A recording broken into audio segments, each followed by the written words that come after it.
Ranson's Folly. I. The junior officers of Fort Crockett had organized a mess at the post raiders. And a mess it certainly is, said Lieutenant Ranson. The dining table stood between hogsheads of molasses and a blazing log fire. The counter of the store was their buffet, a pool table with a cloth, blotted like a map of the Great Lakes, their sideboard, and Indian Pete acted as butler. But none of these things counted against the great fact that each evening Mary Cahill, the daughter of the post raider, presided over the evening meal and turned it into a banquet. From her high chair behind the counter, with the cash register on her one side and the weighing scales on the other, she gave her little Senate laws, and smiled upon each and all with the kind impartiality of a comrade. At least, at one time she had been impartial, but of late she smiled upon all save Lieutenant Ranson. When he talked, she now looked at the blazing log fire, and her cheeks glowed and her eyes seemed to reflect the lifting flame. For 5 years, ever since her father brought her from the convent at St. Louis, Mary Cahill had watched officers come and officers go.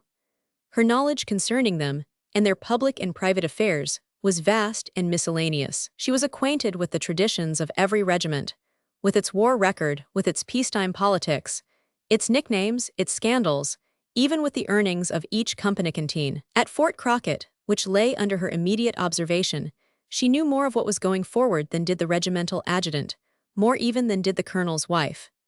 If Trumpeter Tyler flatted on church call, if Mrs. Stickney applied to the quartermaster for 3 feet of stovepipe, if Lieutenant Curtis were granted 2 days' leave for quail shooting, Mary Cahill knew it.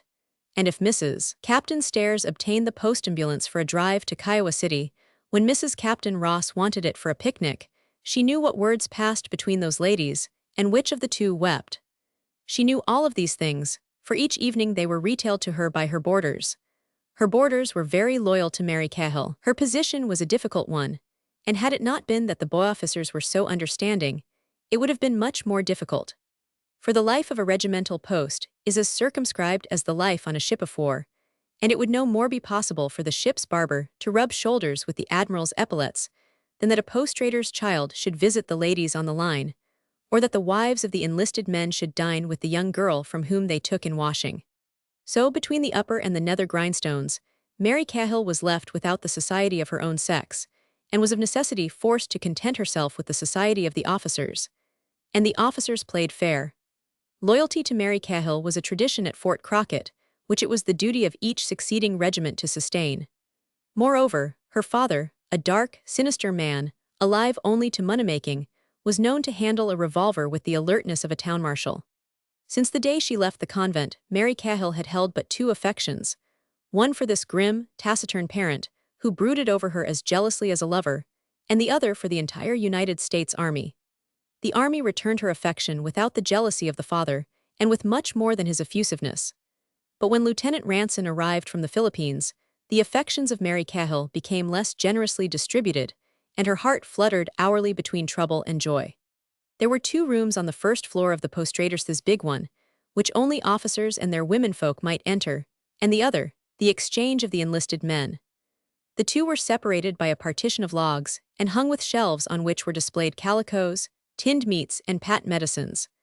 A door, cut in one end of the partition, with buffalo robes for portieres, permitted Cahill to pass from behind the counter of one store to behind the counter of the other. On one side, Mary Cahill served the colonel's wife with many yards of silk ribbons to be converted into German favors. On the other, her father weighed out bear's claws manufactured in Hartford, Con. From turkey bones to make a necklace for Red Wing, the squaw of the Arefau chieftain. He waited upon everyone with gravity and an obstinate silence. No one had ever seen Cahill smile. He himself occasionally joked with others in a grim and embarrassed manner, but no one had ever joked with him. It was reported that he came from New York, where, it was whispered, he had once kept bar on the Bowery for McTurk. Sergeant Clancy of G Troop was the authority for this, but when, presuming on that supposition, he claimed acquaintanceship with Cahill, the post-raider spread out his hands on the counter and stared at the sergeant with cold and disconcerting eyes. "I never kept bar nowhere," he said. "I never been on the Bowery, never been in New York, never been east of Denver in my life." "What was it you ordered?" "Well, meb I am wrong," growled the sergeant. But a month later, when a coyote howled down near the Indian village, the sergeant said insinuatingly, "Sounds just like the cry of the Wyos, do not it?" And Cahill, who was listening to the wolf, unthinkingly nodded his head.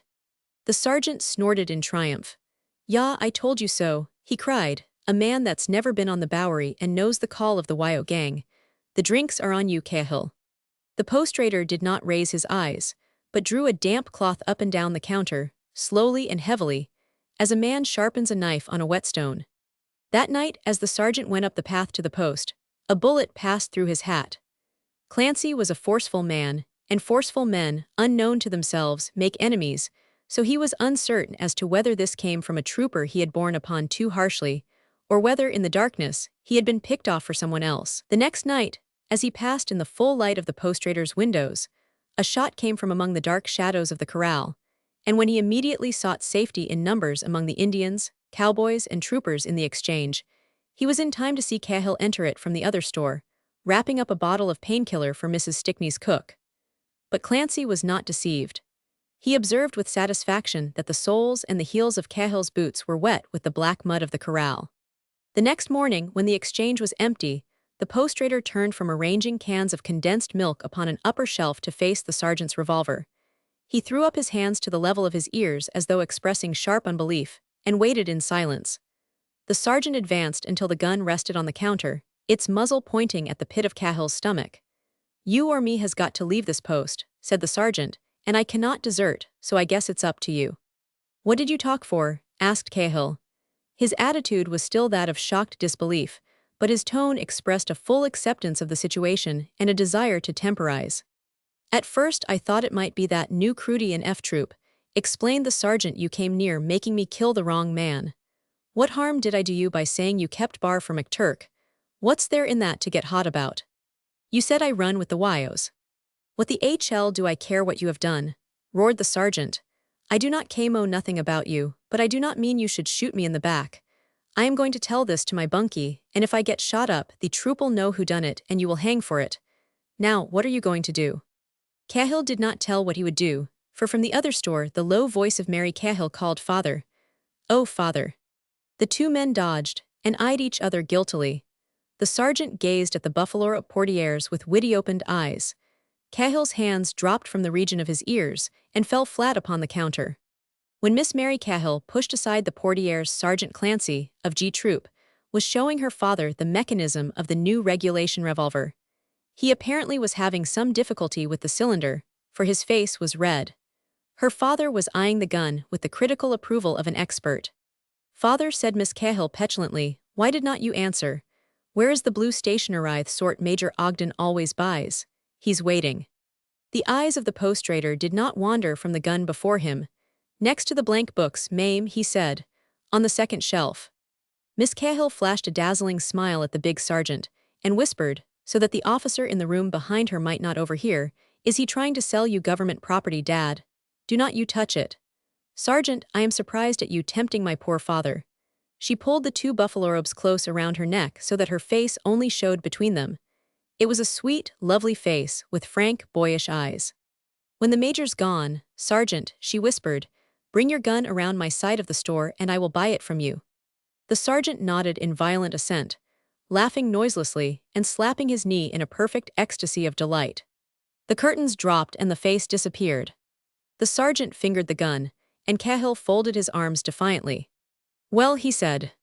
"Well?" asked the sergeant. "I should think you could see how it is," said Cahill, "without my having to tell you." "You mean you do not want she should know?" "My God, no, not even that I kept a bar." "Well, I do not know nothing. I do not mean to tell nothing, anyway, so if you will promise to be good I will call this off." For the first time in the history of Fort Crockett, Cahill was seen to smile. "May I reach under the counter now?" he asked. The sergeant grinned appreciatively and shifted his gun. "Yes, but I will keep this out until I am sure it's a bottle," he said, and laughed boisterously. For an instant, under the cover of the counter, Cahill's hand touched longingly upon the gun that lay there, and then passed on to the bottle beside it. He drew it forth, and there was the clink of glasses. In the other room, Mary Cahill winked at the major, but that officer pretended to be both deaf to the clink of the glasses and blind to the wink. And so the incident was closed. Had it not been for the folly of Lieutenant Ranson, it would have remained closed.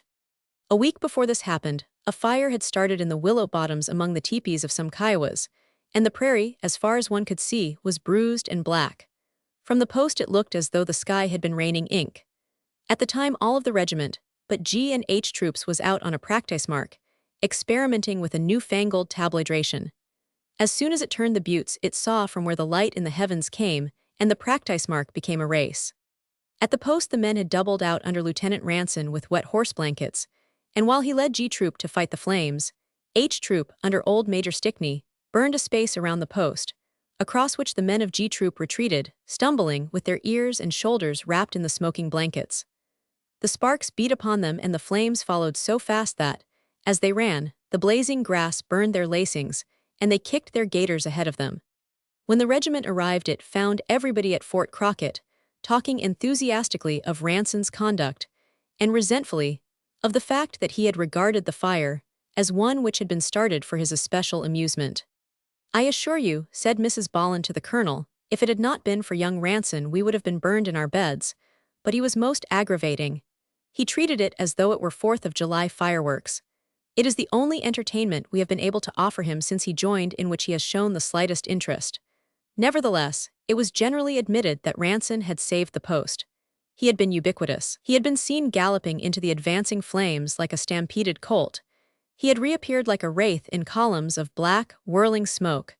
At the same moment, his voice issued orders from 20 places. One instant he was visible beating back the fire with a wet blanket, waving it above him jubilantly, like a substitute at the Army-Navy game when his side scores, and the next staggering from out of the furnace dragging an asphyxiated trooper by the collar, and shrieking, "Hospital steward, hospital steward.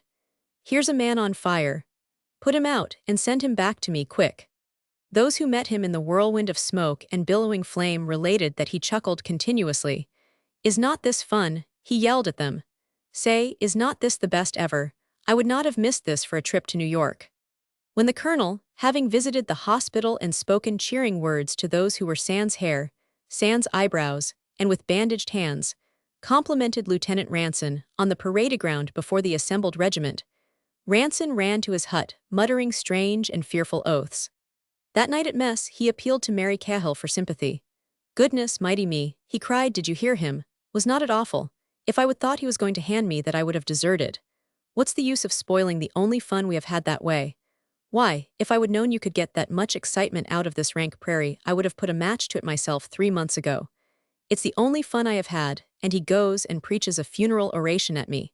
Ranson came into the army at the time of the Spanish War because it promised a new form of excitement, and because everybody else he knew had gone into it too. As the son of his father he was made an adjutant general of volunteers with the rank of captain, and unloaded on the staff of a Southern brigadier, who was slated never to leave Charleston. But Ranson suspected this, and after telegraphing his father for 3 days, was attached to the Philippines contingent, and sailed from San Francisco in time to carry messages through the surf when the volunteers moved upon Manila. More cabling at the cost of many Mexican dollars caused him to be removed from the staff, and given a second lieutenancy in a volunteer regiment. And for 2 years he pursued the little brown men over the paddy sluices, burned villages, looted churches, and collected bolos and altar cloths with that irresponsibility and contempt for regulations which is found chiefly in the appointment from civil life. Incidentally, he enjoyed himself so much that he believed in the army he had found the one place where excitement is always in the air, and as excitement was the breath of his nostrils, he applied for a commission in the regular army. On his record, he was appointed a second lieutenant in the 20th Cavalry, and on the return of that regiment to the States was buried alive at Fort Crockett. After 6 months of this exile, one night at the Mestable Ranson broke forth in open rebellion. "I tell you I cannot stand it a day longer," he cried. "I am going to resign." From behind the counter, Mary Cahill heard him in horror. Second Lieutenants Crosby and Curtis shuddered. They were sons of officers of the regular army. Only 6 months before they themselves had been forwarded from West Point, done up in neat new uniforms. The traditions of the Academy of Loyalty and Discipline had been kneaded into their vertebrae. In Ranson, they saw only the horrible result of giving commissions to civilians. "Maybe the post will be gayer now that spring has come," said Curtis hopefully, but with a doubtful look at the open fire. "I would not do anything rash," urged Crosby. Miss Cahill shook her head. Why, I like it at the post, she said, and I have been here 5 years ever since I left the convent and I. Ranson interrupted, bowing gallantly. Yes, I know, Miss Cahill, he said, but I did not come here from a convent. I came here from the blood-stained fields of war. Now, out in the Philippines there's always something doing. They give you half a troop, and so long as you bring back enough Mausers and do not get your men cut up, you can fight all over the shop and no questions asked. But all I do here is take care of sick horses. Any vet in the States has seen as much fighting as I have in the last half-year. I might as well have had charge of horse-car stables. There is some truth in that, said Curtis cautiously. If you do resign, certainly no one can accuse you of resigning in the face of the enemy. Enemy, ye gods, roared Ranson.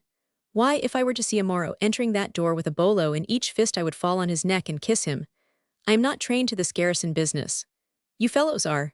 They took all the sporting blood out of you at West Point. 1 bad mark for smoking a cigarette, 2 bad marks for failing to salute the instructor in botany, and all the excitement you ever knew were charades and a catethop at T. Cullum Hall. But you see, before I went to the Philippines with Merritt, I would been there twice on a fellow's yacht, and we would tucked the Spanish governor in his bed with his spurs on. Now, I have to sit around and hear old Ballin tell how he put down a car strike in St. Louis and Stickney's long-winded yarns of Table Mountain and the Bloody Angle. He does not know the Civil War's over. I tell you, if I cannot get excitement on tap I have got to make it, and if I make it out here they will court-martial me. So there's nothing for it but to resign. You would better wait till the end of the week, said Crosby, grinning. It's going to be full of gaiety. Thursday, paymaster's coming out with our cash, and tonight that Miss Post from New York arrives in the upstage. She's to visit the colonel, so everybody will have to give her a good time. Yes, I certainly must wait for that, growled Ranson. There probably will be progressive euchre parties all along the line, and we will sit up as late as 10 o'clock and stick little gilt stars on ourselves. Crosby laughed tolerantly. I see your point of view, he said. I remember when my father took me to Monte Carlo, I saw you at the tables with enough money in front of you to start a bank. I remember my father asked the croupiers why they allowed a child of your age to gamble. I was just a kid then, and so were you too. I remember I thought you were the devil of a fellow. Ranson looked sheepishly at Miss Cahill and laughed. Well, so I was then, he said. Anybody would be a devil of a fellow who had been brought up as I was, with a doting parent who owns a trust and does not know the proper value of money. And yet you expect me to be happy with a 50-cent limit game and 20 miles of burned prairie.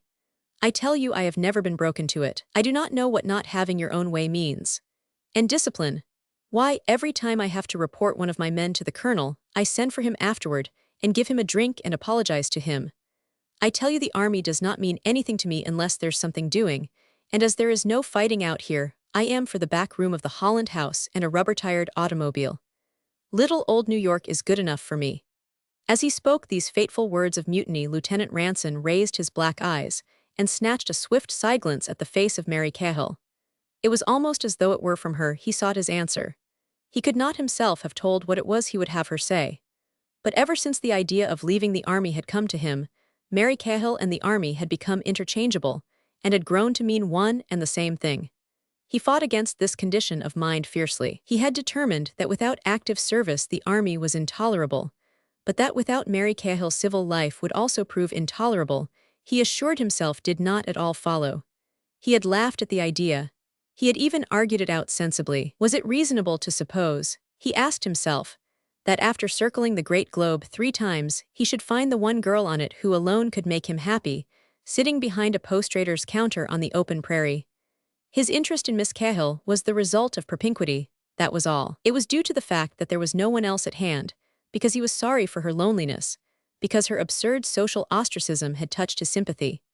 How long after he reached New York would he remember the little comrade with the brave, boyish eyes set in the delicate, feminine head, with its great waves of gorgeous hair? It would not be long, he guessed.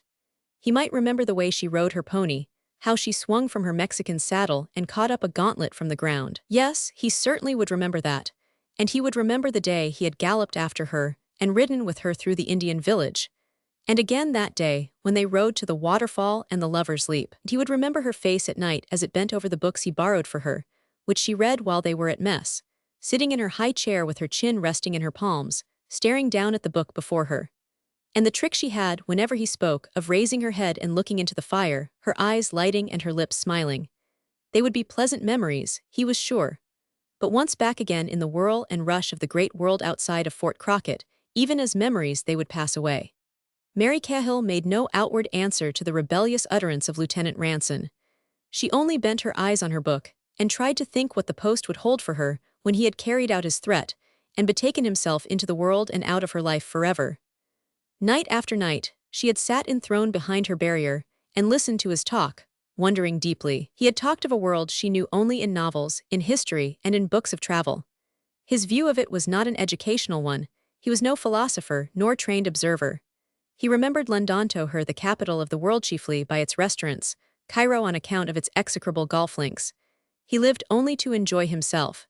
His view was that of a boy, hardy and healthy, and seeking only excitement and mischief. She had heard his tales of his brief career at Harvard, of the reunions at Henry's American Bar, of the futurity, the suburban, the Grand Prix, of a yachting cruise which apparently had encountered every form of adventure, from the rescuing of a stranded opera company to the ramming of a slaver's dhow. The regret with which he spoke of these free days, which was the regret of an exile marooned upon a desert island, excited all her sympathy for an ill she had never known. His discourteous scorn of the social pleasures of the post, from which she herself was excluded, rilled her with speculation. If he could forgo these functions, how full and gay she argued his former life must have been. His attitude helped her to bear the deprivations more easily. And she, as a loyal child of the army, liked him also because he was no crackerbox captain, but a fighter who had fought with no morbid ideas as to the rights or wrongs of the cause, but for the fun of fighting. And one night, after he had been telling the mess of a Filipino officer who alone had held back his men and himself, and who at last died in his arms cursing him, she went to sleep declaring to herself that Lieutenant Ranson was becoming too like the man she had pictured for her husband than was good for her peace of mind. He had told the story as his tribute to a brave man fighting for his independence, and with such regret that such a one should have died so miserably, that, to the embarrassment of the mess, the tears rolled down his cheeks. But he wiped them away with his napkin as unconcernedly as though they were caused by the pepper box, and said simply, "He had sporting blood, he had. I have never felt so bad about anything as I did about that chap. Whenever I think of him standing up there with his back to the cathedral all shot to pieces, but giving us what for until he died, it makes me cry. So," he added, blowing his nose vigorously, "I will not think of it any more. Tears are properly a woman's weapon, and when a man makes use of them, even in spite of himself, he is taking an advantage over the other sex which is unfair and outrageous." Lieutenant Ranson never knew the mischief the sympathy he had shown for his enemy caused in the heart of Mary Cahill, nor that from that moment she loved him deeply. The West Point graduates, before they answered Ranson's ultimatum, smoked their cigarettes for some time in silence. "Oh, there's been fighting even at Fort Crockett," said Crosby. "In the last 2 years the men have been ordered out 7 times, have not they, Miss Cahill? When the Indians got out of hand, and twice after cowboys, and twice after the Red Rider." "The Red Rider," protested Ranson. "I do not see anything exciting in rounding up one miserable horse thief." "Only they do not round him up," returned Curtis crossly. "That's why it's exciting. He's the best in his business. He's held up the stage 6 times now in a year. Whoever the fellow is, if he's one man or a gang of men, he's the nerviest road agent since the days of Abe Case." Ranson, in his then-present mood, was inclined toward pessimism. "It does not take any nerve to hold up a coach," he contradicted. Curtis and Crosby snorted in chorus.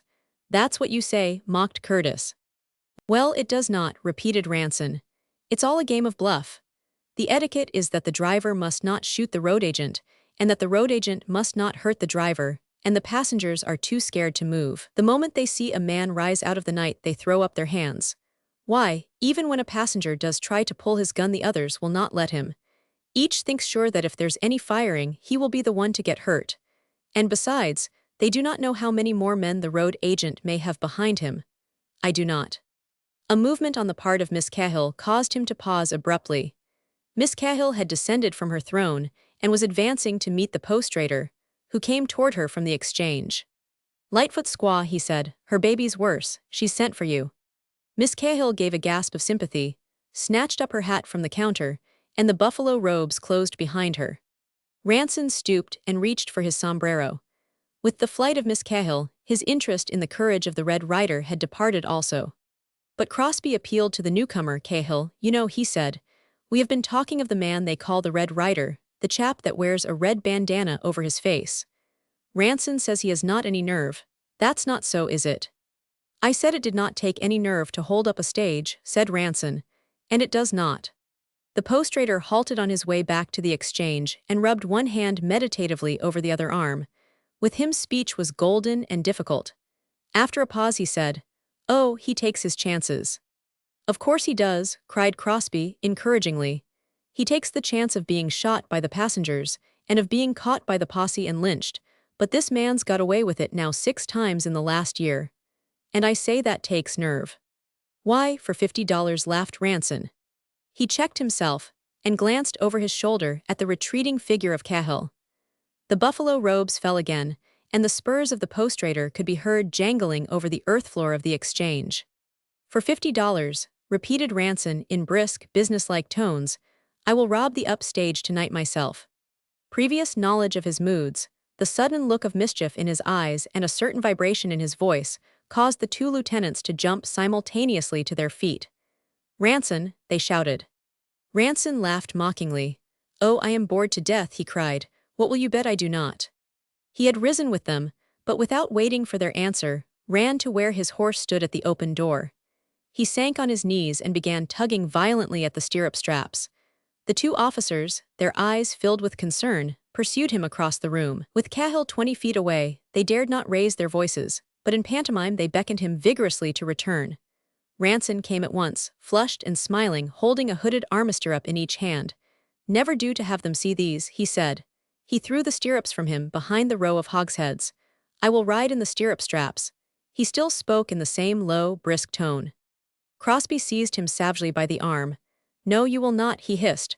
"Look here, Ranson. Listen to me, for heaven's sake do not be an ass. They will shoot you, you will be killed."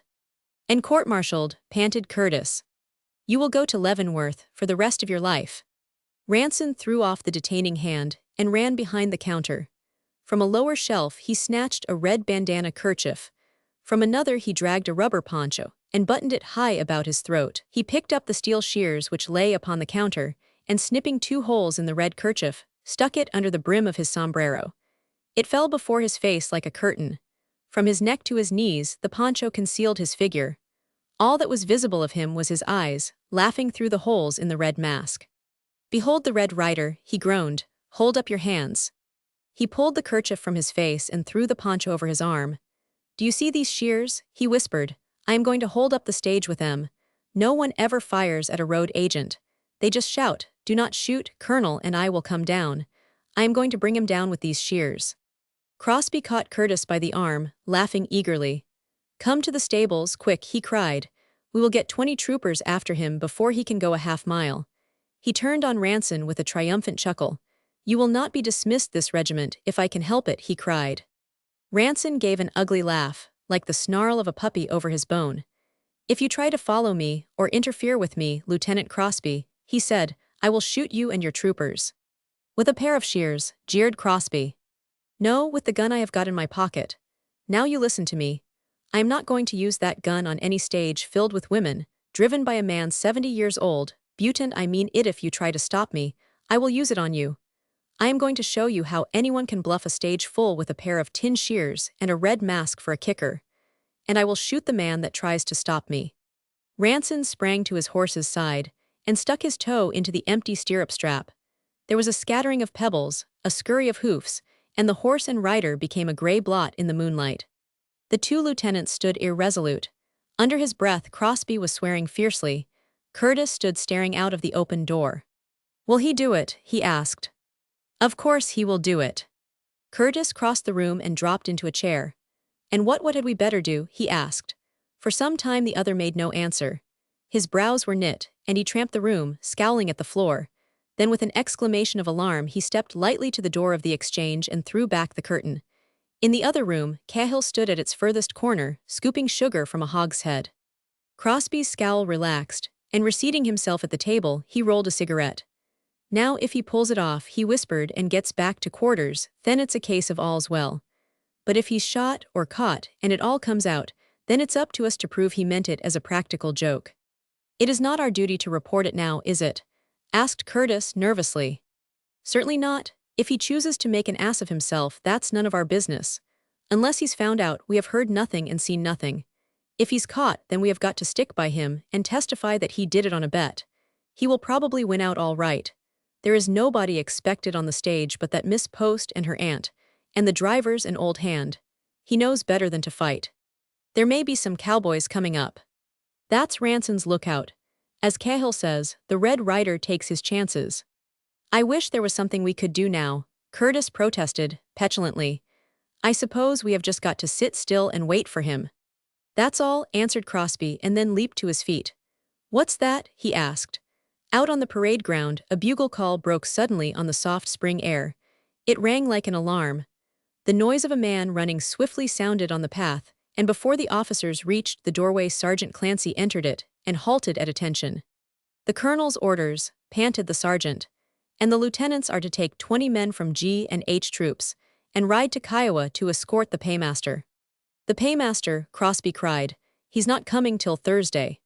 He's just telegraphed from Kiowa City, Lieutenant. He's ahead of his schedule. He wants an escort for the money. He left Kiowa a few minutes ago in the upstage. The two lieutenants sprang forward and shouted in chorus. The stage? He is in the stage. Sergeant Clancy stared dubiously from one officer to the other. He misunderstood their alarm, and with the privilege of long service attempted to allay it. The lieutenant knows nothing can happen to the stage till it reaches the buttes, he said. There has never been a holdup in the open, and the escort can reach the buttes long before the stage gets here. He coughed consciously. Colonel's orders are to gallop, Lieutenant. As the two officers rode knee to knee through the night, the pay escort pounding the trail behind them, Crosby leaned from his saddle. He has only 10 minutes start of us, he whispered. We are certain to overtake him. We cannot help but do it. We must do it. We must. If we do not, and he tries to stop Colonel Patton and the payroll, he will die. 2 women and a deaf driver, that's a joke. But an Indian fighter like old Patton and Uncle Sam's money, that means a finish fight and his death and disgrace. He turned savagely in his saddle. Close up there, he commanded. Stop that talking. You keep your breath till I want it and ride hard. After the officers had galloped away from the mess room, and Sergeant Clancy had hurried after them to the stables, the postrader entered it from the exchange and barred the door, which they in their haste had left open. As he did this, the close observer, had one been present, might have noted that though his movements were now alert and eager, they no longer were betrayed by any sound, and that his spurs had ceased to jangle. Yet that he purposed to ride abroad was evident from the fact that from a far corner he dragged out a heavy saddle. He flung this upon the counter, and swiftly stripped it of its stirrups. These, with more than necessary care, he hid away upon the highest shelf of the shop, while from the lower shelves he snatched a rubber poncho and a red kerchief. For a moment, as he unbarred the door, the postrader paused and cast a quick glance before and behind him, and then the door closed and there was silence. A minute later it was broken by the hoofs of a horse galloping swiftly along the trail to Kiowa City. Roman 2. That winter Miss Post had been going out a great deal more than was good for her, and when the spring came she broke down. The family doctor recommended Aiken, but an aunt of Miss Post's, Mrs. Truesdell, had been at Farmington with Mrs. Colonel Bolland, and urged visiting her instead. The doctor agreed that the climatic conditions existing at Fort Crockett were quite as health-giving as those at Aiken, and of the two, the invalid decided that the regimental post would be more of a novelty. So she and her aunt and the maid changed cars twice after leaving St. Louis, and then staged it to Kiowa City, where, while waiting for Pop Henderson's coach to Fort Crockett, they dined with him on bacon, fried bread, and alkali water tinged with coffee. It was at Kiowa City, a city of 400 houses on blueprint paper and 6 on earth, that Miss Post first felt certain that she was going to enjoy her visit. It was there she first saw, at large and on his native heath, a blanket Indian. He was a tall, beautiful youth, with yellow ochre on his thin, brown arms and blue ochre on his cheekbones, who sat on Pop's steps, gazing impassively at the stars. Miss Post came out with her maid and fell over him. The maid screamed. Miss Post said, I beg your pardon, and the brave expressed his contempt by guttural mutterings and by moving haughtily away. Miss Post was then glad that she had not gone to Aiken. For the 12-mile drive through the moonlit buttes to Fort Crockett there was, besides the women, one other passenger. He was a traveling salesman of the Hancock Uniform Company and was visiting Fort Crockett to measure the officers for their summer tunics. At dinner he passed Miss Post the condensed milk can and in other ways made himself agreeable. He informed her aunt that he was in the military equipment department of the army, but much to that young woman's distress, addressed most of his remarks to the maid, who, to his taste, was the most attractive of the three. "I take it," he said genially to Miss Post, "that you and the young lady are sisters." "No," said Miss Post, "we are not related." It was 8 o'clock, and the moon was full in the heavens when Pop Henderson hoisted them into the stage and burdened his driver, Hunk Smith, with words of advice which were intended solely for the ears of the passengers. "You want to be careful of that near-wheeler, Hunk," he said, "or he will upset you into a gully. And in crossing the second ford, bear to the right, the water's running high, and it may carry yous all downstream. I do not want that these ladies should be drowned in any stage of mine. And if the Red Rider jumps you do not put up no bluff, but sit still. The paymasters do in a night or two, and I have no doubt at all but that the rider's laying for him.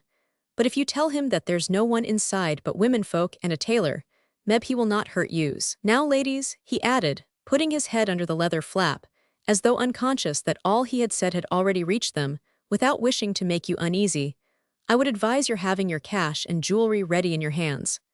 With road agents it's mostly wisest to do what they say, and to do it quick. If you give 'em all you have got, they sometimes go away without spilling blood, though such being their habits, naturally disappointed." He turned his face toward the shrinking figure of the military tailor. "You, being an army man," he said, "will of course want to protect the ladies, but you must not do it. You must keep cool. If you pull your gun, like as not you will all get killed. But I am hoping for the best. Good night all, and a pleasant journey." The stage moved off with many creaks and many cracks of the whip, which in part smothered Hunk Smith's laughter. But after the first mile, he, being a man with feelings and a family, pulled the mules to a halt. The voice of the drummer could instantly be heard calling loudly from the darkness of the stage, "Do not open those flaps. If they see us, they will fire." "I wanted you folks to know," said Hunk Smith, leaning from the box seat, "that talk of Pop's was all foolishness. You are as safe on this trail as in a Pullman Palace car. That was just his way. Pop will have his joke. You just go to sleep now if you can, and trust to me. I will get you there by 11 o'clock or break a trace. Breaking a trace is all the danger there is anyway," he added cheerfully, "so do not fret." Miss Post could not resist saying to Mrs. Truesdell, "I told you he was joking." The stage had proceeded for 2 hours. Sometimes it dropped with locked wheels down sheer walls of clay. Again it was dragged, careening drunkenly, out of fathomless pits. It pitched and tossed, slid and galloped, danced grotesquely from one wheel to another, from one stone to another, recoiled out of ruts, butted against rocks, and swept down and out of swollen streams that gurgled between the spokes. "If ever I leave Fort Crockett," gasped Mrs. Truesdell between jolts, "I shall either wait until they build a railroad or walk." They had all but left the hills and were approaching the level prairie. That they might see the better, the flaps had been rolled up, and the soft, dry air came freely through the open sides. The mules were straining over the last hill. On either side, only a few of the buttes were still visible. They stood out in the moonlight as cleanly cut as the bows of great battleships. The trail at last was level. Mrs. Truesdell's eyes closed. Her head fell forward, but Miss Post, weary as she was in body, could not sleep. To her the night ride was full of strange and wonderful mysteries. Gratefully she drank in the dry scent of the prairie grass, and holding by the frame of the window, leaned far out over the wheel. As she did so, a man sprang into the trail from behind a wall of rock and shouted hoarsely. He was covered to his knees with a black mantle. His face was hidden by a blood-red mask. "Throw up your hands," he commanded. There was a sharp creaking as the brakes locked, and from the driver's seat an amazed oath. The stage stopped with a violent jerk, and Mrs. Truesdell pitched gently forward toward her niece. "I really believe I was asleep, Helen," she murmured. "What are we waiting for?" "I think we are held up," said Miss Post. The stage had halted beyond the wall of rock, and Miss Post looked behind it, but no other men were visible, only a horse with his bridle drawn around a stone. The man in the mask advanced upon the stage, holding a weapon at arm's length. In the moonlight it flashed and glittered evilly. The man was but a few feet from Miss Post, and the light fell full upon her. Of him she could see only 2 black eyes that flashed as evilly as his weapon. For a period of suspense, which seemed cruelly prolonged, the man stood motionless, then he lowered his weapon. When he opened his lips, the mask stuck to them, and his words came from behind it, broken and smothered. "Sorry to trouble you, miss," the mask said, "but I want that man beside you to get out." Miss Post turned to the traveling salesman. "He wants you to get out," she said. "Wants me?" exclaimed the drummer. "I am not armed, you know." In a louder voice he protested, faintly, "I say I am not armed." "Come out," demanded the mask. The drummer precipitated himself violently over the knees of the ladies into the road below, and held his hands high above him. "I am not armed," he said. "Indeed I am not." "Stand over there, with your back to that rock," the mask ordered. For a moment the road agent regarded him darkly, pointing his weapon meditatively at different parts of the salesman's person. He suggested a butcher, designating certain choice cuts. The drummer's muscles jerked under the torture, as though his anatomy were being prodded with an awl. "I want your watch," said the mask. The drummer reached eagerly for his waistcoat. "Hold up your hands," roared the road agent. "By the eternal, if you play any roughhouse tricks on me, I will." He flourished his weapon until it flashed luminously. An exclamation from Hunk Smith, opportunely uttered, saved the drummer from what was apparently instant annihilation. "Say, rider," cried the driver, "I cannot hold my arms up no longer. I am going to put him down. But you leave me alone and I will leave you alone. Is that a bargain?" The shrouded figure whirled his weapon upon the speaker. "Have I ever stopped you before, Hunk?" he demanded. Hunk, at this recognition of himself as a public character, softened instantly. "I dunno whether 'twas you or one of your gang, but—" "Well, you have still got your health, have not you?" "Yes." "Then keep quiet," snarled the mask. In retort Hunk Smith muttered audible threatenings, but sank obediently into an inert heap. Only his eyes, under cover of his sombrero, roamed restlessly. They noted the McClellan saddle on the Red Rider's horse, the white patch on its near forefoot, the empty stirrup straps, and at a great distance, so great that the eyes only of a plainsman could have detected it, a cloud of dust or smoke or mist that rode above the trail and seemed to be moving swiftly down upon them. At the sight, Hunk shifted the tobacco in his cheek and nervously crossed his knees, while a grin of ineffable cunning passed across his face. With his sombrero in his hand, the Red Rider stepped to the wheel of the stage. As he did so, Miss Post observed that above the line of his kerchief his hair was evenly and carefully parted in the middle. "I am afraid, ladies," said the road agent, "that I have delayed you unnecessarily. It seems that I have called up the wrong number." He emitted a reassuring chuckle, and fanning himself with his sombrero, continued speaking in a tone of polite irony. "The Wells Fargo messenger is the party I am laying for. He's coming over this trail with a package of diamonds. That's what I am after. At first I thought Fighting Bob over there by the rock might have it on him, but he does not act like any Wells Fargo Express agent I have ever tackled before, and I guess the laugh's on me. I seem to have been weeping over the wrong grave." He replaced his sombrero on his head at a rakish angle and waved his hand. "Ladies, you are at liberty to proceed." But instantly he stepped forward again, and brought his face so close to the window that they could see the whites of his eyes. "Before we part," he murmured, persuasively, "you would not mind leaving me something as a souvenir, would you?"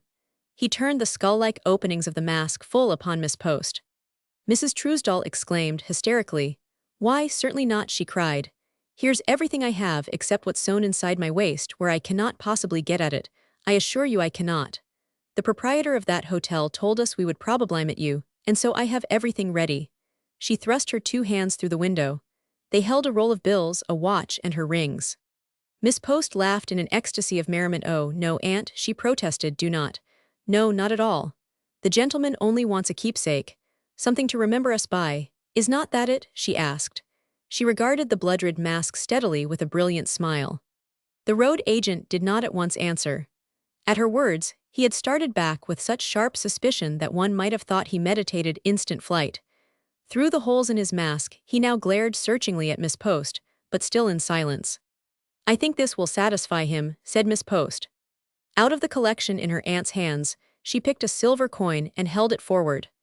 "Something to keep as a pocket-piece," she said, mockingly, "to remind you of your kindness to 3 lone females in distress." Still silent, the road agent reached for the money, and then growled at her in a tone which had suddenly become gruff and overbearing. It suggested to Miss Post the voice of the head of the family playing Santa Claus for the children. "And now you, miss," he demanded. Miss Post took another coin from the heap, studied its inscription, and passed it through the window. "This one is from me," she said. "Mine is dated 1901. The moonlight, she added, leaning far forward and smiling out at him, makes it quite easy to see the date. As easy, she went on, picking her words, as it is to see your peculiar revolver and the coat of arms on your ring. She drew her head back. Good night, she cooed sweetly.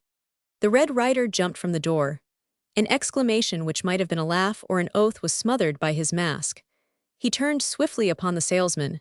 Get back into the coach, he commanded. And you, hunk, he called, if you send a posse after me, next night I catch you out here alone, you will lose the top of your head. The salesman scrambled into the stage through the door opposite the one at which the Red Rider was standing, and the road agent again raised his sombrero with a sweeping gesture worthy of D'Artagnan. Good night, ladies, he said. Good night, sir, Mrs. Truesdale answered, grimly, but exuding a relieved sigh. Then, her indignation giving her courage, she leaned from the window and hurled a Parthian arrow. I must say, she protested, I think you might be in a better business. The road agent waved his hand to the young lady. Goodby, he said. Au revoir, said Miss Post, pleasantly. Goodby, miss, stammered the road agent. I said au revoir, repeated Miss Post. The road agent, apparently rooted by these simple words, fled muttering toward his horse. Hunk Smith was having trouble with his brake. He kicked at it and, stooping, pulled at it, but the wheels did not move. Mrs. Truesdale fell into a fresh panic. What is it now? She called miserably. Before he answered, Hunk Smith threw a quick glance toward the column of moving dust. He was apparently reassured. The brake, he grunted, the darn thing stuck. The road agent was tugging at the stone beneath which he had slipped his bridle. Can I help? He asked politely. But before he reached the stage, he suddenly stopped with an imperative sweep of his arm for silence. He stood motionless, his body bent to the ground, leaning forward and staring down the trail. Then he sprang upright. You old fox! He roared, you are gaining time, are you? With a laugh he tore free his bridle and threw himself across his horse. His legs locked under it, his hands clasped its mane, and with a cowboy yell, he dashed past the stage in the direction of Kiowa City, his voice floating back in shouts of jeering laughter. From behind him, he heard Hunk Smith's voice answering his own in a cry for help, and from a rapidly decreasing distance the throb of many hoofs. For an instant he drew upon his rein, and then, with a defiant chuckle, drove his spurs deep into his horse's side. Mrs. Truesdale also heard the pounding of many hoofs, as well as Hunk Smith's howls for help, and feared a fresh attack. Oh, what is it? She begged. Soldiers from the fort, Hunk called, excitedly, and again raised his voice in a long, dismal howl. Sounds cheery, does not it? Said the salesman. Referring to the soldiers, he explained. It was his first coherent remark since the Red Rider had appeared and disappeared. Oh, I hope they will not, began Miss Post, anxiously. The hoofbeats changed to thunder, and with the pounding on the dry trail came the jangle of stirrups and slingbelts. Then a voice, and the coach was surrounded by dust-covered troopers and horses breathing heavily. Lieutenant Crosby pulled up beside the window of the stage. Are you there, Colonel Patton? He panted. He peered forward into the stage, but no one answered him. Is the paymaster in here? He demanded. The voice of Lieutenant Curtis shouted in turn at Hunk Smith. Is the paymaster in there, driver? Paymaster? No, Hunk roared. A drummer and 3 ladies, we have been held up. The Red Rider, he rose and waved his whip over the top of the coach. He went that way. You can catch him easy. Sergeant Clancy and half a dozen troopers jerked at their bridles. But Crosby, at the window, shouted halt. What's your name? He demanded of the salesman. Myers, stammered the drummer. I am from the Hancock uniform. Curtis had spurred his horse beside that of his brother officer. Is Colonel Patton at Kiowa? He interrupted. I cannot give you any information as to that, replied Mr. Myers, importantly, but these ladies and I have just been held up by the Red Rider. If you will hurry, you will. The 2 officers pulled back their horses from the stage, and leaning from their saddles, consulted in eager whispers. Their men fidgeted with their reins and stared with amazed eyes at their officers. Lieutenant Crosby was openly smiling. He's got away with it, he whispered. Patton missed the stage, thank God, and he's met nothing worse than these women. We must make a bluff at following him, whispered Curtis. Certainly not. Our orders are to report to Colonel Patton and act as his escort. But he's not at Kiowa, that fellow says so. He telegraphed the colonel from Kiowa, returned Crosby. How could he do that if he was not there? He turned upon Hunk Smith. When did you leave Henderson's? He demanded. 7 o'clock, answered Hunk Smith sulkily. Say if you young fellows want to catch And Patton telegraphed at 8, cried Crosby, that's it. He reached Kiowa after the stage had gone. Sergeant Clancy, he called. The sergeant pushed out from the mass of wondering troopers. When did the paymaster say he was leaving Kiowa? Leaving at once, the telegram said, answered Clancy. Meet me with escort before I reach the buttes. That's the message I was told to give the lieutenant. Hunk Smith leaned from the box seat. Meb Pop's driving him over himself in the buckboard, he volunteered. Pop often takes him over that way if they miss the stage. That's how it is, of course, cried Crosby. He's on his way now in the buckboard. Hunk Smith surveyed the troopers dismally and shook his head. If he runs up against the Red Rider, it's good be your pay, boys, he cried. Fall in there, shouted Crosby. Corporal Tynan, fall out with 2 men and escort these ladies to the fort. He touched his hat to Miss Post, and with Curtis at his side sprang into the trail. Gallop, march, he commanded. Do you think he will tackle the buckboard too? Whispered Curtis. Crosby laughed joyously, and drew a long breath of relief. No, he's all right now, he answered. Do not you see, he does not know about Patton or the buckboard. He's probably well on his way to the post now. I delayed the game at the stage there on purpose to give him a good start. He's safe by now. It was a close call, laughed the other. He's got to give us a dinner for helping him out of this. We would have caught him red-handed, said Crosby, if we would been 5 minutes sooner. Lord, he gasped. It makes me cold to think of it. The men would have shot him off his horse. But what a story for those women. I hope I will be there when they tell it. If Ranson can keep his face straight, he's a wonder. For some moments they raced silently neck by neck, and then Curtis again leaned from his saddle. I hope he has turned back to the post, he said. Look at the men, how they are keeping watch for him. They are scouts, all of them. What if they are? Returned Crosby, easily. Ranson's in uniform out for a moonlight canter. You can bet $1 million he did not wear his red mask long after he heard us coming. I suppose he will think we have followed to spoil his fun. You know you said we would. Yes, he was going to shoot us, laughed Crosby. I wonder why he packs a gun. It's a silly thing to do. The officers fell apart again, and there was silence over the prairie, save for the creaking of leather and the beat of the hoofs. And then, faint and far away, there came the quick crack of a revolver, another, and then a fusillade. My God, gasped Crosby. He threw himself forwards, digging his spurs into his horse, and rode as though he were trying to escape from his own men. No one issued an order, no one looked a question. Each, officer and enlisted man, bowed his head and raced to be the first. The trail was barricaded by 2 struggling horses and an overturned buckboard. The rigid figure of a man lay flat upon his back staring at the moon. Another white-haired figure staggered forward from a rock. Who goes there? It demanded. United States troops. Is that you, Colonel Patton? Yes. Colonel Patton's right arm was swinging limply at his side. With his left hand he clasped his right shoulder. The blood, black in the moonlight, was oozing between his fingers. We were held up, he said. He shot the driver and the horses. I fired at him, but he broke my arm. He shot the gun out of my hand. When he reached for the satchel, I tried to beat him off with my left arm, but he threw me into the road. He went that way toward Kiowa. Sergeant Clancy, who was kneeling by the figure in the trail, raised his hand in salute. Pop Henderson, Lieutenant, he said. He's shot through the heart. He's dead. He took the money, $10,000, cried Colonel Patton. He wore a red mask and a rubber poncho, and I saw that he had no stirrups in his stirrup straps. Crosby dodged, as though someone had thrown a knife, and then raised his hand stiffly and heavily. Lieutenant Curtis, you will remain here with Colonel Patton, he ordered. His voice was without emotion. It fell flat and dead. Deploy as skirmishers, he commanded. G Troop to the fight of the trail, H Troop to the left. Stop anyone you see, Inion. If he tries to escape, cry halt. Twice and then fired or kill. Forward, gallop, march toward the post. No, shouted Colonel Patton. He went toward Kiowa. Crosby replied in the same dead voice. He doubled after he left you, Colonel. He has gone to the post. Colonel Patton struggled from the supporting arms that held him and leaned eagerly forward. You know him, then? He demanded. Yes, cried Crosby, God help him. Spread out there, you in open order and ride like hell.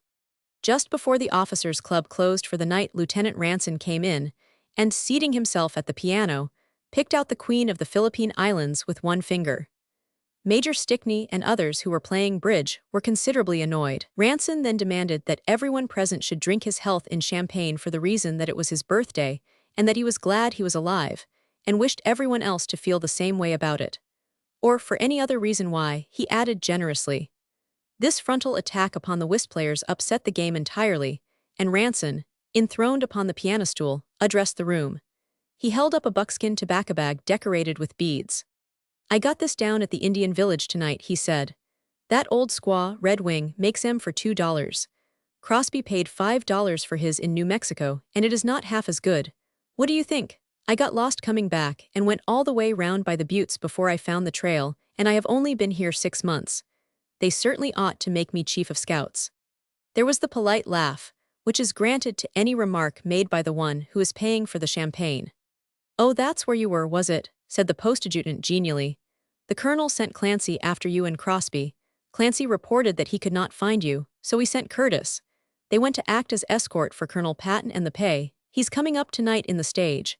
Ranson was gazing down into his glass. Before he raised his head, he picked several pieces of ice out of it and then drained it. "The paymaster, hey," he said. "He's in the stage tonight, is he?" "Yes," said the adjutant. And then as the bugle and stamp of hoofs sounded from the parade outside, "And that's him now, I guess," he added. Ranson refilled his glass with infinite care, and then, in spite of a smile that twitched at the corners of his mouth, emptied it slowly.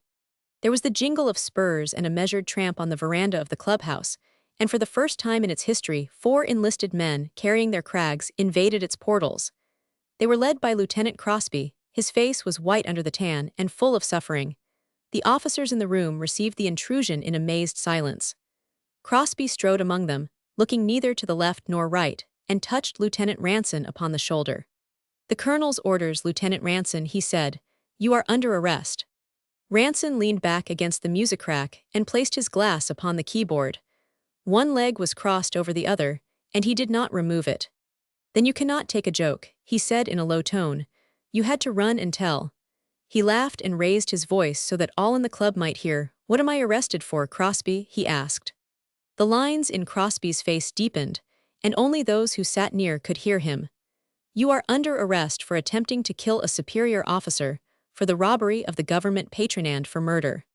Ranson jumped to his feet. "My God, Crosby," he cried.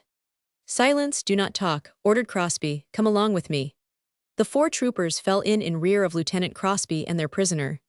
He drew a quick, frightened breath, and then, throwing back his shoulders, fell into step, and the 6 men tramped from the club and out into the night. Roman 3. That night at the post, there was little sleep for anyone. The feet of hurrying orderlies beat upon the parade ground, the windows of the officers' club blazed defiantly, and from the darkened quarters of the enlisted men came the sound of voices snarling in violent vituperation. At midnight, half of Ranson's troop, having attacked the rest of the regiment with cavalry boots, were marched under arrest to the guardhouse. As they passed Ranson's hut, where he still paced the veranda, a burning cigarette attesting his wakefulness, they cheered him riotously. At 2 o'clock it was announced from the hospital that both patients were out of danger, for it had developed that, in his hurried diagnosis, Sergeant Clancy had located Henderson's heart 6 inches from where it should have been. When one of the men who guarded Ranson reported this good news, the prisoner said, "Still, I hope they will hang whoever did it. They should not hang a man for being a good shot, and let him off because he's a bad one." At the time of the holdup, Mary Cahill had been a half-mile distant from the post at the camp of the Kiowas, where she had gone in answer to the cry of Lightfoot's squaw. When she returned, she found Indian Pete in charge of the exchange. Her father, he told her, had ridden to the Indian village in search of her. As he spoke, the post-raider appeared. "I am sorry I missed you," his daughter called to him. At the sound, Cahill pulled his horse sharply toward the corral. "I had a horse deal on with the chief," he answered over his shoulder. "When I got to Lightfoot's tent you had gone." After he had dismounted, and was coming toward her, she noted that his right hand was bound in a handkerchief, and exclaimed with apprehension. "It is nothing," Cahill protested. "I was foolin' with one of the new regulation revolvers, with my hand over the muzzle." Ball went through the palm. Miss Cahill gave a tremulous cry, and caught the injured hand to her lips. Her father snatched it from her roughly. "Let go," he growled, "it serves me right."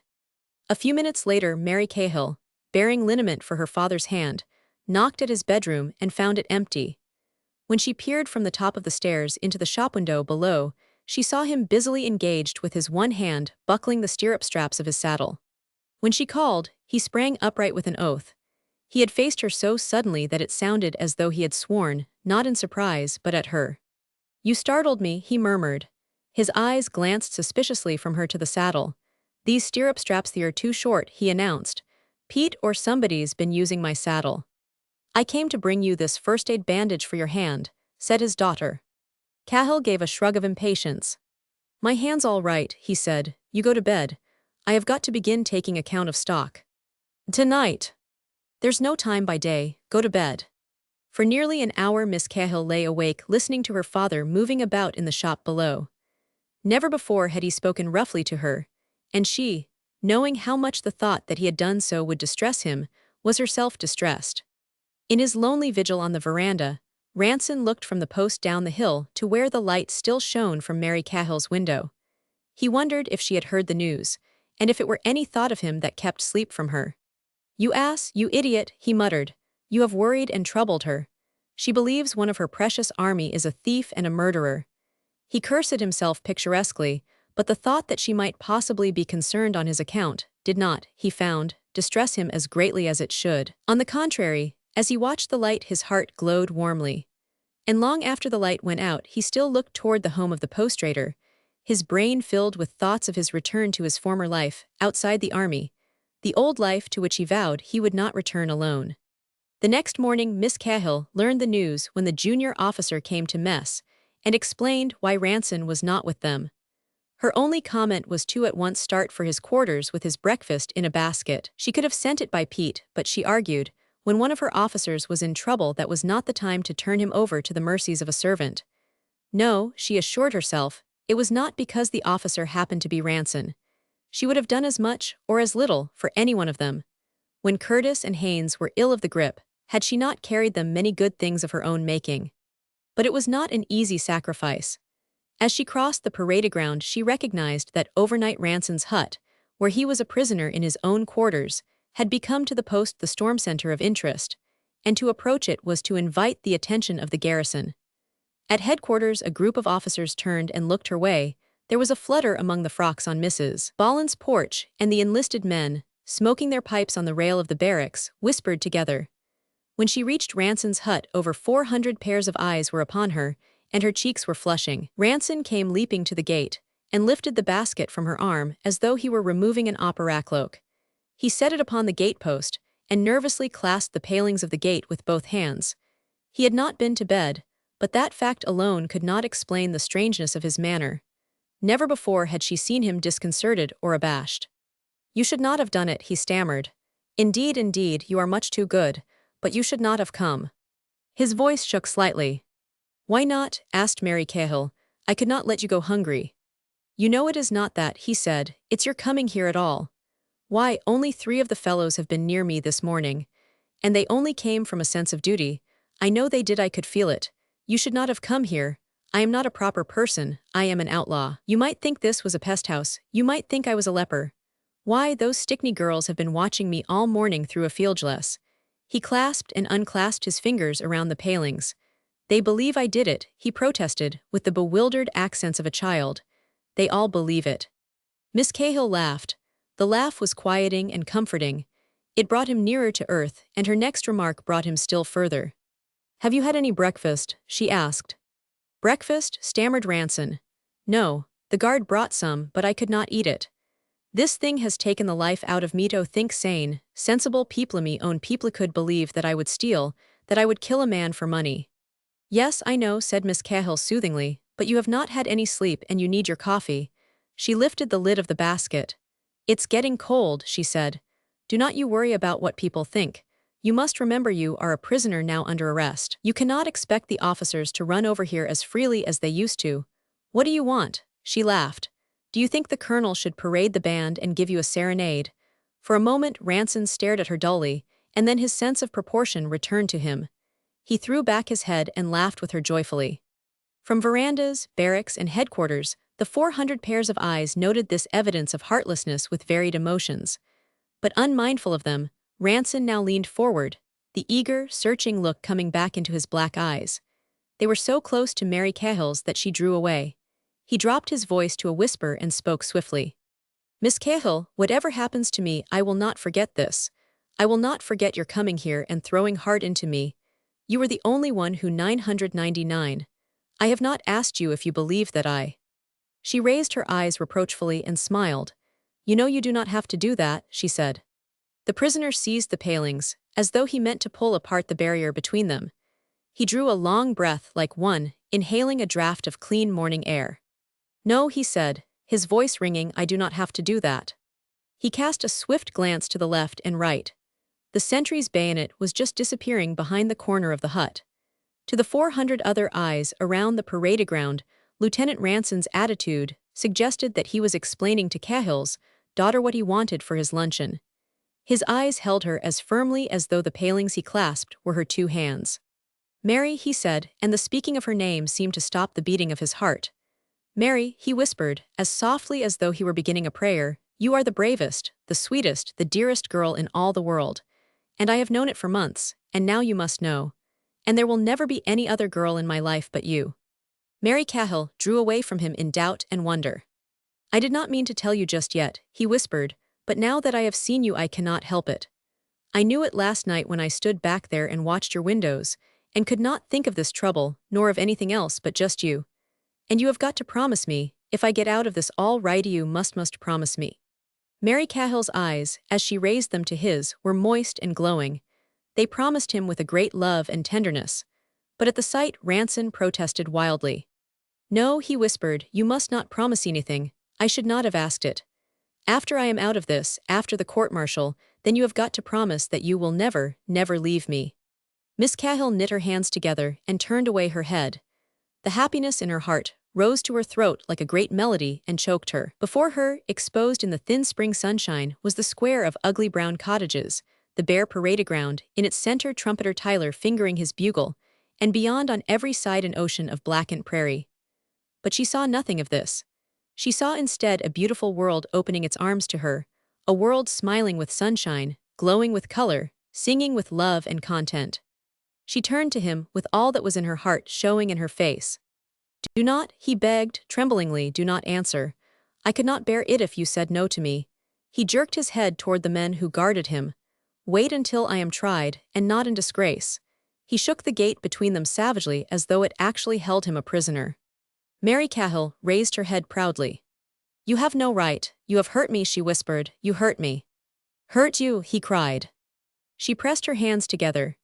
It was impossible to tell him, it was impossible to speak of what she felt, of the pride, of the trust and love, to disclose this new and wonderful thing while the gate was between them, while the sentries paced on either side, while the curious eyes of the garrison were fastened upon her. Oh, cannot you see, she whispered, as though I cared for a court-martial.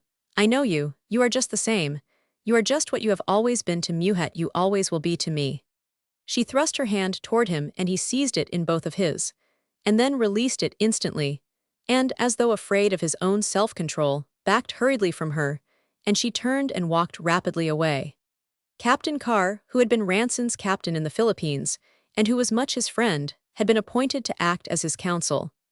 When later that morning, he visited his client to lay out a line of defense, he found Ranson inclined to treat the danger, which threatened him, with the most arrogant flippancy. He had never seen him in a more objectionable mood. You can call the charge tommyrot if you like, Carr protested sharply. But let me tell you that's not the view anyone else takes of it, and if you expect the officers of the court-martial and the civil authorities to take that view of it, you have got to get down to work and help me prove that it is Tommy Rot. That Miss Post, as soon as she got here, when she thought it was only a practical joke, told them that the road agent threatened her with a pair of shears. Now, Crosby and Curtis will testify that you took a pair of shears from Cahill's, and from what Miss Post saw of your ring she can probably identify that too, so. Oh, we concede the shears, declared Ranson, waving his hand grandly. We admit the first hold-up. The devil we do, returned Carr. Now, as your counsel, I advise nothing of the sort. You advise me to lie. Sir, exclaimed Carr, a plea of not guilty is only a legal form, when you consider that the first hold-up in itself is enough to lose you your commission. Well, it's my commission, said Ranson. It was only a silly joke, anyway, and the War Department must have some sense of humor, or it would not have given me a commission in the first place. Of course, we will admit the first holdup, but we will not stand for the second one. I had no more to do with that than with the Whitekapelle murders. How are we to prove that? Demanded Carr. Where's your alibi? Where were you after the first holdup? I was making for home as fast as I could cut, said Ranson. He suddenly stopped in his walk up and down the room and confronted his counsel sternly. Captain, he demanded, I wish you to instruct me on a point of law.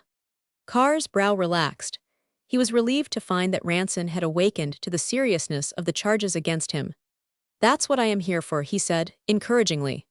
Well, Captain, said Ranson, if an officer is under arrest as I am and confined to his quarters, is he or is he not allowed to send to the club for a bottle of champagne? Really, Ranson, cried the captain angrily, you are impossible. I only want to celebrate, said Ranson meekly. I am a very happy man. I am the happiest man on earth. I want to ride across the prairie shooting off both guns and yelling like a cowboy. Instead of which I am locked up indoors and have to talk to you about a highway robbery which does not amuse me, which does not concern me and of which I know nothing and care less. Now, you are detailed to prove me innocent. That's your duty, and you ought to do your duty, but do not drag me in. I have got much more important things to think about. Bewilderment, rage, and despair were written upon the face of the captain. Ranson, he roared. Is this a pose, or are you mad? Cannot you understand that you came very near to being hanged for murder, and that you are in great danger of going to jail for theft? Let me put before you the extremely unpleasant position in which you have been ass enough to place yourself. You do not quite seem to grasp it. You tell two brother officers that you are going to rob the stage. To do so you disguise yourself in a poncho and a red handkerchief, and you remove the arm-stirrups from your stirrup leathers. You then do rob this coach, or at least hold it up, and you are recognized. A few minutes later, in the same trail and in the same direction you have taken, there is a second hold-up, this time of the paymaster. The man who robs the paymaster wears a poncho and a red kerchief, and he has no stirrups in his stirrup leathers. The two hold-ups take place within a half-mile of each other, within 5 minutes of each other. Now, is it reasonable to believe that last night 2 men were hiding in the buttes intent upon robbery, each in an army poncho, each wearing a red bandana handkerchief, and each riding without stirrups? Between believing in such a strange coincidence and that you did it, I will be hanged if I do not believe you did it. I do not blame you, said Ranson. What can I do to set your mind at rest? Well, tell me exactly what persons knew that you meant to hold up the stage. Curtis and Crosby, no one else. Not even Cahill. No, Cahill came in just before I said I would stop the stage. But I remember particularly that before I spoke, I waited for him to get back to the exchange. And Crosby tells me, continued Carr, that the instant you had gone he looked into the exchange and saw Cahill at the farthest corner from the door. He could have heard nothing. If you ask me, I think you have begun at the wrong end, said Ranson. If I were looking for the Red Rider, I would search for him in Kiowa City. Why? Because, at this end no one but a few officers knew that the paymaster was coming, while in Kiowa everybody in the town knew it, for they saw him start. It would be very easy for one of those cowboys to ride ahead and lie in wait for him in the buttes. There are several tough specimens in Kiowa. Any one of them would rob a man for $20, let alone 10,000. There's Abe Fisher and Foster King, and the Chase boys, and I believe old Pop Henderson himself is not above holding up one of his own stages. He's above shooting himself in the lungs, said Carr. Nonsense. No, I am convinced that someone followed you from this post, and perhaps Cahill can tell us who that was. I sent for him this morning, and he's waiting at my quarters now. Suppose I ask him to step over here so that we can discuss it together. Before he answered, Ranson hesitated, with his eyes on the ground. He had no way of knowing whether Mary Cahill had told her father anything of what he had said to her that morning. But if she had done so, he did not want to meet Cahill in the presence of a third party for the first time since he had learned the news. I will tell you what I wish you would do, he said. I wish you would let me see Cahill first, by myself. What I want to see him about has nothing to do with the holdup, he added.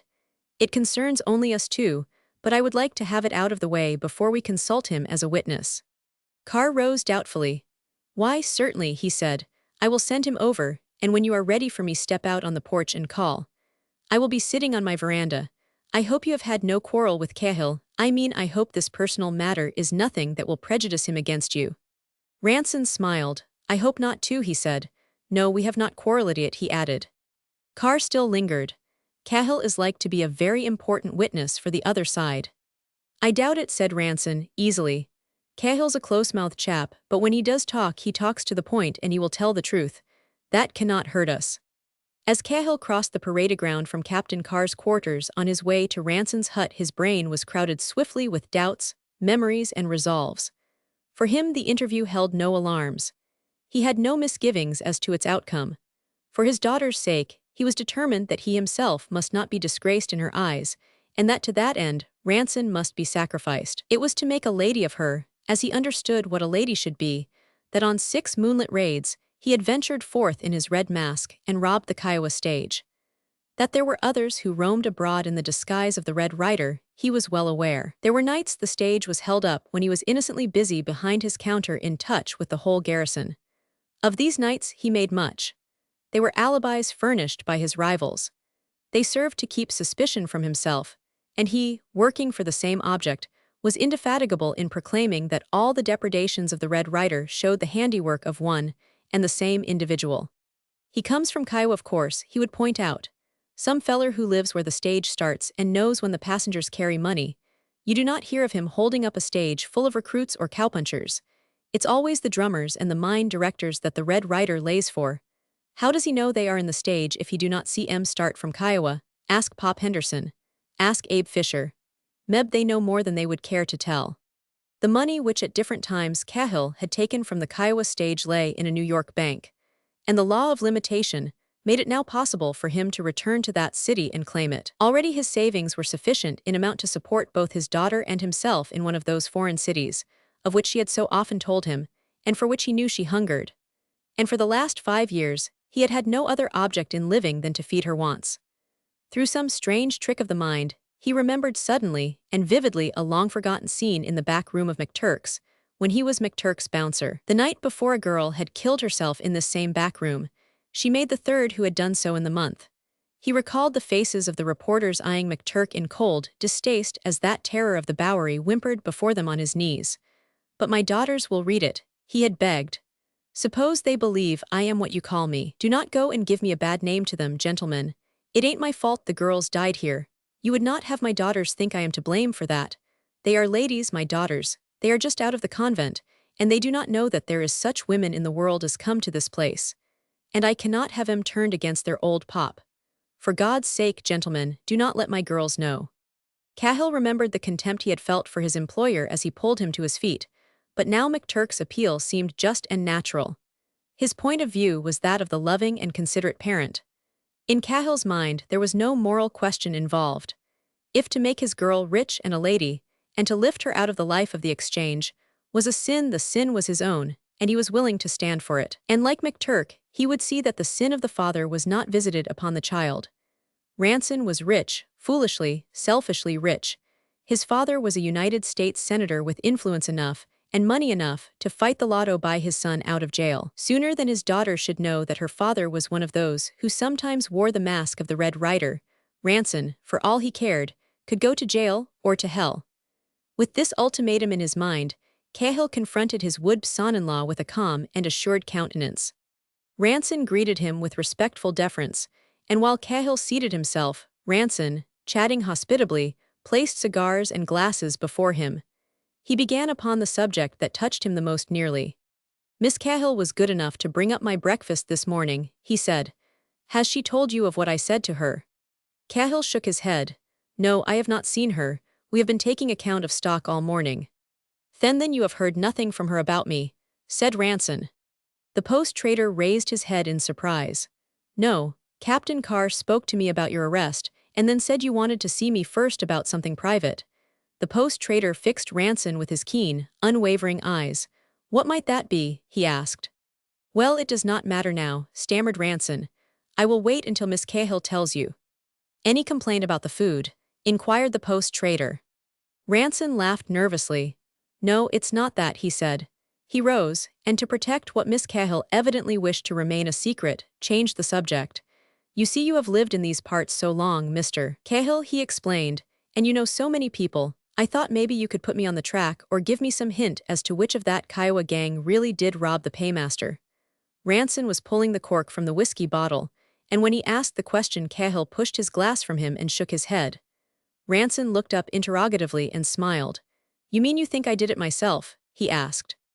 "I did not understand from Captain Carr," the post-trader began in heavy tones, "that it's my opinion you are after. He said I might be wanted to testify who was present last night in my store." "Certainly, that's all we want," Ranson answered genially. "I only thought you might give me a friendly pointer or two on the outside. And of course, if it's your opinion I did the deed, we certainly do not want your opinion. But that needn't prevent your taking a drink with me, need it? Do not be afraid. I am not trying to corrupt you. And I am not trying to poison a witness for the other fellows, either. Help yourself." Cahill stretched out his left hand. His right remained hidden in the side pocket of his coat.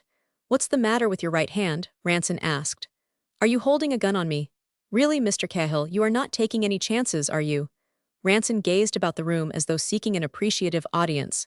"He's such an important witness," he cried, delightedly, "that first he's afraid I will poison him and he will not drink with me, and now he covers me with a gun." Reluctantly, Cahill drew out his hand.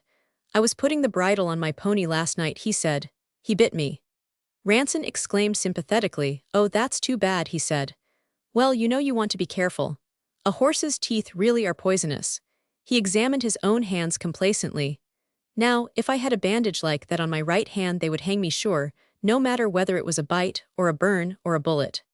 Cahill raised the glass to his lips and sipped the whiskey critically. "Why?" he asked. Why, did not you know that the paymaster boasted last night to the surgeons that he hit this fellow in the hand? He says." Cahill snorted scornfully. "How would he know that? What makes him think so?" "Well, never mind, let him think so," Ranson answered fervently. "Do not discourage him. That's the only evidence I have got on my side. He says he fired to disarm the man, and that he saw him shift his gun to his left hand. It was the shot that the man fired when he held his gun in his left that broke the colonel's arm. Now, everybody knows I cannot hit a barn with my left, and as for having any wounds concealed about my person, Ranson turned his hands like a conjurer to show the front and back thee can search me.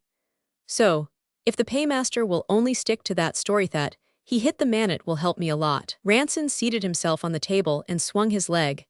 "And of course it would be a big help, too, if you could remember who was in your exchange when I was planning to rob the coach.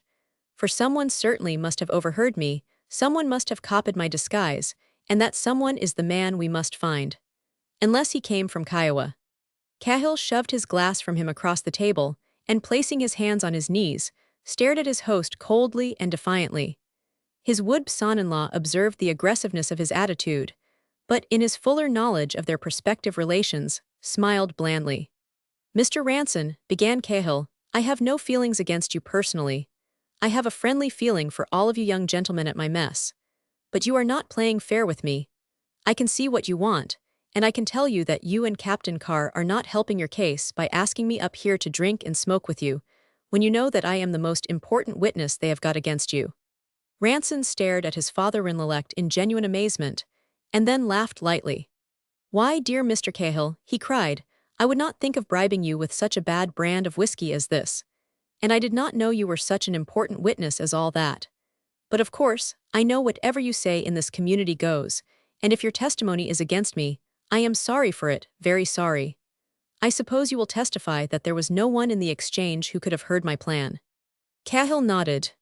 "And, as it's not likely two men at exactly the same time should have thought of robbing the stage in exactly the same way, I must have robbed it myself." Cahill nursed his bandaged hand with the other. "That's the court's business," he growled. "I mean to tell the truth." "And the truth is?" asked Ransom. "The truth is that last night there was no one in the exchange but you officers and me. If anybody'd come in on the store side you would have seen him, would not you? And if he would come into the exchange I would have seen him. But no one come in. I was there alone and, certainly, I did not hear your plan, and I did not rob the stage. When you fellows left I went down to the Indian village. Half the reservation can prove I was there all the evening, so of the four of us, that lets me out. Crosby and Curtis were in command of the pay escort, that's their alibi, and as far as I can see, Lieutenant, that puts it up to you." Ranson laughed and shook his head. "Yes, it certainly looks that way," he said. "Only I cannot see why you need be so damned pleased about it." He grinned wickedly. If you were not such a respectable member of Fort Crockett society, I might say you listened at the door and rode after me in one of your own ponchos. As for the Indian village, that's no alibi. A Kiowa swear his skin's as white as yours if you give him a drink. And is that why I get this one? Cahill demanded. Am I a Kiowa? Ranson laughed and shoved the bottle toward his father-in-elect. Oh, cannot you take a joke, he said. Take another drink then. The voice outside the hut was too low to reach the irate Cahill, but Ranson heard it and leaped to his feet. Wait, he commanded. He ran to the door and met Sergeant Clancy at the threshold. Miss Cahill, Lieutenant, said the sergeant, wants to see her father. Cahill had followed Ranson to the door. You want to see me, Mame? He asked. Yes, Miss Cahill cried, and Mr. Ransom, too, if I may. She caught her father eagerly by the arm, but her eyes were turned joyfully upon Ranson. They were laughing with excitement. Her voice was trembling and eager. It is something I have discovered, she cried. I found it out just now, and I hope. It is most important. I believe it will clear Mr. Ranson, she cried happily. At least it will show that last night someone went out to rob the coach and went dressed as he was. Cahill gave a short laugh. What's his name? He asked mockingly. Have you seen him? I did not see him, and I do not know his name, but… Cahill snorted and picked up his sombrero from the table. Then it's not so very important after all, he said. Is that all that brought you here? The main thing is that she is here, said Ranson, for which the poor prisoner is grateful to her, and to the man she has not seen, in the mask and poncho, whose name she does not know. Mr. Cahill, bad as it is, I insist on your finishing your whiskey. Miss Cahill, please sit down. He moved a chair toward her, and as he did so, looked full into her face with such love and happiness that she turned her eyes away. Well, asked Cahill. I must first explain to Lieutenant Ranson, father, said his daughter, that today is the day we take account of stock. Speaking of stock, said Ranson, do not forget that I owe you for a red kerchief and a rubber poncho. You can have them back if you like. I will not need a raincoat where I am going. Do not, said Miss Cahill. Please let me go on. After I brought you your breakfast here, I could not begin to work just at once. I was thinking about something else. Everyone was talking of your arrest, and I could not settle down to take account of stock. She threw a look at Ranson which asked for his sympathy. But when I did start, I began with the ponchos and the red kerchiefs, and then I found out something. Cahill was regarding his daughter in strange distress, but Ranson appeared indifferent to her words, and intent only on the light and beauty in her face. But he asked, smiling, and that was. You see, continued Miss Cahill, eagerly, I always keep a dozen of each article, and as each one is sold I check it off in my daybook. Yesterday Mrs. Bolland bought a poncho for the colonel. That left 11 ponchos. Then a few minutes later I gave Lightfoot a red kerchief for his squaw. That left 11 kerchiefs. Stop, cried Ranson. Miss Cahill, he began, severely, I hope you do not mean to throw suspicion on the wife of my respected colonel, or on Mrs. Lightfoot, the prairie flower. Those ladies are my personal friends, I refuse to believe them guilty. And have you ever seen Mrs. Bolland on horseback? You wrong her. It is impossible. Please, begged Miss Cahill, please let me explain. When you went to hold up the stage you took a poncho and a kerchief. That should have left 10 of each. But when I counted them this morning, there were 9 red kerchiefs and 9 ponchos. Ranson slapped his knee sharply. Good, he said, that is interesting. What does it prove? Demanded Cahill. It proves nothing, or it proves everything, said Miss Cahill. To my mind it proves without any doubt that someone overheard Mr. Ranson's plan, that he dressed like him to throw suspicion on him, and that this second person was the one who robbed the paymaster. Now, father, this is where you can help us. You were there then. Try to remember. It is so important. Who came into the store after the others had gone away? Cahill tossed his head like an angry bull. There are 50 places in this post, he protested, roughly, where a man can get a poncho. Every trooper owns his slicker. But father, we do not know that theirs are missing, cried Miss Cahill, and we do know that those in our store are. Do not think I am foolish. It seemed such an important fact to me, and I had hoped it would help. It does help immensely, cried Ranson. I think it's a splendid clue. But unfortunately, I do not think we can prove anything by your father, for he's just been telling me that there was no one in the place but himself. No one came in, and he was quite alone. Ranson had begun speaking eagerly, but either his own words or the intentness with which Cahill received them caused him to halt and hesitate absolutely alone. You see, said Cahill, thickly, As soon as they had gone I rode to the Indian village. Why no, father, corrected Miss Cahill. Do not you remember, you told me last night that when you reached Lightfoot's tent I had just gone. That was quite 2 hours after the others left the store. In her earnestness, Miss Cahill had placed her hand upon her father's arm and clutched it eagerly. And you remember no one coming in before you left, she asked. No one. Cahill had not replaced the bandaged hand in his pocket, but had shoved it inside the opening of his coat. As Mary Cahill caught his arm her fingers sank into the palm of the hand, and he gave a slight grimace of pain. Oh father, Miss Cahill cried, your hand, I am so sorry, did I hurt it? Please let me see. Cahill drew back with sudden violence. No, he cried, leave it alone. Come, we must be going. But Miss Cahill held the wounded hand in both her own. When she turned her eyes to Ranson, they were filled with tender concern. I hurt him, she said, reproachfully. He shot himself last night with one of those new cylinder revolvers. Her father snatched the hand from her. He tried to drown her voice by a sudden movement toward the door. Come, he called, do you hear me? But his daughter in her sympathy continued. He was holding it so, she said, and it went off, and the bullet passed through here. She laid the tip of a slim white finger on the palm of her right hand. The bullet, cried Ranson. He repeated dully, the bullet. There was a sudden, tense silence. Outside they could hear the crunch of the sentry's heel in the gravel, and from the baseball field back of the barracks, the soft spring air was rent with the jubilant crack of the bat as it drove the ball. Afterward Ranson remembered that, while one half of his brain was terribly acute to the moment, the other was wondering whether the runner had made his base. It seemed an interminable time before Ranson raised his eyes from Miss Cahill's palm to her father's face. What he read in them caused Cahill to drop his hand swiftly to his hip. Ranson saw the gesture and threw out both his hands.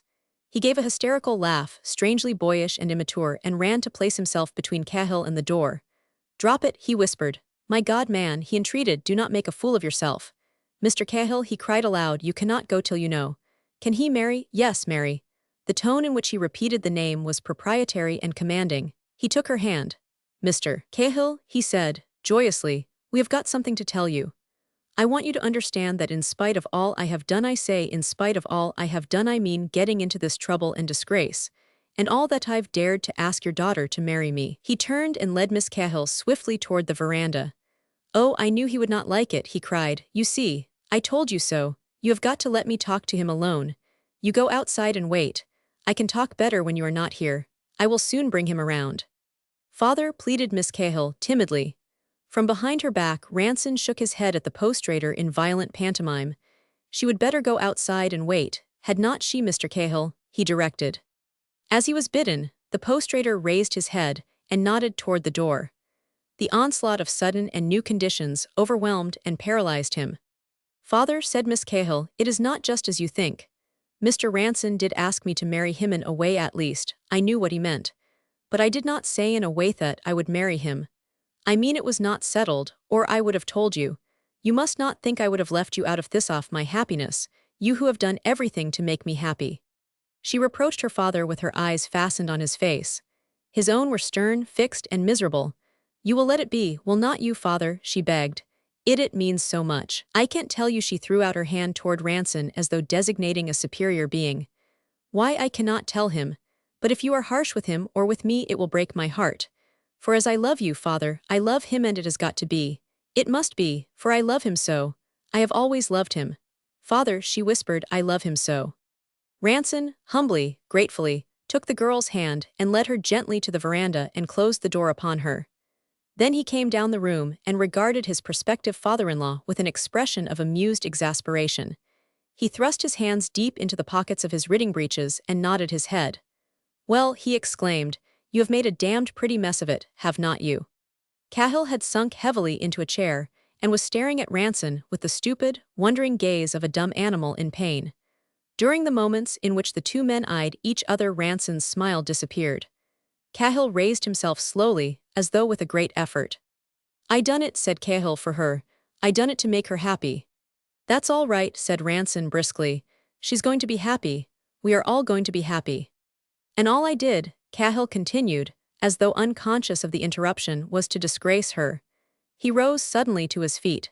His mental sufferings were so keen that his huge body trembled. He recognized how truly he had made a mess of it. He saw that all he had hoped to do for his daughter by crime would have been done for her by this marriage with Ranson, which would have made her a lady, made her rich, made her happy. Had it not been for his midnight raids, she would have been honored, loved, and envied, even by the wife of the colonel herself. But through him disgrace had come upon her, sorrow and trouble. She would not be known as the daughter of Senator Ranson, but of Cahill, an ex-member of the Wyote gang, a highway robber, as the daughter of a thief who was serving his time in state prison. At the thought, Cahill stepped backward unsteadily as though he had been struck. He cried suddenly aloud. Then his hand whipped back to his revolver, but before he could use it, Ranson had seized his wrist with both hands. The two struggled silently and fiercely. The fact of opposition brought back to Cahill all of his great strength. "No, you do not," Ranson muttered. "Think of your daughter, man, drop it." "I shall do it," Cahill panted. "I am thinking of my daughter. It's the only way out. Take your hands off me, I shall." With his knuckles, Ranson bored cruelly into the wounded hand, and it opened, and the gun dropped from it. But as it did so, it went off with a report that rang through the building. There was an instant rush of feet upon the steps of the veranda, and at the sound the two men sprang apart, eyeing each other sheepishly like two discovered truants. When Sergeant Clancy and the guard pushed through the door, Ranson stood facing it, spinning the revolver in cowboy fashion around his fourth finger. He addressed the sergeant in a tone of bitter irony. "Oh, you have come at last," he demanded. "Are you deaf? Why did not you come when I called?" His tone showed he considered he had just cause for annoyance. "The gun brought me," I began Clancy. "Yes, I hoped it might. That's why I fired it," snapped Ranson. "I want 2 whiskey and sodas. Quick now." "2," gasped Clancy. "Whiskey and sodas. See how fast one of you can chase over to the club and get 'em. And next time I want a drink, do not make me wake the entire garrison." As the soldiers retreated, Ranson discovered Miss Cahill's white face beyond them. He ran and held the door open by a few inches. "It's all right," he whispered, reassuringly.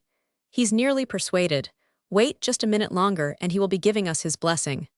"But the pistol shot?" she asked. "I was just calling the guard. The electric bell's broken and your father wanted a drink.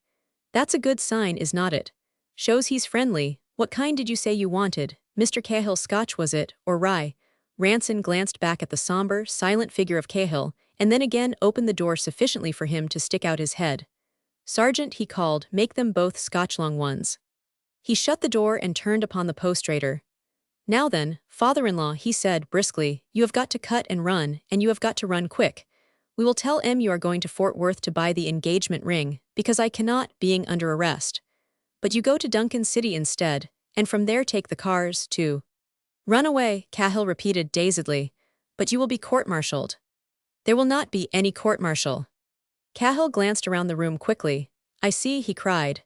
In his eagerness he was almost smiling. "I am to leave a confession and give it to you." "Confession? What rot?" cried Ranson. "They cannot prove anything against me. Everyone knows by now that there were 2 men on the trail, but they do not know who the other man was, and no one ever must know, especially Mary." Cahill struck the table with his fist. "I will not stand for it," he cried. "I got you into this and I am goin'." "Yes, going to jail," retorted Ranson. "You will look nice behind the bars, will not you? Your daughter will be proud of you in a striped suit. Do not talk nonsense. You're going to run and hide someplace somewhere where Mary and I can come and pay you a visit. Say Canada. No, not Canada. I would rather visit you in jail than in a Montreal hotel. Say Tangier or Buenos Aires or Paris. Yes, Paris is safe enough and so amusing." Cahill seated himself heavily. "I trapped you into this fix, Mr. Ranson," he said. "You know I did, and now I mean to get you out of it. I ain't going to leave the man my mame wants to marry with a clout on him. I ain't going to let her husband be jailed." Ranson had run to his desk, and from a drawer drew forth a roll of bills. He advanced with them in his hand. "Yes, Paris is certainly the place," he said. "Here's $300. I will cable you the rest. You have never been to Paris, have you? It's full of beautiful sights, Henry's American Bar, for instance, and the courtyard of the Grand Hotel and Maxim's. All good Americans go to Paris when they die, and all the bad ones while they are alive. You will find lots of both kinds, and you will sit all day on the sidewalk and drink bock and listen to Hungarian bands. And Mary and I will join you there and take you driving in the boys. Now, you start at once. I will tell her you have gone to New York to talk it over with father and buy the ring. Then I will say you have gone on to Paris to rent us apartments for the honeymoon. I will explain it somehow. That's better than going to jail, is not it, and making us bow our heads in grief. Cahill, in his turn, approached the desk, and seating himself before it, began writing rapidly. "What is it?" asked Ranson. "A confession," said Cahill, his pen scratching. "I will not take it," Ranson said, "and I will not use it." "I ain't going to give it to you," said Cahill over his shoulder. "I know better than that. But I do not go to Paris unless I leave a confession behind me. Call in the guard," he commanded. "I want 2 witnesses." "I will see you hanged first," said Ranson. Cahill crossed the room to the door, and throwing it open, called Corporal of the Guard. As he spoke, Captain Carr and Mrs. Bolland, accompanied by Miss Post and her aunt, were crossing the parade ground. For a moment the postrator surveyed them doubtfully, and then, stepping out upon the veranda, beckoned to them. "Here's a paper I have signed, Captain," he said. "I wish you would witness my signature. It's my testimony for the court-martial." "Then someone else had better sign it," said Carr. "Might look prejudiced if I 999. He turned to the ladies. "These ladies are coming in to see Ranson now. They will witness it." Miss Cahill, from the other end of the veranda, and the visitors entered the room together. "Mrs. Truesdale," cried Ranson, "you are pouring coals of fire upon my head. And Miss Post, indeed, this is too much honor. After the way I threatened and tried to frighten you last night, I expected you to hang me, at least, instead of which you have, I trust, come to tea." "Nothing of the sort," said Mrs. Bolland, sternly. "These ladies insisted on my bringing them here to say how sorry they are that they talked so much and got you into this trouble. Understand, Mr. Ranson," the colonel's wife added with dignity, "that I am not here officially as Mrs. Bolland, but as a friend of these ladies." "You are welcome in whatever form you take, Mrs. Bolland," cried Ranson, "and believe me, I am in no trouble, I assure you. In fact, I am quite the most contented man in the world. Mrs. Bolland, in spite of the cloud, the temporary cloud which rests upon my fair name, I take great pride in announcing to you that this young lady has done me the honor to consent to become my wife. Her father, a very old and dear friend, has given his consent, and I take this occasion to tell you of my good fortune, both in your official capacity and as my friend."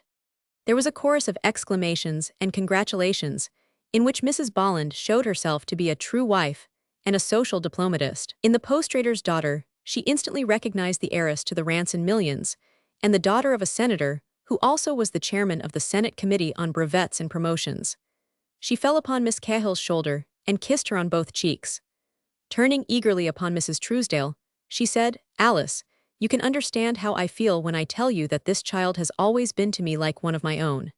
Carr took Ranson's hand and wrung it. Sergeant Clancy grew purple with pleasure and stole back to the veranda, where he whispered joyfully to a sentry. In another moment, a passing private was seen racing delightedly toward the baseball field. At the same moment, Lieutenants Crosby and Curtis and the regimental adjutant crossed the parade ground from the colonel's quarters and ran up the steps of Ranson's hut. The expressions of goodwill, of smiling embarrassment and general satisfaction, which Lieutenant Crosby observed on the countenances of those present, seemed to give him a momentary check. "Oh," he exclaimed, disappointedly, "someone has told you." Ranson laughed and took the hand which Crosby held doubtfully toward him. "No one has told me," he said. "I have been telling them." "Then you have not heard," Crosby cried delightedly. "That's good. I beg to be the first to let you know because I felt so badly at having doubted you.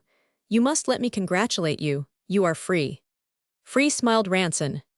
"Yes, relieved from arrest," Crosby cried, joyfully.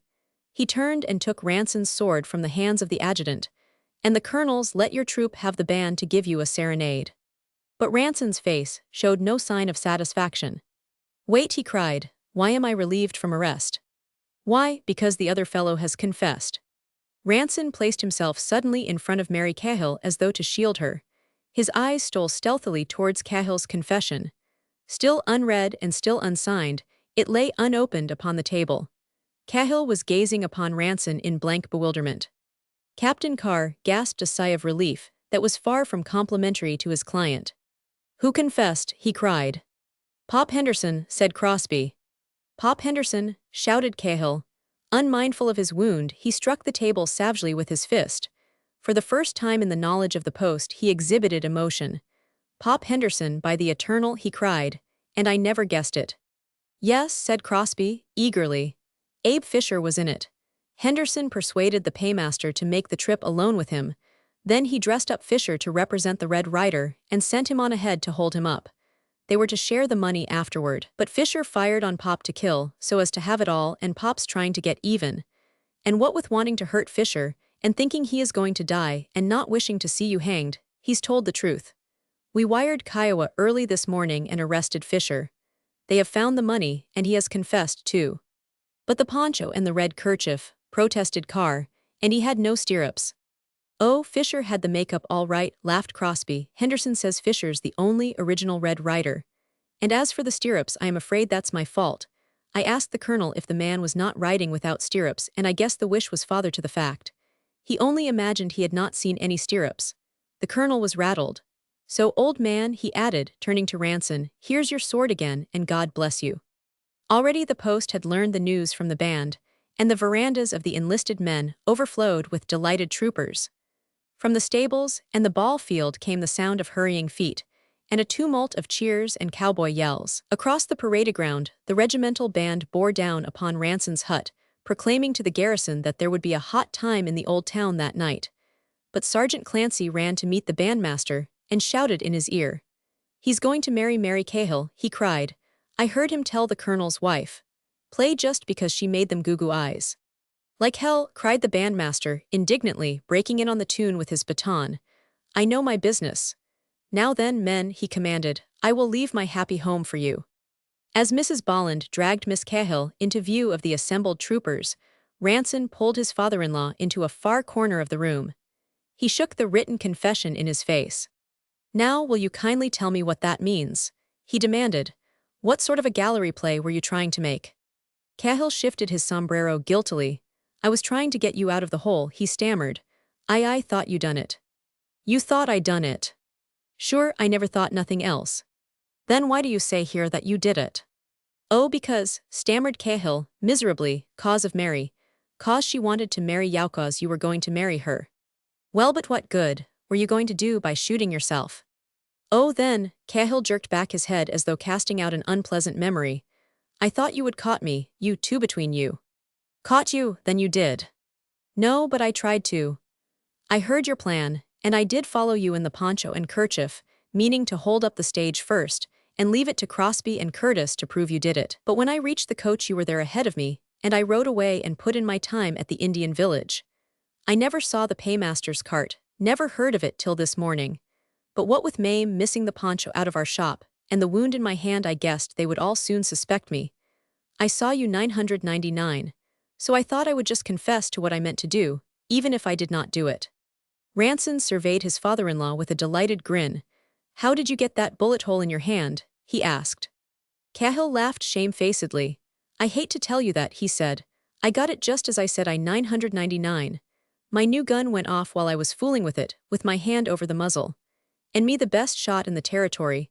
But when I heard the paymaster claimed he shot the Red Rider through the palm, I knew no one would believe me if I told the truth. So I lied. Ranson glanced down at the written confession, and then tore it slowly into pieces. And you were sure I robbed the stage, and yet you believed that I would use this. What sort of a son-in-law do you think you have got? You thought I robbed the stage, did not you? Yes. And you were going to stand for robbing it yourself, were not you? Well, that's the sort of son-in-law I have got. The two men held out their hands at the same instant. Mary Cahill, her face glowing with pride and besieged with blushes, came toward them from the veranda. She was laughing and radiant, but she turned her eyes on Ranson with a look of tender reproach. Why did you desert me? She said. It was awful, they are calling you now. They are playing the conquering hero. Mr. Cahill commanded Ranson, go out there and make a speech. He turned to Mary Cahill and lifted one of her hands in both of his. Well, I am the conquering hero, he said. I have won the only thing worth winning, dearest, he whispered. We will run away from them in a minute, and we will ride to the waterfall and the Lover's Leap. He looked down at her wistfully. Do you remember? Mary Cahill raised her head and smiled. He leaned toward her breathlessly. Why did it mean that to you too? He asked. She smiled up at him in assent. But I did not say anything, did I? Whispered Ranson. I hardly knew you then, but I knew that day that I would marry you or nobody else. And did you think that you? Yes, Mary Cahill whispered. He bent his head, and touched her hand with his lips. "Then we will go back this morning to the waterfall," he said, "and tell it that it's all come right. And now, we will bow to those crazy people out there, those make-believe dream people, who do not know that there is nothing real in this world but just you and me, and that we love each other." A disheveled orderly bearing a tray with 2 glasses confronted Ranson at the door. "Here's the scotch and sodas, Lieutenant," he panted. "I could not get 'em any sooner. The men wanted to take 'em off me to drink Miss Cahill's health." "So they shall," said Ranson. "Tell them to drink the canteen dry and charge it to me. What's a little thing like the regulations between friends? They have taught me my manners. Mr. Cahill," he called. The post-trader returned from the veranda. Ranson solemnly handed him a glass and raised the other in the air. "Here's hoping that the Red Rider rides on his raids no more," he said. "And to the future Mrs. Ransonto Mary Cahill, God bless her." He shattered the empty glass in the grate and took Cahill's hand. "Father-in-law," said Ranson, "let's promise each other to lead a new and a better life." The bar sinister. The master was walking most unsteady, his legs tripping each other. After the 5th or 6th round, my legs often go the same way. But even when the master's legs bend and twist a bit, you must not think he cannot reach you. Indeed, that is the time he kicks most frequent. So I kept behind him in the shadow, or ran in the middle of the street. He stopped at many public houses with swinging doors, those doors that are cut so high from the sidewalk that you can look in under them and see if the master is inside. At night when I peep beneath them, the man at the counter will see me first and say, "Here's the kid, Jerry, come to take you home. Get a move on you," and the master will stumble out and follow me. It's lucky for us I am so white, for no matter how dark the night, he can always see me ahead, just out of reach of his boot. At night the master certainly does see most amazing. Sometimes he sees 2 or 4 of me and walks in a circle, so that I have to take him by the leg of his trousers and lead him into the right road. One night, when he was very nasty-tempered and I was coaxing him along, 2 men passed us and one of them says, "Look at that brute." And the other asks which, and they both laugh. The master, he cursed them good and proper. This night, whenever we stopped at a public house, the master's pals left it and went on with us to the next. They spoke quite civil to me, and when the master tried a flying kick, they gives him a shove. "Do you want we should lose our money?" says the pals. I had had nothing to eat for a day and a night, and just before we set out, the master gives me a wash under the hydrant. Whenever I am locked up until all the slop-ins in our alley are empty, and made to take a bath, and the master's pals speak civil and feel my ribs, I know something is going to happen. And that night, when every time they see a policeman under a lamppost, they dodged across the street, and when at the last one of them picked me up and hid me under his jacket, I began to tremble, for I knew what it meant. It meant that I was to fight again for the master. I do not fight because I like it. I fight because if I did not the other dog would find my throat, and the master would lose his stakes, and I would be very sorry for him and ashamed. Dogs can pass me and I can pass dogs, and I would never pick a fight with none of them. When I see 2 dogs standing on their hind legs in the streets, clawing each other's ears, and snapping for each other's windpipes, or howling and swearing and rolling in the mud, I feel sorry they should act so, and pretend not to notice. If he would let me, I would like to pass the time of day with every dog I meet, but there's something about me that no nice dog can abide. When I trot up to nice dogs, nodding and grinning to make friends, they always tell me to be off. "Go to the devil," they bark at me, "get out." And when I walk away they shout mongrel and gutter dog, and sometimes, after my back is turned, they rush me. I could kill most of them with 3 shakes, breaking the backbone of the little ones and squeezing the throat of the big ones. But what's the good? They are nice dogs, that's why I try to make up to them, and though it's not for them to say it, I am a street dog, and if I try to push into the company of my betters, I suppose it's their right to teach me my place.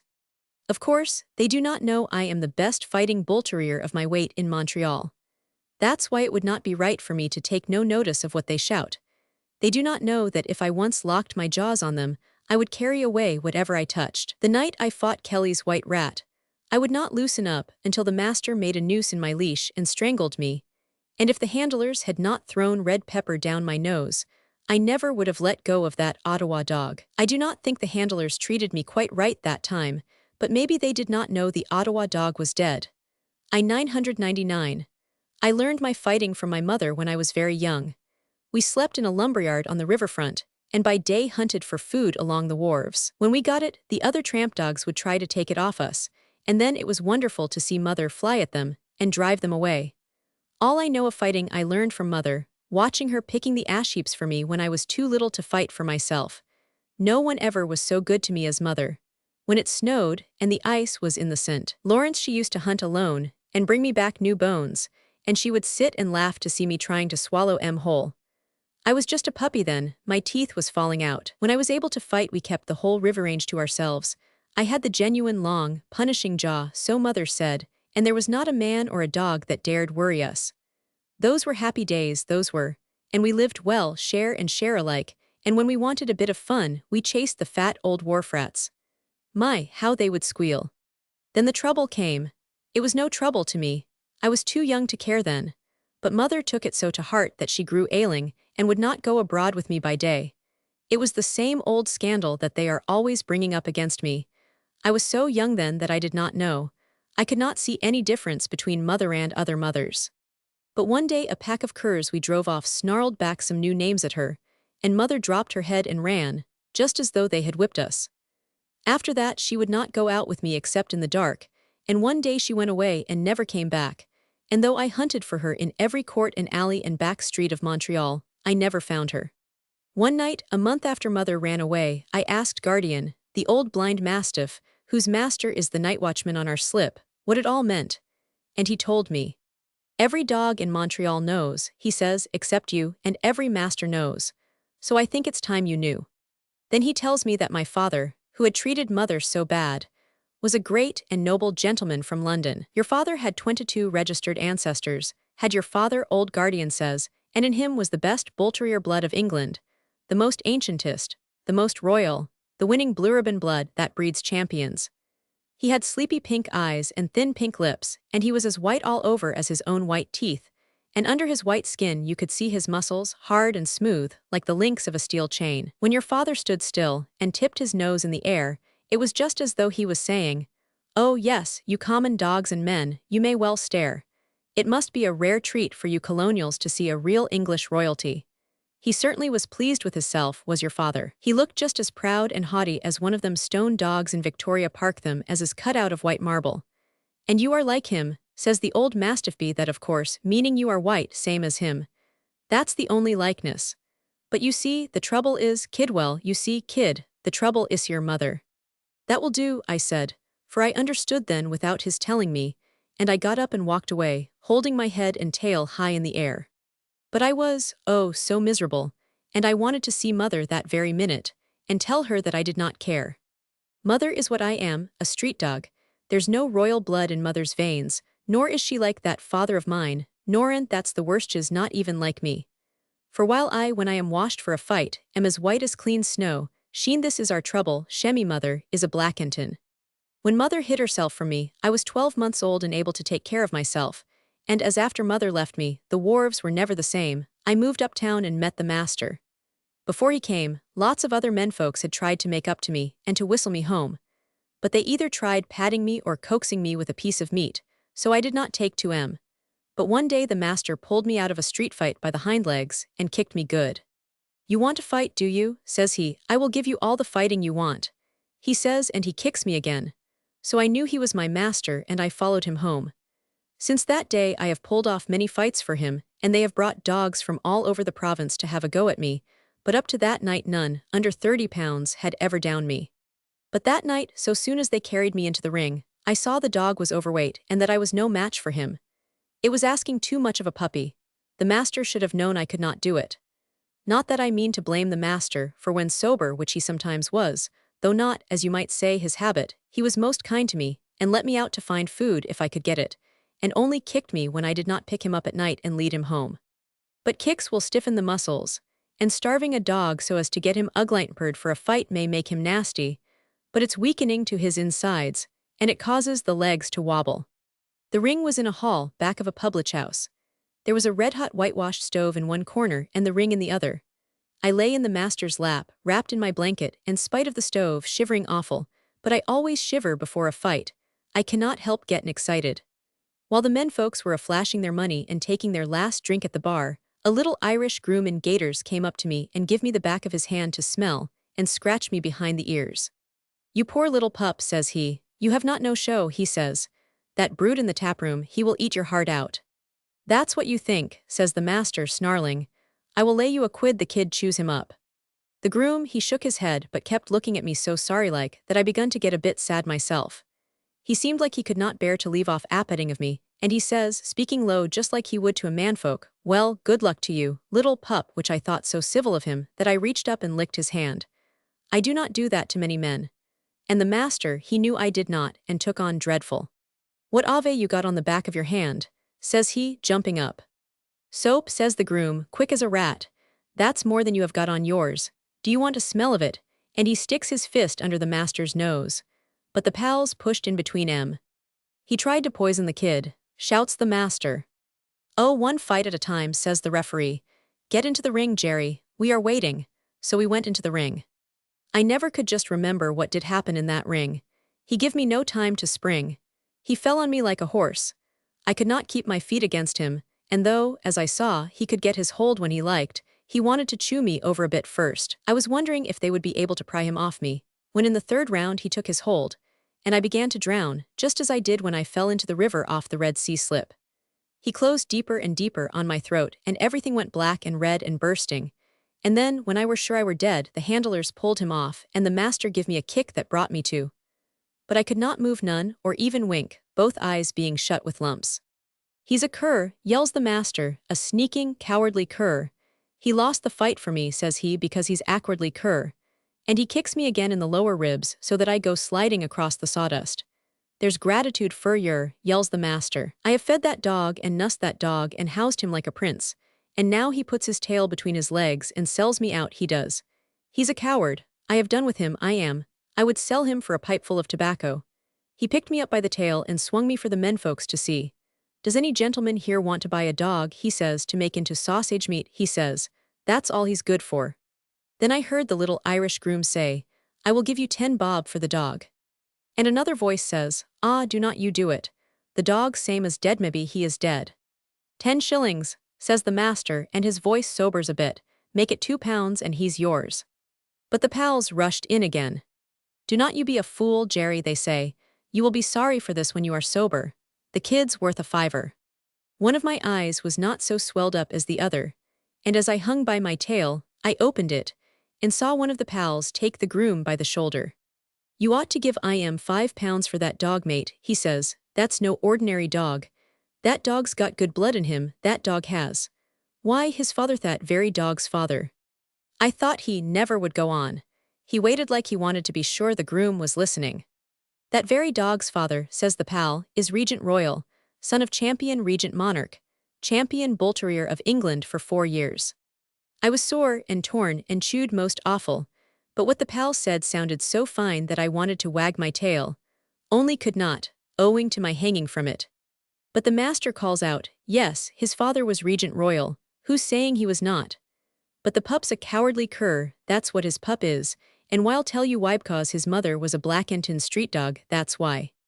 I do not see how I get the strength, but some way I threw myself out of the master's grip and fell at his feet, and turned over and fastened all my teeth in his ankle, just across the bone. When I woke, after the pals had kicked me off him, I was in the smoking car of a railroad train, lying in the lap of the little groom, and he was rubbing my open wounds with a greasy, yellow stuff, exquisite to the smell, and most agreeable to lick off.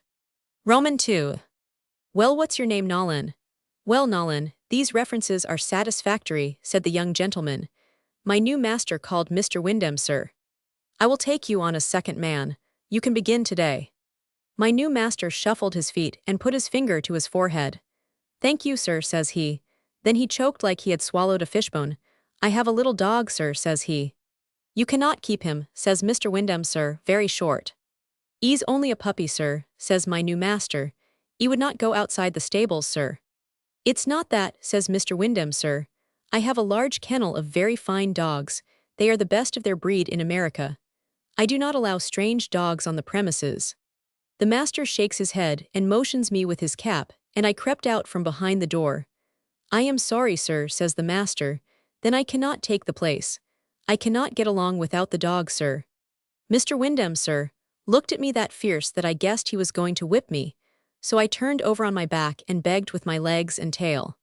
"Why you beat him?" says Mr. Windham, sir, very stern. "No fear," the master says, getting very red. "The party I bought him off taught him that. He never learnt that from me." He picked me up in his arms, and to show Mr. Windham, sir, how well I loved the master, I bit his chin and hands. Mr. Windham, sir, turned over the letters the master had given him. "Well, these references certainly are very strong," he says. "I guess I will let the dog stay this time. Only see you keep him away from the kennel, sir, you will both go." "Thank you, sir," says the master, grinning like a cat when she's safe behind the area railing. "He's not a bad bull terrier," says Mr. Windham, sir, feeling my head. "Not that I know much about the smooth-coated breeds. My dogs are St. Bernards." He stopped patting me and held up my nose. "What's the matter with his ears?" he says. "They are chewed to pieces." "Is this a fighting dog?" he asks, quick and rough-like. I could have laughed.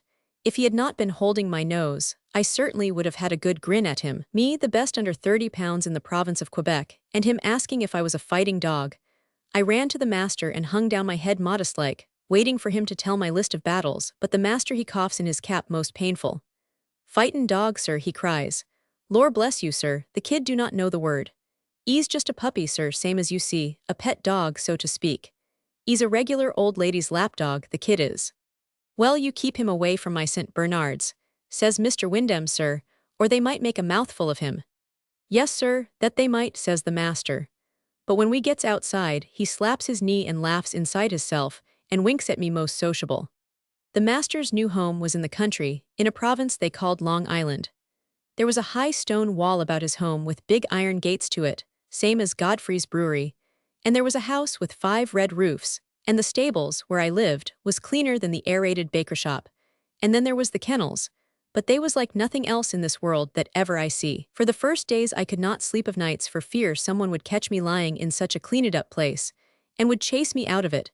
And when I did fall to sleep, I would dream I was back in the old master's attic, shivering under the rusty stove, which never had no coals in it, with the master flat on his back on the cold floor, with his clothes on. And I would wake up, scared and whimpering, and find myself on the new master's cot with his hand on the quilt beside me. And I would see the glow of the big stove, and hear the high-quality horses below stairs stamping in their straw-lined boxes, and I would snoop the sweet smell of hay and harness soap, and go to sleep again. The stables was my jail, so the master said, but I do not ask no better home than that jail. "Now, kid," says he, sitting on the top of a bucket upside down, "you have got to understand this. When I whistle, it means you are not to go out of this air yard. These stables is your jail. And if you leave I will have to leave too, and over the seas, in the county Mayo, an old mother will ave to leave her bit of a cottage. For £2 I must be sending her every month, or she will have naught to eat, nor no thatch over her head. So I cannot lose my place, kid, and see you do not lose it for me. You must keep away from the kennels," says he, "they are not for the likes of you. The kennels are for the quality. I would not take a litter of them woolly dogs for one wag of your tail, kid, but for all that they are your betters, same as the gentry up in the big house are my betters. I know my place and keep away from the gentry, and you keep away from the champions. So I never goes out of the stables.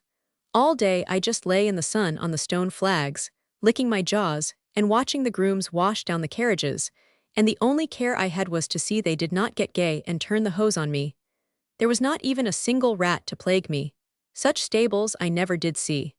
"Nolan," says the headgroom, "some day that dog of yours will give you the slip. You cannot keep a street dog tied up all his life. It's against his nature. The headgroom is a nice old gentleman, but he does not know everything. Just as though I would been a street dog because I liked it. As if I would rather poke for my victuals in ash heaps than have handed me in a wash basin, and would sooner bite and fight than be polite and sociable. If I would had mother there, I could not have asked for nothing more. But I would think of her snooping in the gutters, or freezing of nights under the bridges, or, what's worse of all, running through the hot streets with her tongue down, so wild and crazy for a drink, that the people would shout mad dog at her and stone her. Water's so good that I do not blame the menfolks for locking it up inside their houses, but when the hot days come, I think they might remember that those are the dog days and leave a little water outside in a trough, like they do for the horses. Then we would not go mad, and the policemen would not shoot us. I had so much of everything I wanted that it made me think a lot of the days when I had not nothing, and if I could have given what I had to mother, as she used to share with me, I would have been the happiest dog in the land. Not that I was not happy then, and most grateful to the master, too, and if I would only minded him, the trouble would not have come again. But one day the coachman says that the little lady they called Miss Dorothy had come back from school, and that same morning, she runs over to the stables to pat her ponies, and she sees me.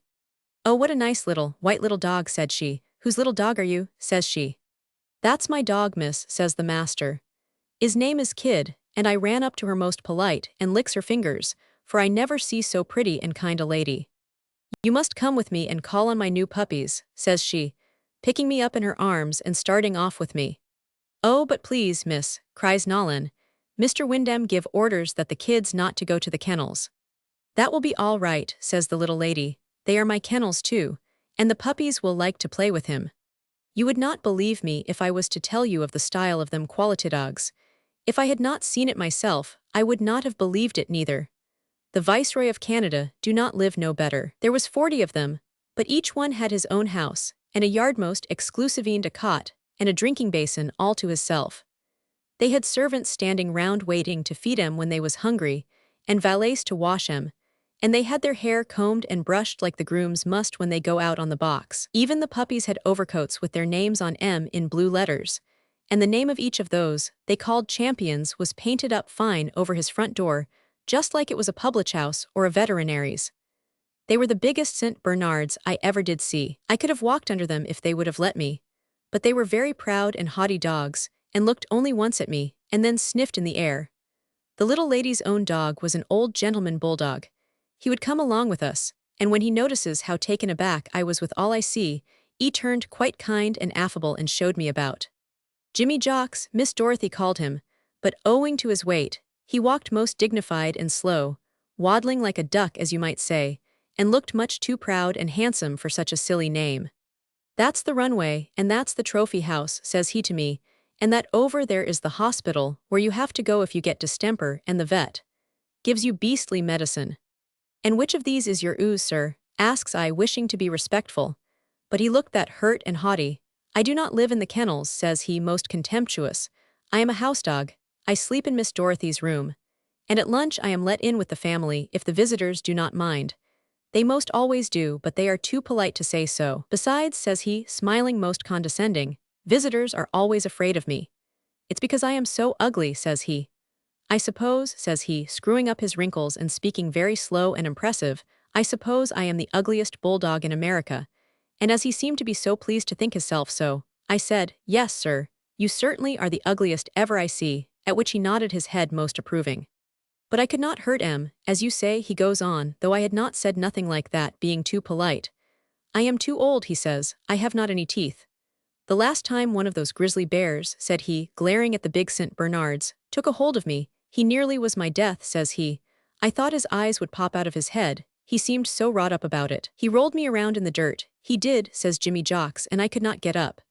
"It was low," says Jimmy Jocks, making a face like he had a bad taste in his mouth. "Low, that's what I call it, bad form, you understand, young man, not done in our circumstandent low." He growled, way down in his stomach, and puffed himself out, panting and blowing like he had been on a run. "I am not a street fighter," he says, scowling at a St. Bernard marked champion.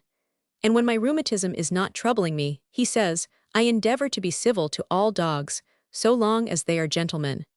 "Yes, sir," said I, for even to me he had been most affable. At this we had come to a little house off by itself, and Jimmy Jocks invites me in. "This is their trophy room," he says, "where they keep their prizes. Mine," he says, rather grand-like, "are on the sideboard." Not knowing what a sideboard might be, I said, "Indeed, sir, that must be very gratifying." But he only wrinkled up his chops as much as to say, "It is my right." The trophy room was as wonderful as any public house I ever see. On the walls was pictures of nothing but beautiful St. Bernard dogs, and rows of blue and red and yellow ribbons. And when I asked Jimmy Jocks why they was so many more of blue than of the others, he laughs and says, "Because these kennels always win." And there was many shining cups on the shelves, which Jimmy Jocks told me were prizes won by the champions. "Now, sir, might I ask you, sir," says I, "what is a champion?" At that he panted and breathed so hard I thought he would bust hisself. "My dear young friend," says he, "wherever have you been educated? A champion is a champion," he says. "He must win 9 blue ribbons in the open class. You follow method is against all comers. Then he has the title before his name, and they put his photograph in the sporting papers. You know, of course, that I am a champion, says he. I am champion Woodstock Wizard 3, and the two other Woodstock wizards, my father and uncle, were both champions. But I thought your name was Jimmy Jocks, I said. He laughs right out at that. That's my kennel name, not my registered name, he says. Why, you certainly know that every dog has two names. Now, what's your registered name and number, for instance? Says he. I have only got one name, I says, just Kid. Woodstock Wizard puffs at that, and wrinkles up his forehead, and pops out his eyes. Who are your people, says he, where's your home? At the stable, sir, I said. My master is the second groom. At that, Woodstock Wizard 3 looks at me for quite a bit without winking, and stares all around the room over my head. Oh well, says he at last, you are a very civil young dog, says he, and I blame no one for what he cannot help, which I thought most fair and liberal. And I have known many bull terriers that were champions, says he, though as a rule they mostly run with firing engines and to fighting. For me, I would not care to run through the streets after a hose cart, nor to fight, says he, but each to his taste.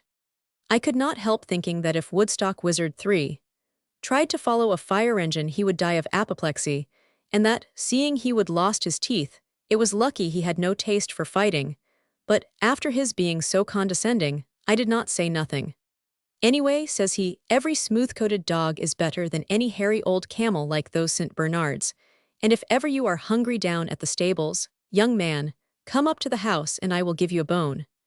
I cannot eat them myself, but I bury them around the garden from force of habit, and in case a friend should drop in. Ah, I see my mistress coming, he says, and I bid you good day. I regret, he says, that our different social position prevents our meeting frequent, for you are a worthy young dog with a proper respect for your betters, and in this country there's precious few of them have that. Then he waddles off, leaving me alone and very sad, for he was the first dog in many days that had spoken to me. But since he showed, seeing that I was a stable dog, he did not want my company, I waited for him to get well away.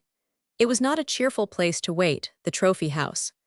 The pictures of the champions seemed to scowl at me, and ask what right had such as I even to admire them, and the blue and gold ribbons and the silver cups made me very miserable. I had never won no blue ribbons or silver cups, only stakes for the old master to spend in the publics, and I had not won them for being a beautiful, high-quality dog, but just for fighting, which, of course, as Woodstock Wizard 3 says, is low. So I started for the stables, with my head down and my tail between my legs, feeling sorry I had ever left the master. But I had more reason to be sorry before I got back to him. The trophy house was quite a bit from the kennels, and as I left it I see Miss Dorothy and Woodstock Wizard 3 walking back toward them, and that a fine, big St. Bernard, his name was Champion Red Elfberg, had broke his chain and was running their way. When he reaches old Jimmy Jocks, he lets out a roar like a grain steamer in a fog, and he makes 3 leaps for him. Old Jimmy Jocks was about a fourth his size, but he plants his feet and curves his back, and his hair goes up around his neck like a collar. But he never had no show at no time, for the grizzly bear, as Jimmy Jocks had called him, lights on old Jimmy's back and tries to break it, and old Jimmy Jocks snaps his gums and claws the grass, panting and groaning awful. But he cannot do nothing, and the grizzly bear just rolls him under him, biting and tearing cruel. The odds was all that Woodstock Wizard 3 was going to be killed. I had fought enough to see that, but not knowing the rules of the game among champions, I did not like to interfere between two gentlemen who might be settling a private affair, and, as it were, take it as presuming of me. So I stood by, though I was shaking terrible, and holding myself in like I was on a leash. But at that, Woodstock Wizard 3, who was underneath, sees me through the dust, and calls very faint, "Help you," he says. "Take him in the hind leg," he says. "He's murdering me," he says. And then the little Miss Dorothy, who was crying and calling to the kennelman, catches at the Red Elfberg's hind legs to pull him off. And the brute, keeping his front pats well in Jimmy's stomach, turns his big head and snaps at her. So that was all I asked for, thank you. I went up under him. It was really nothing. He stood so high that I had only to take off about 3 feet from him and come in from the side, and my long, punishing jaw as mother was always talking about, locked on his woolly throat, and my back teeth met. I could not shake him, but I shook myself, and every time I shook myself there was 30 pounds of weight tore at his windpipes. I could not see nothing for his long hair, but I heard Jimmy Jocks puffing and blowing on one side, and munching the brute's leg with his old gums. Jimmy was an old sport that day, was Jimmy, or Woodstock Wizard 3. As I should say, when the red Elfberg was out and down I had to run, or those kennelmen would have had my life. They chased me right into the stables, and from under the hay I watched the headgroom take down a carriage whip and order them to the right about. Luckily master and the young grooms were out, or that day there would have been fighting for everybody. Well, it nearly did for me and the master.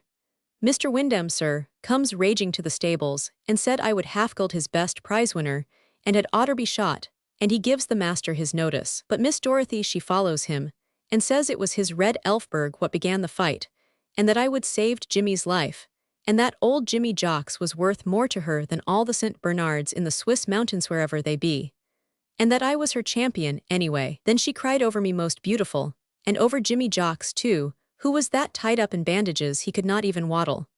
So when he heard that side of it, Mr. Wyndham, sir, told us that if Nolan put me on a chain, we could stay. So it came out all right for everybody but me. I was glad the master kept his place, but I would never worn a chain before, and it disheartened me, but that was the least of it. For the quality dogs could not forgive my whipping their champion, and they came to the fence between the kennels and the stables, and laughed through the bars, barking most cruel words at me. I could not understand how they found it out, but they knew. After the fight Jimmy Jocks was most condescending to me, and he said the grooms had boasted to the kennelmen that I was a son of Regent Royal, and that when the kennelmen asked who was my mother they had to tell them that too. Perhaps that was the way of it, but however, the scandal was out, and every one of the quality dogs knew that I was a street dog, and the son of a Blackenton. These misalliances will occur, said Jimmy Jocks in his old-fashioned way, but no well-bred dog, says he, looking most scornful at the St. Bernards, who were howling behind the palings, would refer to your misfortune before you, certainly not cast it in your face. I myself remember your father's father, when he made his debut at the Crystal Palace.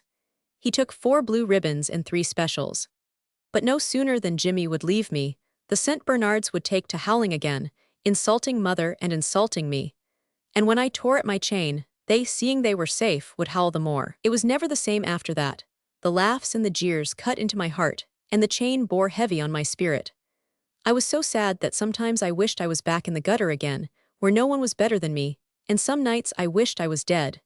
If it had not been for the master being so kind, and that it would have looked like I was blaming mother, I would have twisted my leash and hanged myself. About a month after my fight, the word was passed through the kennels that the New York show was coming, and such goings-on as followed I never did see. If each of them had been matched to fight for £1,000 in the gate, they could not have trained more conscientious. But perhaps that's just my envy. The kennel-men rubbed 'em and scrubbed 'em and trims their hair and curls and combs it, and some dogs they fatted, and some they starved. No one talked of nothing but the show, and the chances our kennels had against the other kennels.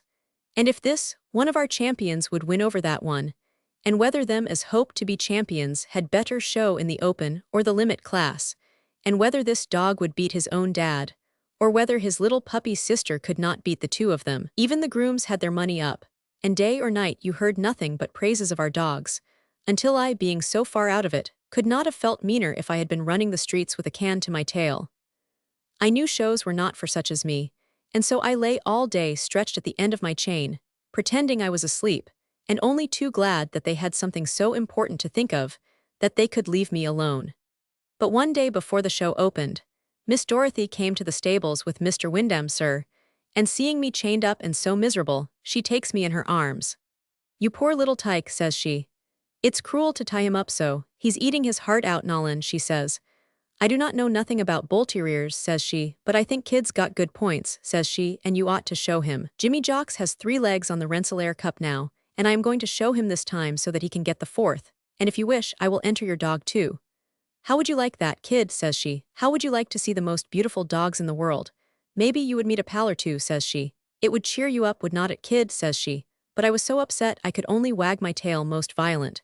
"He says it would," says she, though being that excited I had not said nothing. So Mr. Wyndham, sir, laughs and takes out a piece of blue paper and sits down at the headgroom's table. "What's the name of the father of your dog, Nolan?" says he. And Nolan says, "The man I got him off told me he was a son of champion Regent Royal, sir." "But it do not seem likely, does it?" says Nolan. "It does not," says Mr. Wyndham, sir, short-like. "Are not you sure, Nolan?" says Miss Dorothy. "No, miss," says the master. Sire unknown, says Mr. Wyndham, sir, and writes it down. Date of birth, asks Mr. Wyndham, sir. Ian known, sir, says Nolan, and Mr. Wyndham, sir, writes it down. Breeder, says Mr. Wyndham, sir. Unknown, says Nolan, getting very red around the jaws, and I drops my head and tail. And Mr. Wyndham, sir, writes that down. Mother's name, says Mr. Wyndham, sir. She was unknown, says the master, and I licks his hand. Damn unknown, says Mr. Wyndham, sir, and writes it down. Then he takes the paper and reads out loud. Sire unknown, damn unknown, breeder unknown, date of birth unknown. You would better call him the great unknown, says he. Who's paying his entrance fee? I am, says Miss Dorothy. 2 weeks after we all got on a train for New York, Jimmy Jocks and me following Nolan in the smoking car, and 22 of the St. Bernards, in boxes and crates, and on chains and leashes. Such a barking and howling I never did hear, and when they sees me going too, they laughs fit to kill. What is this, a circus, says the railroadman. But I had no heart in it. I hated to go. I knew I was no show dog, even though Miss Dorothy and the master did their best to keep me from shaming them.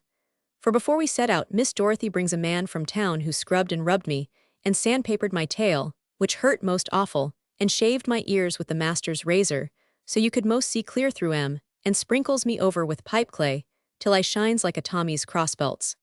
Upon my word, says Jimmy Jocks when he first sees me, what a swell you are the image of your granddad when he made his debut at the Crystal Palace.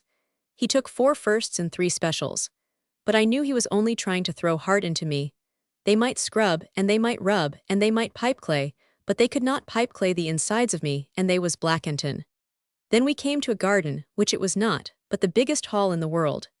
Inside there was lines of benches, a few miles long, and on them sat every dog in the world. If all the dog snatchers in Montreal had worked night and day for a year, they could not have caught so many dogs.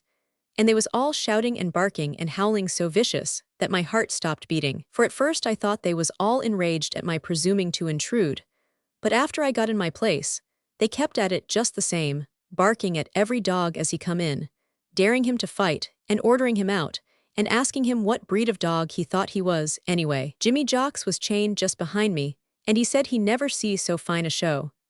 That's a hot class you are in, my lad, he says, looking over into my street, where there were 30 bull terriers. They was all as white as cream, and each so beautiful that if I could have broke my chain, I would have run all the way home and hid myself under the horse trough. All night long they talked and sang, and passed greetings with old pals, and the homesick puppies howled dismal. Them that could not sleep would not let no others sleep, and all the electric lights burned in the roof and in my eyes. I could hear Jimmy Jocks snoring peaceful, but I could only doze by jerks, and when I dozed I dreamed horrible. All the dogs in the hall seemed coming at me for daring to intrude, with their jaws red and open, and their eyes blazing like the lights in the roof. You are a street dog. Get out, you street dog, they yells. And as they drives me out, the pipe clay drops off me, and they laugh and shriek, and when I looks down I see that I have turned into a blackenton. They was most awful dreams, and next morning, when Miss Dorothy comes and gives me water in a pan, I begs and begs her to take me home, but she cannot understand. How well kid is, she says. And when I jumps into the master's arms, and pulls to break my chain, he says, if he knew all as he had against him, miss, he would not be so gay. And from a book they reads out the names of the beautiful hybrid terriers which I have got to meet. And I cannot make him understand that I only want to run away, and hide myself where no one will see me. Then suddenly men comes hurrying down our street, and begins to brush the beautiful bull terriers, and Nolan rubs me with a towel so excited that his hands trembles awful, and Miss Dorothy tweaks my ears between her gloves, so that the blood runs to 'em, and they turn pink and stand up straight and sharp. Now then, Nolan, says she, her voice shaking just like his fingers, keep his head up and never let the judge lose sight of him. When I hears that my legs breaks under me, for I knows all about judges. Twice, the old master goes up before the judge for fighting me with other dogs, and the judge promises him if he ever does it again, he will chain him up in jail. I knew he would find me out. A judge cannot be fooled by no pipe clay. He can see right through you, and he reads your insides. The judging ring, which is where the judge holds out, was so like a fighting pit that when I came in it and find 6 other dogs there, I springs into position, so that when they lets us go I can defend myself. But the master smooths down my hair and whispers, hold ard, kid, hold ard. This ain't a fight, says he. Look your prettiest, he whispers. Please, kid, look your prettiest. and he pulls my leash so tight that I cannot touch my paths to the sawdust, and my nose goes up in the air. There was millions of people a-watching us from the railings, and 3 of our kennelmen, too, making fun of Nolan and me, and Miss Dorothy with her chin just reaching to the rail, and her eyes so big that I thought she was a-going to cry. It was awful to think that when the judge stood up and exposed me, all those people, and Miss Dorothy, would be there to see me driven from the show. The judge, he was a fierce-looking man with specks on his nose and a red beard. When I first come in, he did not see me owing to my being too quick for him and dodging behind the master. But when the master drags me round and I pulls at the sawdust to keep back, the judge looks at us careless-like, and then stops and glares through his specs, and I knew it was all up with me. "Are there any more?" asks the judge to the gentleman at the gate, but never taking his specs from me. The man at the gate looks in his book. 7 in the novice class, says he, they are all here, you can go ahead, and he shuts the gate. The judge, he does not hesitate a moment. He just waves his hand toward the corner of the ring. "Take him away," he says to the master. "Over there, and keep him away," and he turns and looks most solemn at the 6 beautiful bull-terriers. I do not know how I crawled to that corner. I wanted to scratch under the sawdust and dig myself a grave. The kennelmen, they slapped the rail with their hands and laughed at the master like they would fall over. They pointed at me in the corner, and their sides just shaked. But little Miss Dorothy, she presses her lips tight against the rail, and I see tears rolling from her eyes. The master, he hangs his head like he had been whipped. I felt most sorry for him than all. He was so red, and he was letting on not to see the kennelmen and blinking his eyes. If the judge had ordered me right out, it would not have disgraced us so, but it was keeping me there while he was judging the high-bred dogs that hurt so hard, with all those people staring too, and his doing it so quick, without no doubt nor questions. You cannot fool the judges. They see insides you. But he could not make up his mind about them high-bred dogs. He scowls at em, and he glares at em, first with his head on the one side and then on the other, and he feels of em and orders em to run about. And Nolan leans against the rails with his head hung down and pats me, and Miss Dorothy comes over beside him, but do not say nothing, only wipes her eye with her finger. A man on the other side of the rail, he says to the master, "The judge do not like your dog." "No," says the master. "Have you ever shown him before?" says the man. "No," says the master, "and I will never show him again. He's my dog," says the master, "and he suits me, and I do not care what no judges think." And when he says them kind words, I licks his hand most grateful. The judge had 2 of the 6 dogs on a little platform in the middle of the ring, and he had chased the 4 other dogs into the corners, where they was licking their chops, and letting on they did not care, same as Nolan was.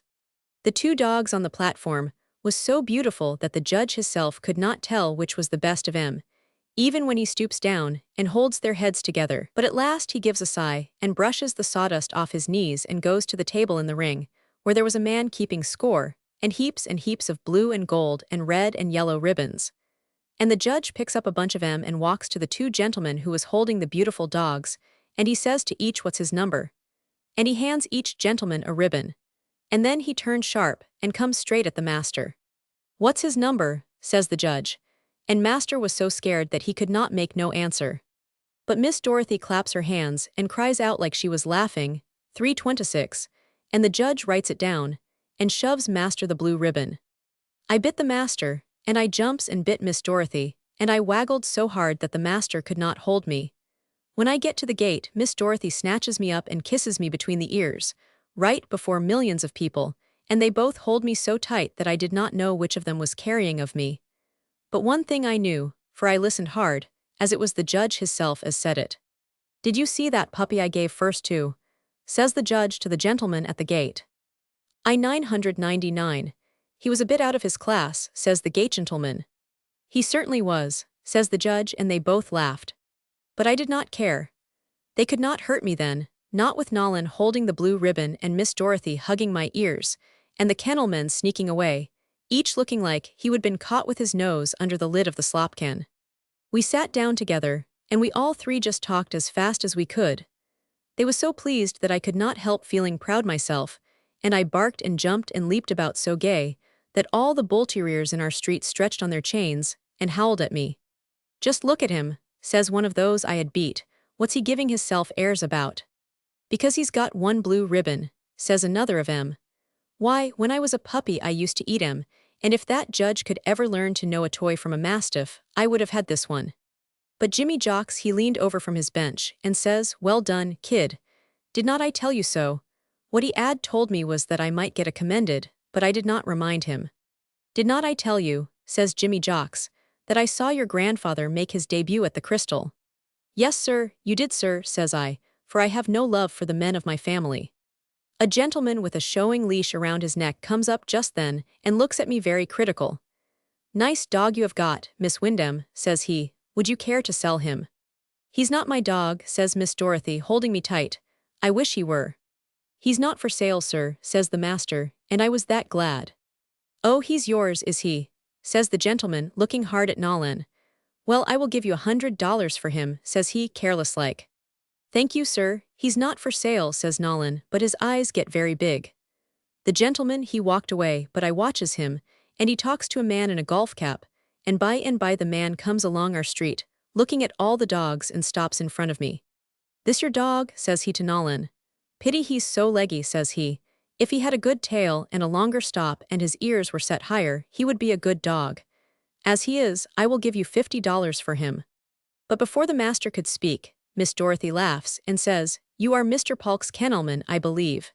Well, you tell Mr. Polk from me that the dog's not for sale now any more than he was 5 minutes ago, and that when he is, he will have to bid against me for him." The man looks foolish at that, but he turns to Nolan quick-like. "I will give you 300 for him," he says. "Oh, indeed," whispers Miss Dorothy like she was talking to herself. "That's it, is it?" And she turns and looks at me just as though she had never seen me before. Nolan, he was a-gaping too with his mouth open, but he holds me tight. "He's not for sale," he growls, like he was frightened, and the man looks black and walks away.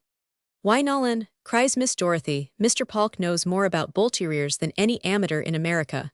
What can he mean? Why, kid is no more than a puppy, $300 for a puppy." "And he ain't no thoroughbred neither," cries the master. "He's unknown, ain't he? Kid cannot help it, of course, but his mother, miss." I dropped my head. I could not bear he should tell Miss Dorothy. I could not bear she should know I had stolen my blue ribbon.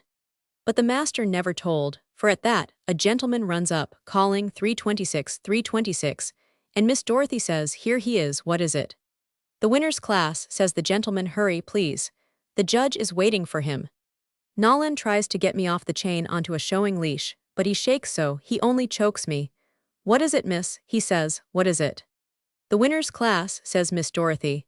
"The judge wants him with the winners of the other classes to decide which is the best. It's only a form," says she. "He has the champions against him now." "Yes," says the gentleman, as he hurries us to the ring. "I am afraid it's only a form for your dog, but the judge wants all the winners, puppy class even." We had got to the gate, and the gentleman there was writing down my number. "Who won the Open?" asks Miss Dorothy. "Oh, who would?" laughs the gentleman. "The old champion, of course. He's won for 3 years now. There he is not he wonderful?" says he, and he points to a dog that's standing proud and haughty on the platform in the middle of the ring. I never see so beautiful a dog, so fine and clean and noble, so white like he had rolled hisself in flour, holding his nose up and his eyes shut, same as though no one was worth looking at. Aside of him, we other dogs, even though we had a blue ribbon apiece, seemed like lumps of mud. He was a royal gentleman, a king he was. His master did not have to hold his head with no leash. He held it himself, standing as still as an iron dog on a lawn, like he knew all the people was looking at him. And so they was, and no one around the ring pointed at no other dog but him. "Oh, what a picture," cried Miss Dorothy. "He's like a marble figure by a great artistone who loved dogs." "Who is he?" says she, looking in her book. "I do not keep up with terriers." "Oh, you know him," says the gentleman. "He is the champion of champions, Regent Royal." The master's face went red. "And this is Regent Royal's son," cries he, and he pulls me quick into the ring, and plants me on the platform next my father. I trembled so that I near fall. My legs twisted like a leash. But my father he never looked at me. He only smiled, the same sleepy smile, and he still keep his eyes half shut, like as no one, no, not even his son, was worth his lookin' at. The judge, he did not let me stay beside my father, but one by one, he placed the other dogs next to him and measured and felt and pulled at them. And each one he put down, but he never put my father down. And then he comes over and picks up me and sets me back on the platform, shoulder to shoulder with the champion Regent Royal, and goes down on his knees and looks into our eyes. The gentleman with my father, he laughs and says to the judge, thinking of keeping us here all day. John, but the judge, he does not hear him, and goes behind us and runs his hand down my side, and holds back my ears, and takes my jaws between his fingers. The crowd around the ring is very deep now, and nobody says nothing. The gentleman at the scorable, he is leaning forward with his elbows on his knees, and his eyes very wide, and the gentleman at the gate is whispering quick to Miss Dorothy, who has turned white. I stood as stiff as stone. I did not even breathe. But out of the corner of my eye I could see my father licking his pink chops and yawning just a little, like he was bored. The judge, he had stopped looking fierce and was looking solemn. Something inside him seemed troubling him awful. The more he stares at us now, the more solemn he gets, and when he touches us he does it gentle, like he was patting us. For a long time he kneels in the sawdust, looking at my father and at me, and no one around the ring says nothing to nobody. Then the judge takes a breath and touches me sudden. It's his, he says, but he lays his hand just as quick on my father. I am sorry, says he. The gentleman, holding my father, cries, Do you mean to tell me? And the judge, he answers, I mean the other is the better dog. He takes my father's head between his hands and looks down at him, most sorrowful. The king is dead, says he, long live the king. Good be regent, he says. The crowd around the railings clapped their hands, and some laughed scornful, and everyone talks fast, and I start for the gate so dizzy that I cannot see my way. But my father pushes in front of me, walking very daintily, and smiling sleepy, same as he had just been waked, with his head high, and his eyes shut, looking at nobody. So that is how I came by my inheritance, as Miss Dorothy calls it, and just for that, though I could not feel where I was any different, the crowd follows me to my bench, and pats me, and coos at me, like I was a baby in a baby carriage, and the handlers have to hold him back so that the gentleman from the papers can make pictures of me, and Nolan walks me up and down so proud, and the men shakes their heads and says, He certainly is the true type, he is. And the pretty ladies asks Miss Dorothy, who sits beside me letting me lick her gloves to show the crowd what friends we is, Are not you afraid he will bite you? And Jimmy Jocks calls to me, Did not I tell you so? I always knew you were one of us. Blood will out, kid, blood will out. I saw your grandfather, says he, make his debut at the Crystal Palace. But he was never the dog you are. After that, if I could have asked for it, there was nothing I could not get. You might have thought I was a snow dog, and they was afeared I would melt. If I wet my pats, Nolan gave me a hot bath and chained me to the stove. If I could not eat my food, being stuffed full by the cook, for I am a house dog now, and let in to lunch whether there is visitors or not, Nolan would run to bring the vet. It was all tommyrot, as Jimmy says, but meant most kind. I could not scratch myself comfortable without Nolan giving me nasty drinks and rubbing me outside till it burnt awful, and I was not let to eat bones for fear of spoiling my beautiful mouth, what mother used to call my punishing jaw, and my food was cooked special on a gas stove, and Miss Dorothy gives me an overcoat, cut very stylish like the champions, to wear when we goes out carriage driving.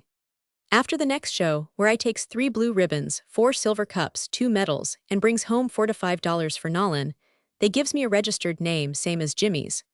Miss Dorothy wanted to call me Regent Heir Apparent, but I was that glad when Nolan says, No, kid do not owe nothing to his father, only to you and hisself.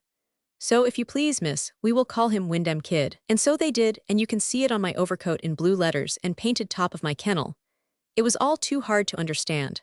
For days I just sat and wondered if I was really me, and how it all come about, and why everybody was so kind. But oh, it was so good they was, for if they had not been, I would never have got the thing I most wished after.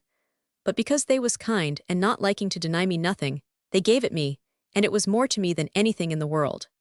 It came about one day when we was out driving. We was in the cart they calls the dog cart, because it's the one Miss Dorothy keeps to take Jimmy and me for an airing. Nolan was up behind, and me in my new overcoat was sitting beside Miss Dorothy. I was admiring the view, and thinking how good it was to have a horse pull you about so that you needn't get yourself splashed and have to be washed, when I hears a dog calling loud for help, and I pricks up my ears and looks over the horse's head. And I sees something that makes me tremble down to my toes. In the road before us, 3 big dogs was chasing a little, old lady dog.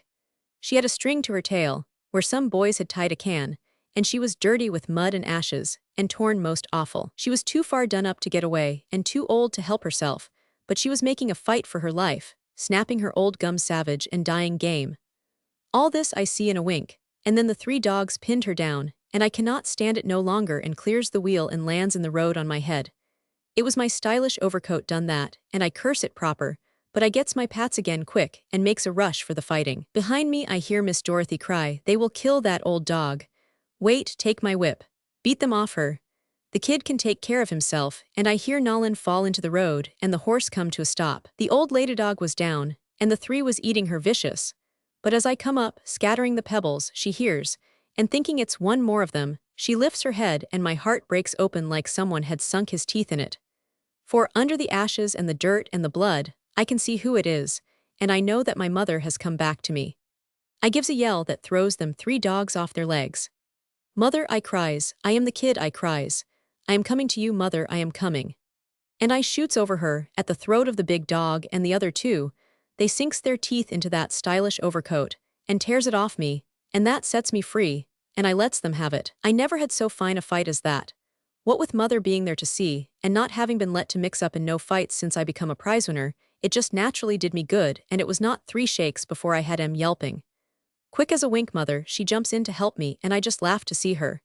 It was so like old times. And Nolan, he made me laugh too. He was like a hen on a bank, shaking the butt of his whip, but not daring to cut in for fear of hitting me. "Stop it, kid," he says, "stop it. Do you want to be all torn up?" says he. "Think of the Boston show next week," says he. "Think of Chicago. Think of Danbury. Do not you never want to be a champion?" How was I to think of all them places when I had 3 dogs to cut up at the same time? But in a minute 2 of em begs for mercy, and mother and me lets em run away. The big one, he ain't able to run away. Then mother and me, we dances and jumps and barks and laughs and bites each other and rolls each other in the road. There never was 2 dogs so happy as we, and Nolan, he whistles and calls and begs me to come to him, but I just laugh and play larks with mother. "Now you come with me," says I, "to my new home and never try to run away again." And I shows her our house with the 5 red roofs, set on the top of the hill. But mother trembles awful and says, "They would never let the likes of me in such a place." "Does the viceroy live there, kid?" says she. And I laugh at her. "No, I do," I says, "and if they will not let you live there, too, you and me will go back to the streets together, for we must never be parted no more." So we trots up the hill, side by side, with Nolan trying to catch me, and Miss Dorothy laughing at him from the cart. "The kid's made friends with the poor old dog," says she.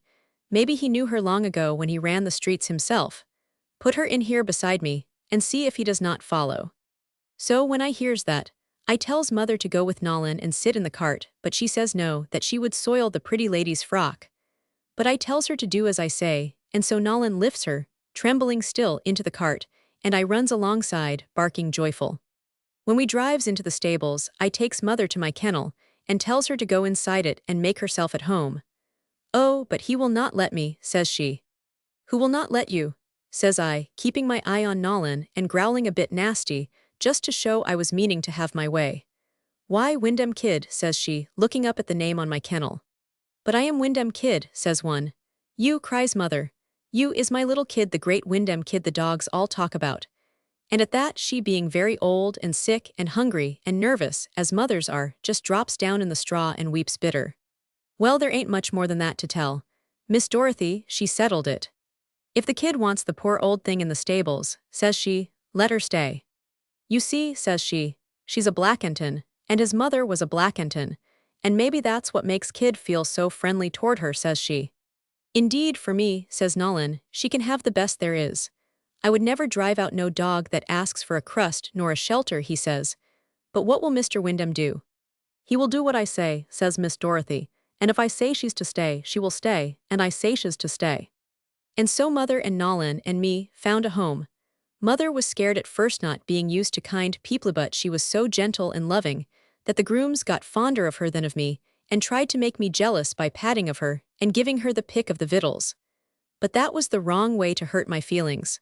That's all, I think. Mother is so happy here that I tell her we ought to call it the happy hunting grounds, because no one hunts you, and there is nothing to hunt. It just all comes to you. And so we live in peace. Mother sleeping all day in the sun, or behind the stove in the headgroom's office, being fed twice a day regular by Nolan, and all the day by the other grooms most irregular.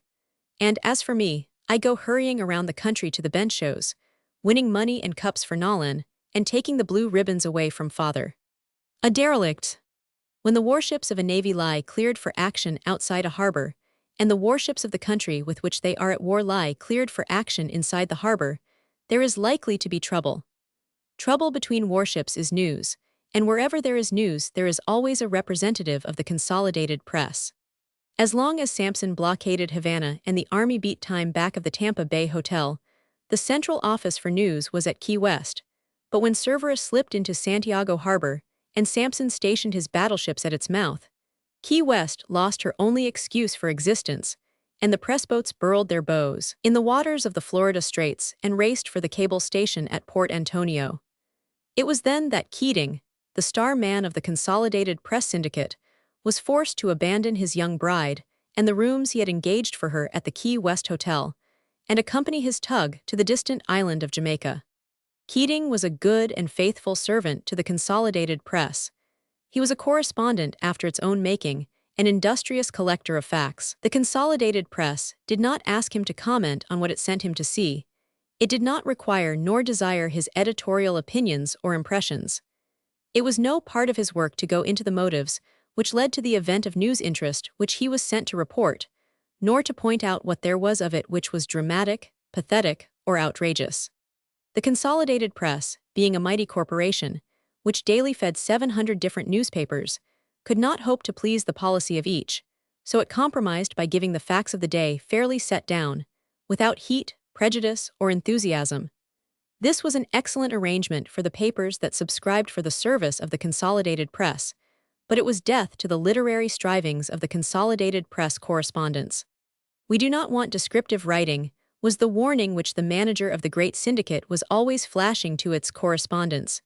"We do not pay you to send us pen pictures or prose poems. We want the facts, all the facts, and nothing but the facts."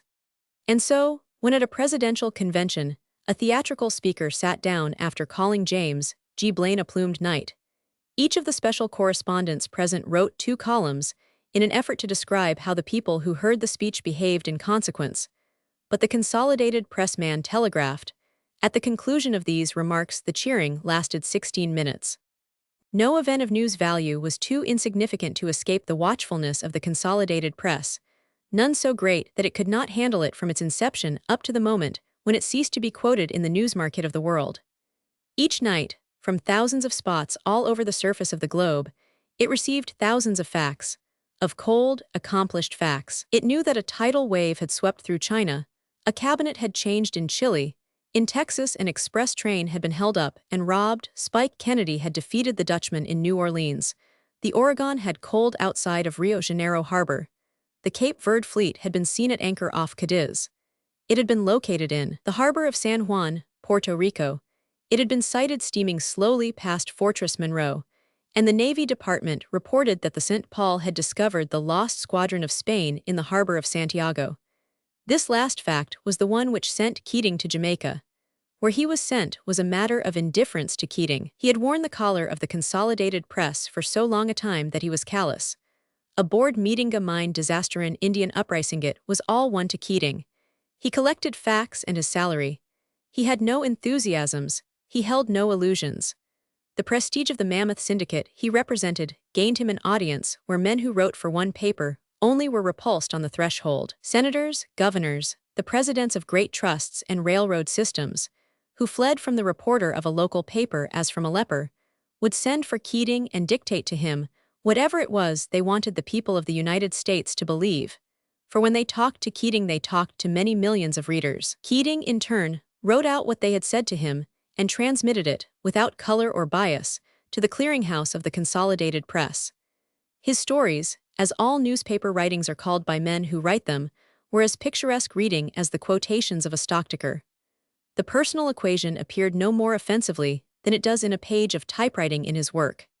Consequently, he was dear to the heart of the Consolidated Press, and, as a safe man, was sent to the beautiful harbor of Santiago, a spot where there were warships cleared for action, Cubans in ambush, naked Marines fighting for a foothold at Guantanamo, palm trees and coral reefs in order that he might look for facts. There was not a newspaper man left at Key West who did not writhe with envy and anger when he heard of it. When the wire was closed for the night, and they had gathered at Josh Carey's, Keating was the storm center of their indignation. "What a chance," they protested. "What a story. It's the chance of a lifetime." They shook their heads mournfully and lashed themselves with pictures of its possibilities.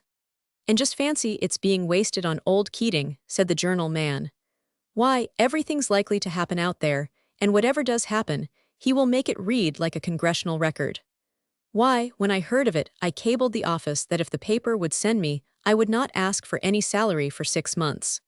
And Keating's kicking because he has to go, growled the Sun man. Yes, he is. I saw him last night, and he was sore because he would just moved his wife down here. He said if he would known this was coming he would have let her stay in New York. He says he will lose money on this assignment, having to support himself and his wife in 2 different places. Norris, the star man of the world, howled with indignation. Good Lord, he said, is that all he sees in it? Why, there never was such a chance. I tell you, some day soon all of those warships will let loose at each other, and there will be the best story that ever came over the wire. And if there is not, it's a regular loaf anyway. It's a picnic, that's what it is, at the expense of the Consolidated Press. Why, he ought to pay them to let him go. Cannot you see him, confound him, sitting under a palm tree in white flannels, with a glass of Jamaica rum in his fist, while we are dodging yellow fever on this coral reef, and losing our salaries on a crooked rouletou heel. I wonder what Jamaica rum is like as a steady drink, mused the ex-baseball reporter, who had been converted into a war correspondent by the purchase of a white yachting cap. It will not be long before Keating finds out, said the journal man. Oh, I did not know that, ventured the new reporter, who had just come south from Boston. I thought he did not drink. I never see Keating in here with the rest of the boys. You would not, said Norris. He only comes in here by himself and he drinks by himself. He's one of those confidential drunkards, you give some men whiskey, and it's like throwing kerosene on a fire, is not it? It makes them wave their arms about and talk loud and break things, but you give it to another man and it's like throwing kerosene on a cork mat. It just soaks in. That's what Keating is. He's a sort of a cork mat. I should not think the 100p would stand for that, said the Boston man. It would not if it ever interfered with his work, but he's never fallen down on a story yet. And the sort of stuff he writes is machine-made. A man can write 100p stuff in his sleep.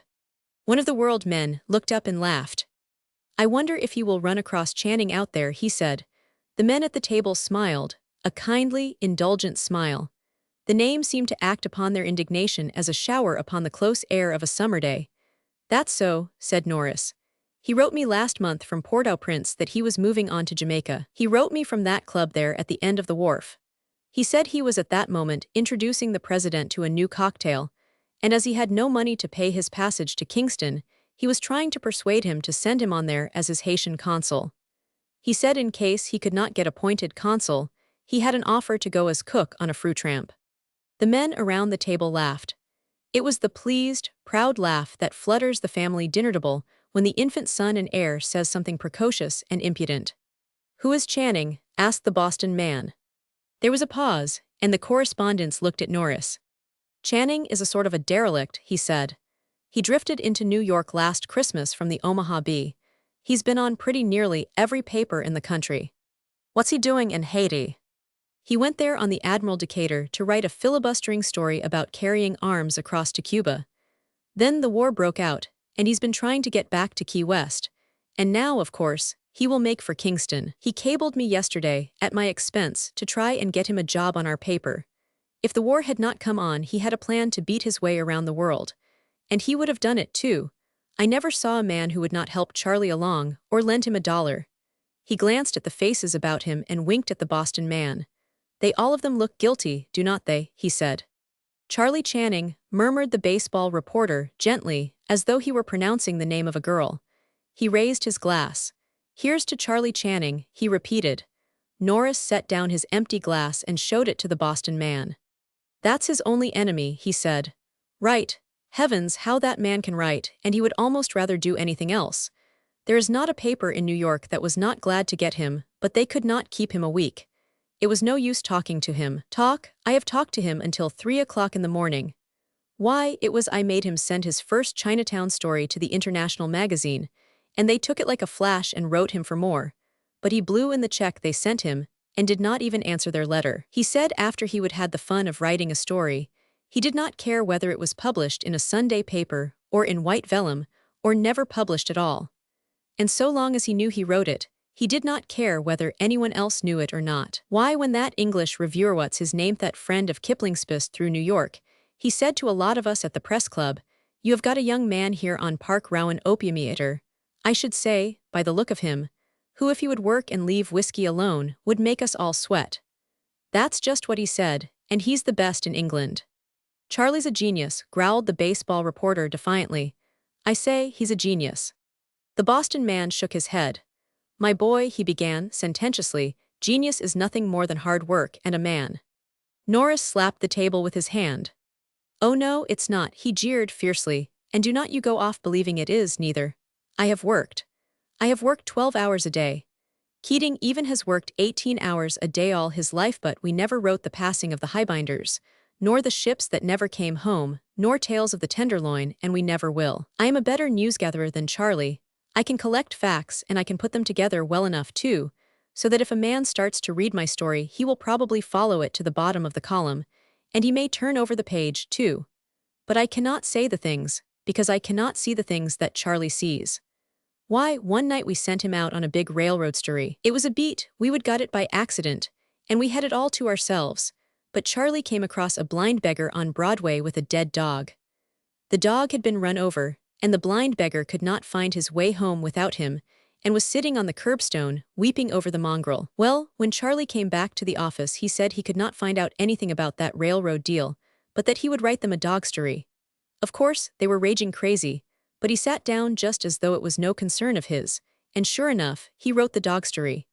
And the next day over 500 people stopped in at the office on their way downtown and left dimes and dollars to buy that man a new dog. Now, hard work will not do that. Keating had been taking breakfast in the wardroom of H-1000's Indefatigable. As an acquaintance, the officers had not found him an undoubted acquisition, but he was the representative of 700 papers, and when the Indefatigable's ice machine broke, he had loaned the officers' mess 100 pounds of it from his own boat.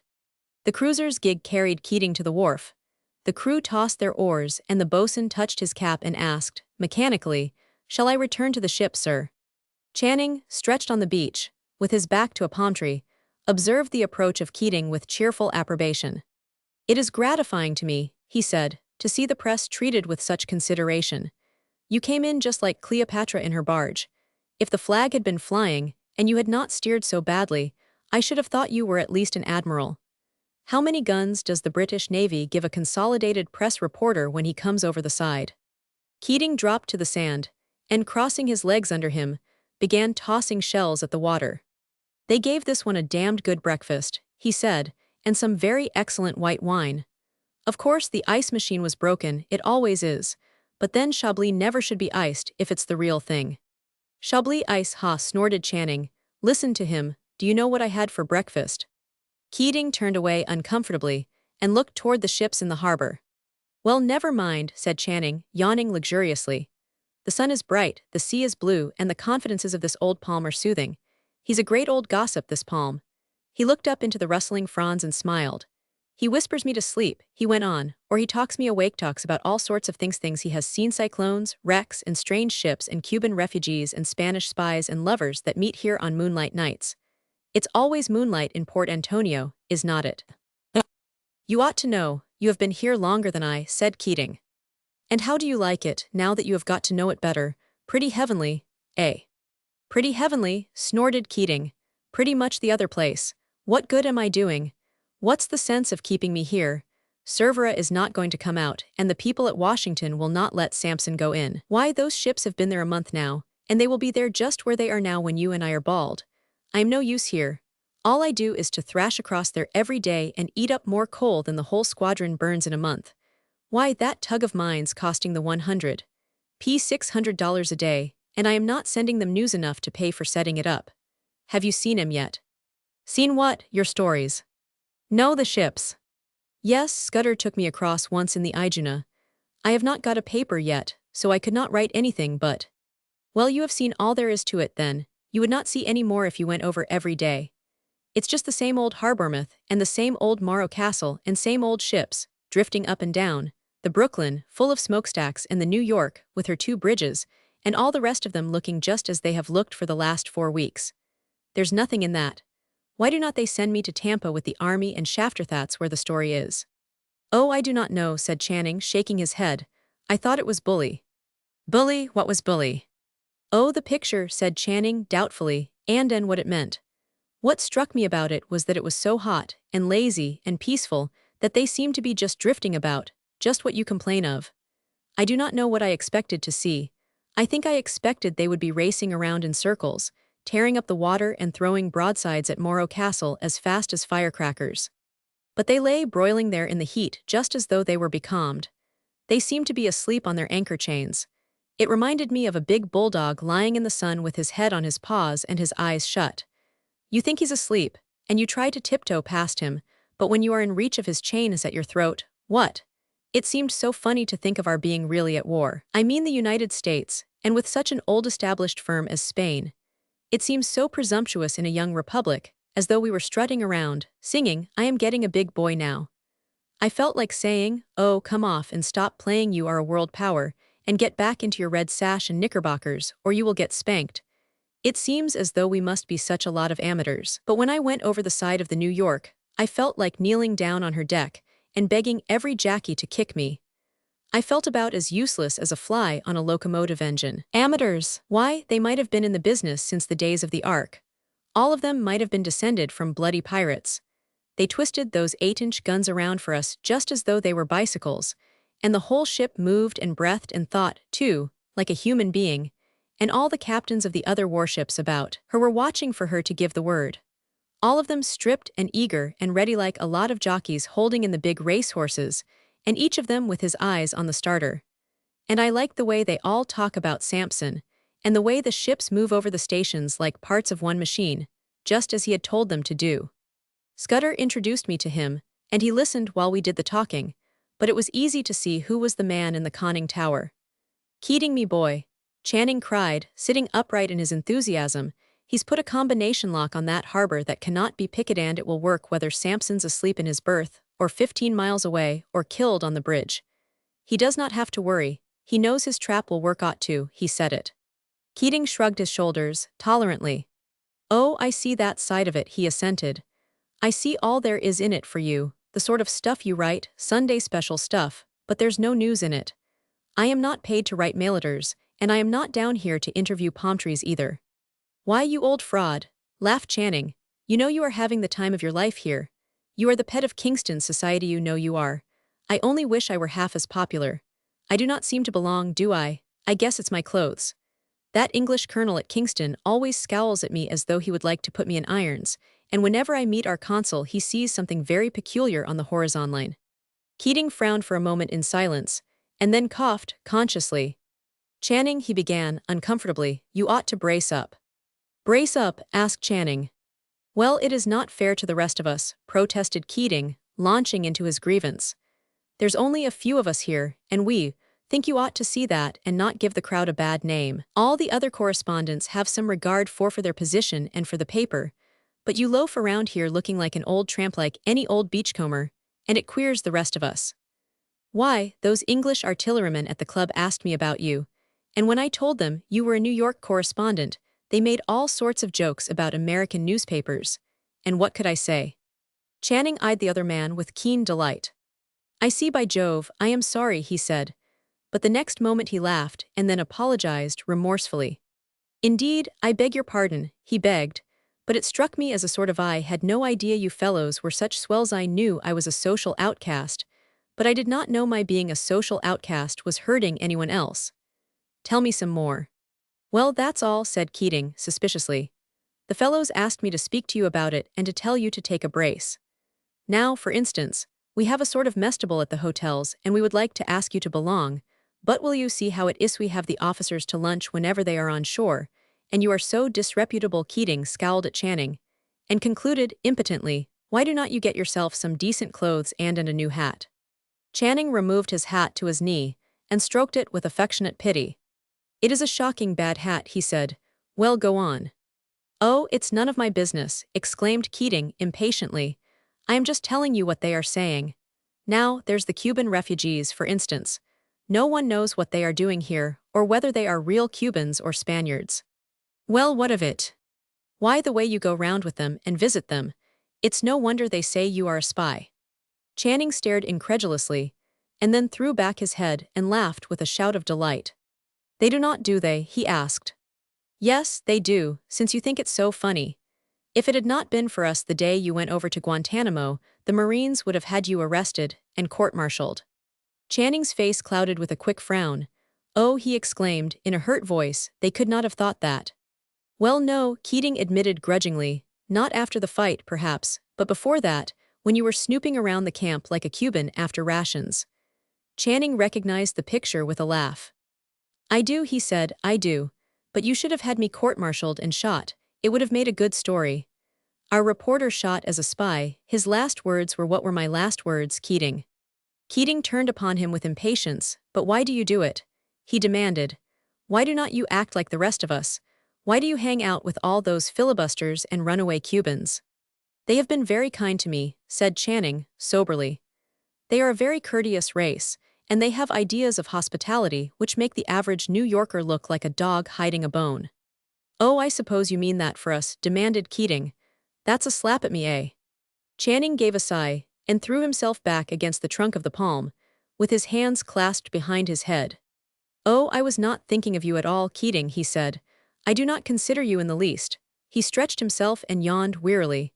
"I have got troubles of my own." He sat up suddenly and adjusted the objectionable hat to his head.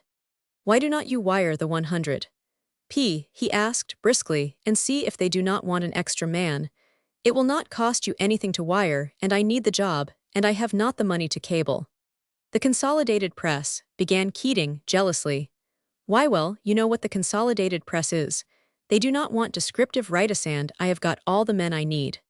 Keating rose and stood hesitating in some embarrassment. "I will tell you what I could do, Channing," he said. "I could take you on as a stoker or steward, say. They are always deserting and mutinying. I have to carry a gun on me to make them mind. How would you like that? $40 a month and eat with the crew." For a moment Channing stood in silence, smoothing the sand with the sole of his shoe. When he raised his head, his face was flushing. "Oh, thank you," he said. "I think I will keep on trying for a paper. I'll try a little longer. I want to see something of this war, of course, and if I am not too lazy I would like to write something about it, but well, I'm much obliged to you anyway." "Of course, if it were my money, I would take you on at once," said Keating hurriedly. Channing smiled and nodded. "You're very kind," he answered. "Well, Goodby." A half hour later, in the smoking room of the hotel, Keating addressed himself to a group of correspondents. "There is no doing anything with that man Channing," he said, in a tone of offended pride. "I offered him a good job and he would not take it. Because he got a story in the International magazine, he's stuck on himself, and he will not hustle for news. He wants to write pipe dreams. What the public wants just now is news." "That's it," said one of the group, "and we must give it to Themevan if we have to fake it." Great events followed each other with great rapidity.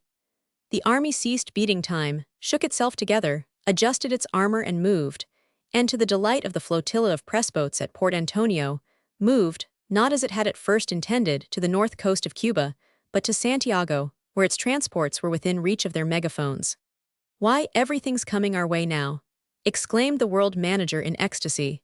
"We have got the transports to starboard at Siboney, and the warships to port at Santiago, and all we will need to do is to sit on the deck with a fieldglass and take down the news with both hands." Channing followed these events with envy. Once or twice, as a special favor, the pressboats carried him across to Siboney and Daiquiri, and he was able to write stories of what he saw there, of the landing of the army, of the wounded after the Guasimas fight, and of the fever camp at Siboney. His friends on the pressboats sent this work home by mail on the chance that the Sunday editor might take it at space rates. But mail matter moved slowly and the army moved quickly, and events crowded so closely upon each other that Channing's stories, when they reached New York, were ancient history and were unpublished. And what was of more importance to him, unpaid for. He had no money now, and he had become a beachcomber in the real sense of the word. He slept the warm nights away among the bananas and coconuts on the fruit company's wharf, and by calling alternately on his Cuban exiles and the different pressboats, he was able to obtain a meal a day without arousing any suspicions in the minds of his hosts that it was his only one. He was sitting on the stringer of the pierhead one morning, waiting for a pressboat from the front, when the three friends ran in and lowered her dinghy, and the world manager came ashore, clasping a precious bundle of closely written cable forms. Channing scrambled to his feet and hailed him. "Have you heard from the chief about me yet?" he asked. The world man frowned and stammered, and then, taking Channing by the arm, hurried with him toward the cable office. "Charlie, I think they're crazy up there," he began. "They think they know it all. Here I am on the spot, but they think." "You mean they will not have me," said Channing. "But why?" he asked patiently. "They used to give me all the space I wanted." "Yes, I know, confound them, and so they should now," said the world man with sympathetic indignation. "But here's their cable, you can see it's not my fault."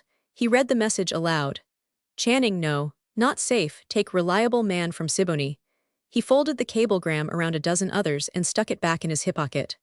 "What queered you, Charlie," he explained importantly, "was that last break of yours, New Year's, when you did not turn up for a week.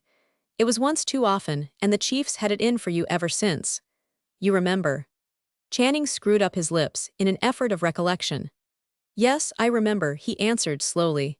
"It began on New Year's Eve in Perry's drugstore, and I woke up a week later in a hack in Boston.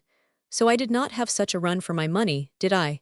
Not good enough to have to pay for it like this. I tell you," he burst out suddenly, "I feel like hell being left out of this war, with all the rest of the boys working so hard. If it were not playing it low down on the fellows that have been in it from the start, I would like to enlist. But they enlisted for glory, and I would only do it because I cannot see the war any other way, and it does not seem fair to them. What do you think?" "Oh, do not do that," protested the world manager. "You stick to your own trade. We will get you something to do. Have you tried the Consolidated Press yet?" Channing smiled grimly at the recollection. "Yes, I tried it first. It would be throwing pearls to swine to have you write for them, I know, but they are using so many men now. I should think you could get on their boat." "No, I saw Keating," Channing explained. "He said I could come along as a stoker, and I guess I will take him up, it seems." "Keating said what?" exclaimed the world man. "Keating? Why, he stands to lose his own job if he is not careful. If it was not that he's just married the 100 P boys would have reported him a dozen times." "Reported him, what for?" "Why, you know, his old complaint." "Oh, that," said Channing. "My old complaint," he added.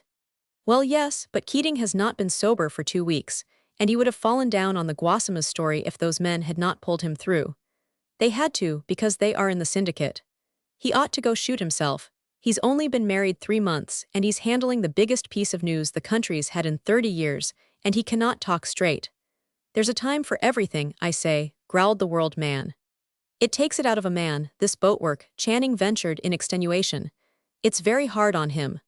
"You bet it is," agreed the world manager with enthusiasm. "Sloshing about in those waves, seasick mostly, and wet all the time, and with a mutinous crew, and so afraid you will miss something that you cannot write what you have got."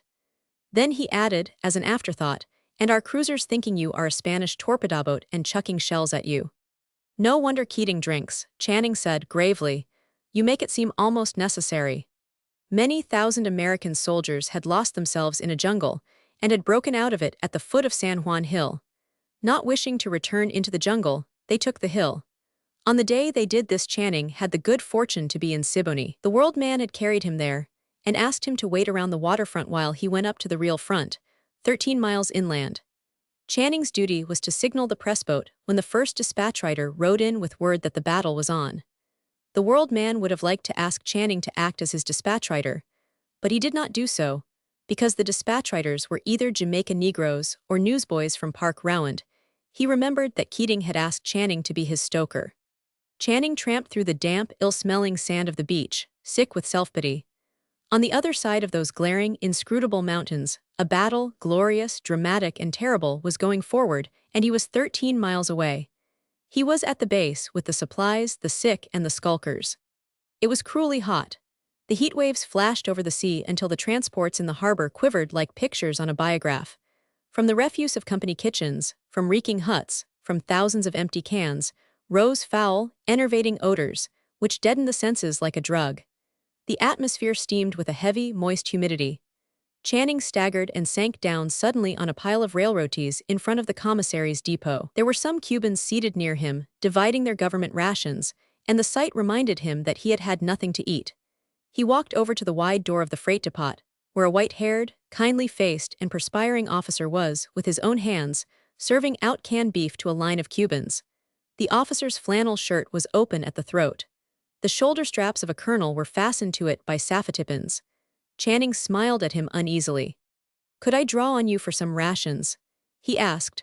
"I am from the Three Friends. I am not one of their regular accredited correspondents," he added, conscientiously. "I am just helping them for today." "Have not you got a correspondence pass?" asked the officer. He was busily pouring square hardtack down the throat of a saddlebag a Cuban soldier held open before him. "No," said Channing, turning away, "I am just helping." The officer looked after him, and what he saw caused him to reach under the counter for a tin cup and a bottle of lime juice. "Here," he said, "drink this. What's the matter with you, fever? Come in here out of that sun. You can lie down on my cot if you like." Channing took the tin cup and swallowed a warm mixture of boiled water and acrid lime juice. "Thank you," he said, "but I must keep watch for the first news from the front." A man riding a government mule appeared on the bridge of the lower trail and came toward them at a gallop. He was followed and surrounded by a hurrying mob of volunteers, hospital stewards, and Cubans. The colonel vaulted the counter and ran to meet him. "This looks like news from the front now," he cried. The man on the mule was from civil life. His eyes bulged from their sockets and his face was purple. The sweat ran over it and glistened on the cords of his thick neck. "They are driving us back," he shrieked.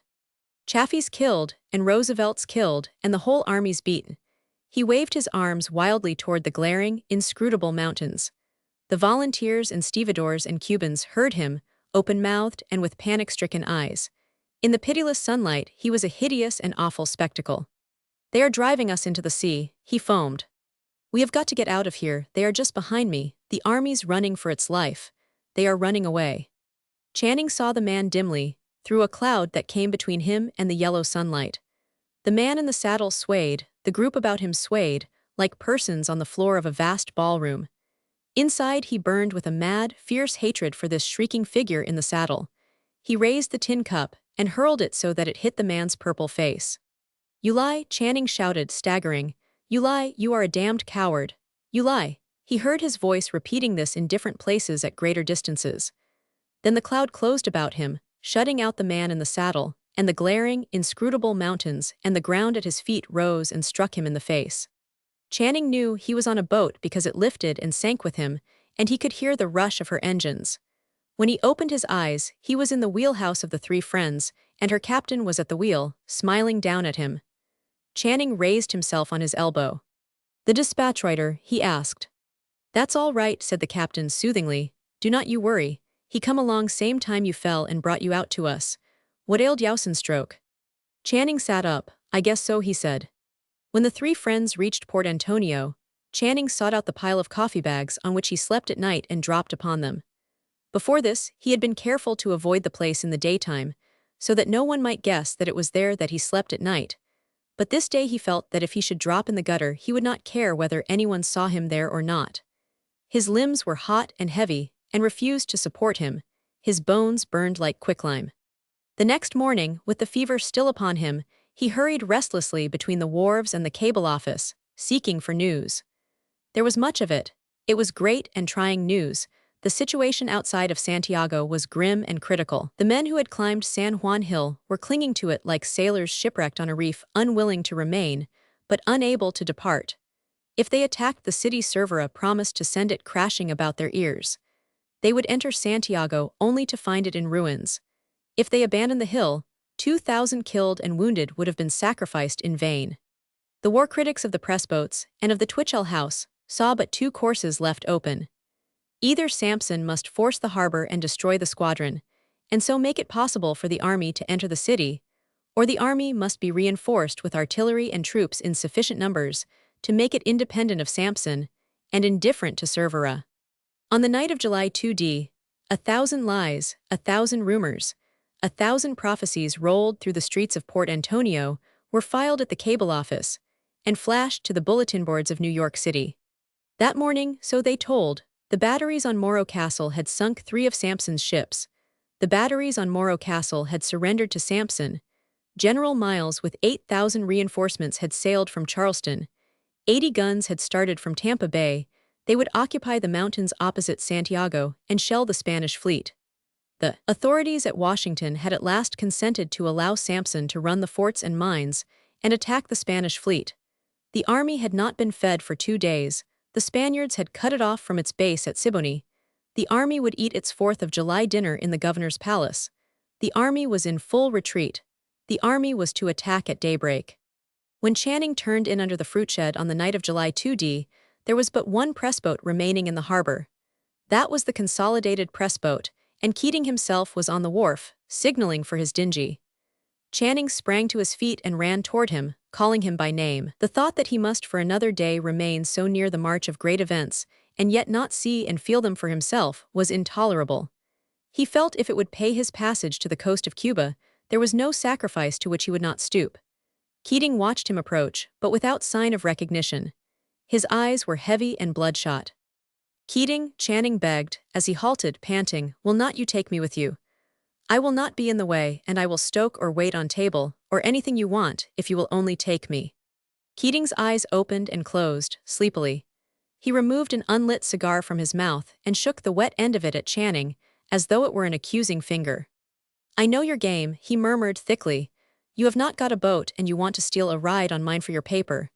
You cannot do it, you see, you cannot do it." One of the crew of the dinghy climbed up the gangway of the wharf and took Keating by the elbow. He looked at him and then at Channing and winked. He was apparently accustomed to this complication. "I have not got a paper, Keating," Channing argued soothingly. "Who have you got to help you?" he asked. It came to him that there might be on the boat some Philip sober, to whom he could appeal from Philip drunk. "I have not got anyone to help me," Keating answered with dignity.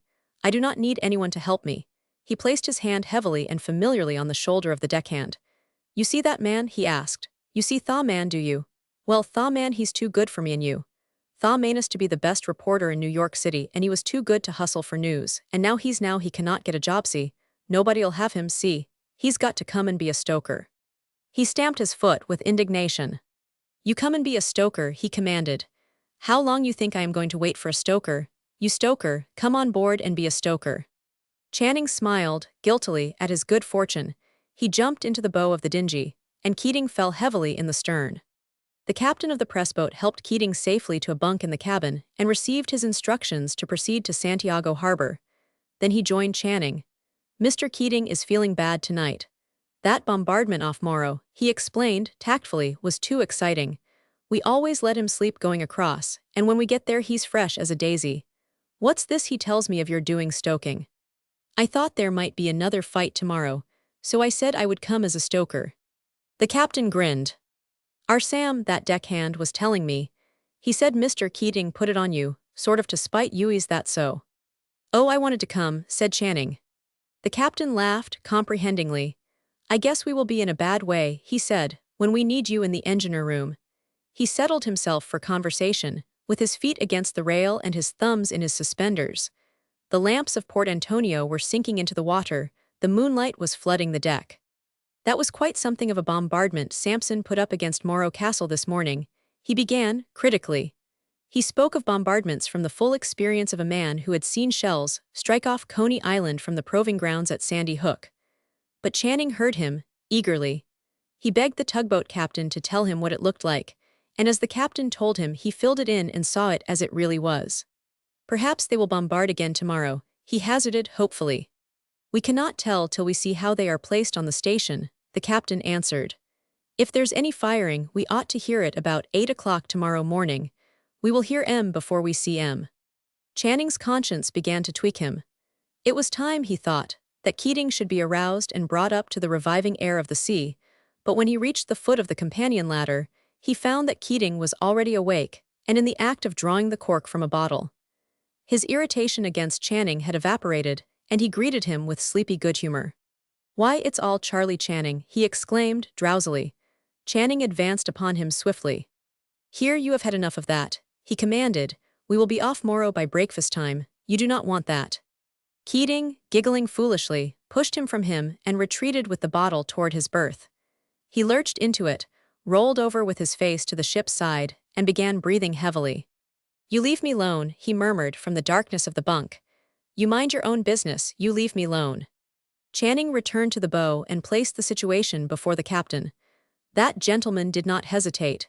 He disappeared down the companionway, and, when an instant later he returned, hurled a bottle over the ship's side. The next morning when Channing came on deck, the land was just in sight, a rampart of dark green mountains rising in heavy masses against the bright, glaring blue of the sky. He strained his eyes for the first sight of the ships, and his ears for the faintest echoes of distant firing, but there was no sound save the swift rush of the waters at the bow. The sea lay smooth and flat before him, the sun flashed upon it. The calm and hush of early morning hung over the whole coast of Cuba. An hour later the captain came forward and stood at his elbow. "How's Keating?" Channing asked. "I tried to wake him, but I could not." The captain kept his binoculars to his eyes and shut his lips grimly. "Mr. Keating's very bad," he said. "He had another bottle hidden somewhere, and all last night," he broke off with a relieved sigh. "It's lucky for him," he added, lowering the glasses, "that there will be no fight today." Channing gave a gasp of disappointment. "What do you mean?" he protested. "You can look for yourself," said the captain, handing him the glasses. "They are at their same old stations. There will be no bombardment today. That's the Iowa, nearest us, the Oregon's to starboard of her, and the next is the Indiana. That little fellow close under the land is the Gloucester." He glanced up at the mast to see that the pressboat's signal was conspicuous. They were drawing within range. With the naked eye, Channing could see the monster, mouse-colored warships, basking in the sun, solemn and motionless in a great crescent, with its one horn resting off the harbormouth. They made great blots on the sparkling, glancing surface of the water. Above each superstructure, their fighting tops, giant davits, funnels, and gibbet-like yards twisted into the air, fantastic and incomprehensible, but the bulk below seemed to rest solidly on the bottom of the ocean, like an island of lead. The muzzles of their guns peered from the turrets as from ramparts of rock. Channing gave a sigh of admiration. "Do not tell me they move," he said. "They are not ships, they are fortresses." On the shore there was no sign of human life nor of human habitation. Except for the Spanish flag floating over the streaked walls of Morro, and the tiny blockhouse on every mountaintop, the squadron might have been anchored off a deserted coast. The hills rose from the water's edge like a wall, their peaks green and glaring in the sun, their valleys dark with shadows. Nothing moved upon the white beach at their feet, no smoke rose from their ridges, not even a palm stirred. The great range slept in a blue haze of heat. But only a few miles distant, masked by its frowning front, lay a gaily colored, redroofed city, besieged by encircling regiments, a broad bay holding a squadron of great warships, and gliding cat-like through its choked undergrowth and crouched among the fronds of its motionless palms were the ragged patriots of the Cuban army, silent, watchful, waiting. But the great range gave no sign. It frowned in the sunlight, grim and impenetrable. "It's Sunday," exclaimed the captain. He pointed with his finger at the decks of the battleships, where hundreds of snow-white figures had gone to quarters. "It's church service," he said, "or it's general inspection." Channing looked at his watch. It was 30 minutes past 9. "It's church service," he said. "I can see them carrying out the chaplain's reading desk on the Indiana." The pressboat pushed her way nearer into the circle of battleships until their leaden-hued hulls towered high above her. On the deck of each, the ship's company stood, ranged in motionless ranks. The calm of a Sabbath morning hung about them, the sun fell upon them like a benediction, and so still was the air that those on the pressboat could hear, from the stripped and naked decks, the voices of the men answering the roll call in rising monotone, 1, 2, 3, 4, 1, 2, 3, 4. The white-clad sailors might have been a chorus of surpliced choir-boys. But up above them, the battle flags, slumbering at the mastheads, stirred restlessly and whimpered in their sleep. Out through the crack in the wall of mountains, where the sea runs in to meet the waters of Santiago Harbor, and from behind the shield of Morro Castle, a great gray ship, like a great gray rat, stuck out her nose and peered about her, and then struck boldly for the open sea. High before her she bore the gold and blood-red flag of Spain, and like a fugitive leaping from behind his prison walls, she raced forward for her freedom to give battle to meet her death. A shell from the Iowa shrieked its warning in a shrill crescendo, a flutter of flags painted their message against the sky. "The enemy's ships are coming out," they signaled, and the ranks of white-clad figures which the moment before stood motionless on the decks, broke into thousands of separate beings who flung themselves, panting, down the hatchways or sprang, cheering, to the fighting tops. Heavily but swiftly, as islands slip into the water when a volcano shakes the ocean, the great battleships buried their bows in the sea, their sides ripped apart with flame and smoke. The thunder of their guns roared and beat against the mountains, and from the shore, the Spanish forts roared back at them, until the air between was split and riven. The Spanish warships were already scudding clouds of smoke, pierced with flashes of red flame, and as they fled, fighting, their batteries rattled with unceasing, feverish fury. But the guns of the American ships, straining in pursuit, answered steadily, carefully, with relentless accuracy, with cruel persistence. At regular intervals they boomed above the hurricane of sound, like great bells tolling for the dead. It seemed to Channing that he had lived through many years, that the strain of the spectacle would leave its mark upon his nerves forever. He had been buffeted and beaten by a storm of all the great emotions: pride of race and country, pity for the dead, agony for the dying, who clung to blistering armor plates or sank to suffocation in the sea, the lust of the hunter when the hunted thing is a fellowman, the joys of danger and of excitement when the shells lashed the waves about him, and the triumph of victory, final, overwhelming, and complete. 4 of the enemy's squadron had struck their colors, 2 were on the beach, broken and burning, 2 had sunk to the bottom of the sea, 2 were in abject flight. 3 battleships were hammering them with 13-inch guns. The battle was won. "It's all over," Channing said. His tone questioned his own words. The captain of the tugboat was staring at the face of his silver watch, as though it were a thing bewitched. He was pale and panting. He looked at Channing, piteously, as though he doubted his own senses, and turned the face of the watch toward him. 20 minutes, Channing said. Good God, 20 minutes. He had been to hell and back again in 20 minutes. He had seen an empire which had begun with Christopher Columbus and which had spread over 2 continents, wiped off the map in 20 minutes. The captain gave a sudden cry of concern. "Mr. Keating," he gasped. "Oh Lord, but I forgot Mr. Keating. Where is Mr. Keating?" "I went below twice," Channing answered. "He's insensible. See what you can do with him, but first take me to the Iowa. The Consolidated Press will want the facts." In the dark cabin, the captain found Keating on the floor, where Channing had dragged him, and dripping with the water which Channing had thrown in his face. He was breathing heavily, comfortably. He was not concerned with battles. With a megaphone, Channing gathered his facts from an officer of the Iowa, who looked like a chimney sweep, and who was surrounded by a crew of half-naked pirates, with bodies streaked with sweat and powder. Then he ordered all steam for Port Antonio, and, going forward to the chartroom, seated himself at the captain's desk, and, pushing the captain's charts to the floor, spread out his elbows, and began to write the story of his life. In the joy of creating it, he was lost to all about him.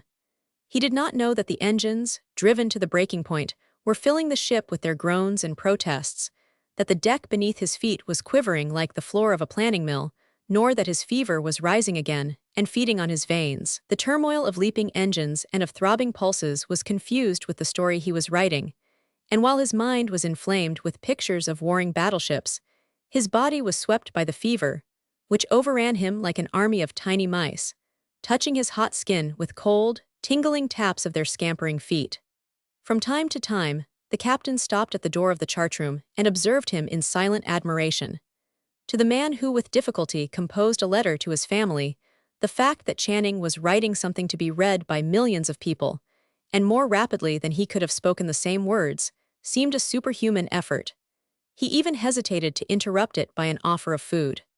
But the fever would not let Channing taste of the food when they placed it at his elbow, and even as he pushed it away, his mind was still fixed upon the paragraph before him. He wrote, sprawling across the desk, covering page upon page with giant hieroglyphics, lighting cigarette after cigarette at the end of the last one, but with his thoughts far away, and as he performed the act, staring uncomprehendingly at the captain's colored calendar pinned on the wall before him. For many months later, the Battle of Santiago was associated in his mind with a calendar for the month of July, illuminated by a colored picture of 6 white kittens in a basket. At 3 o'clock Channing ceased writing and stood up, shivering and shaking with a violent chill. He cursed himself for this weakness, and called aloud for the captain. "I cannot stop now," he cried. He seized the rough fist of the captain as a child clings to the hand of his nurse. "Give me something," he begged. "Medicine, quinine, give me something to keep my head straight until it's finished." "Go quick," he commanded. His teeth were chattering, and his body jerked with sharp, uncontrollable shudders. The captain ran, muttering, to his medicinachist. "We have got one drunken man on board," he said to the mate, "and now we have got a crazy one. You mark my words, he will go off his head at sunset." But at sunset Channing called to him and addressed him sanely. He held in his hand a mass of papers carefully numbered and arranged, and he gave them up to the captain, as though it hurt him to part with them. "There's the story," he said. "You have got to do the rest. I can't am going to be very 99. He was swaying as he spoke. His eyes burned with the fever and his eyelids closed of themselves. He looked as though he had been heavily drugged. "You put that on the wire at Port Antonio," he commanded, faintly. "Pay the tolls to Kingston. From there they are to send it by way of Panama, you understand, by the Panama wire." "Panama?" gasped the captain. "Good Lord, that's $2 a word." He shook out the pages in his hand until he found the last one. "And there's 68 pages here," he expostulated. "Why, the tolls will be $5,000. Channing dropped feebly to the bench of the chartroom and fell in a heap, shivering and trembling. "I guess it's worth it," he murmured drowsily. The captain was still staring at the last page. But look here," he cried, "you have signed Mr. Keating's name to it. James R. Keating. You have signed his name to it." Channing raised his head from his folded arms and stared at him dully. "You do not want to get Keating in trouble, do you?" he asked with patience. "You do not want the 100p to know why he could not write the best story of the war. Do you want him to lose his job? Of course you do not. Well then, let it go as his story. I will not tell, and see you do not tell, and Keating will not remember." His head sank back again upon his crossed arms. "It's not a bad story," he murmured. But the captain shook his head. His loyalty to his employer was still uppermost. "It does not seem right," he protested. "It's a sort of a liberty, is not it, signing another man's name to it? It's a sort of forgery." Channing made no answer. His eyes were shut and he was shivering violently, hugging himself in his arms. A quarter of an hour later, when the captain returned with fresh quinine, Channing sat upright and saluted him. "Your information, sir," he said, addressing the open door politely, "is of the greatest value. Tell the executive officer to proceed under full steam to Panama. He will first fire a shot across her bows and then sink her." He sprang upright and stood for a moment, sustained by the false strength of the fever. "To Panama, you hear me?" he shouted. He beat the floor with his foot.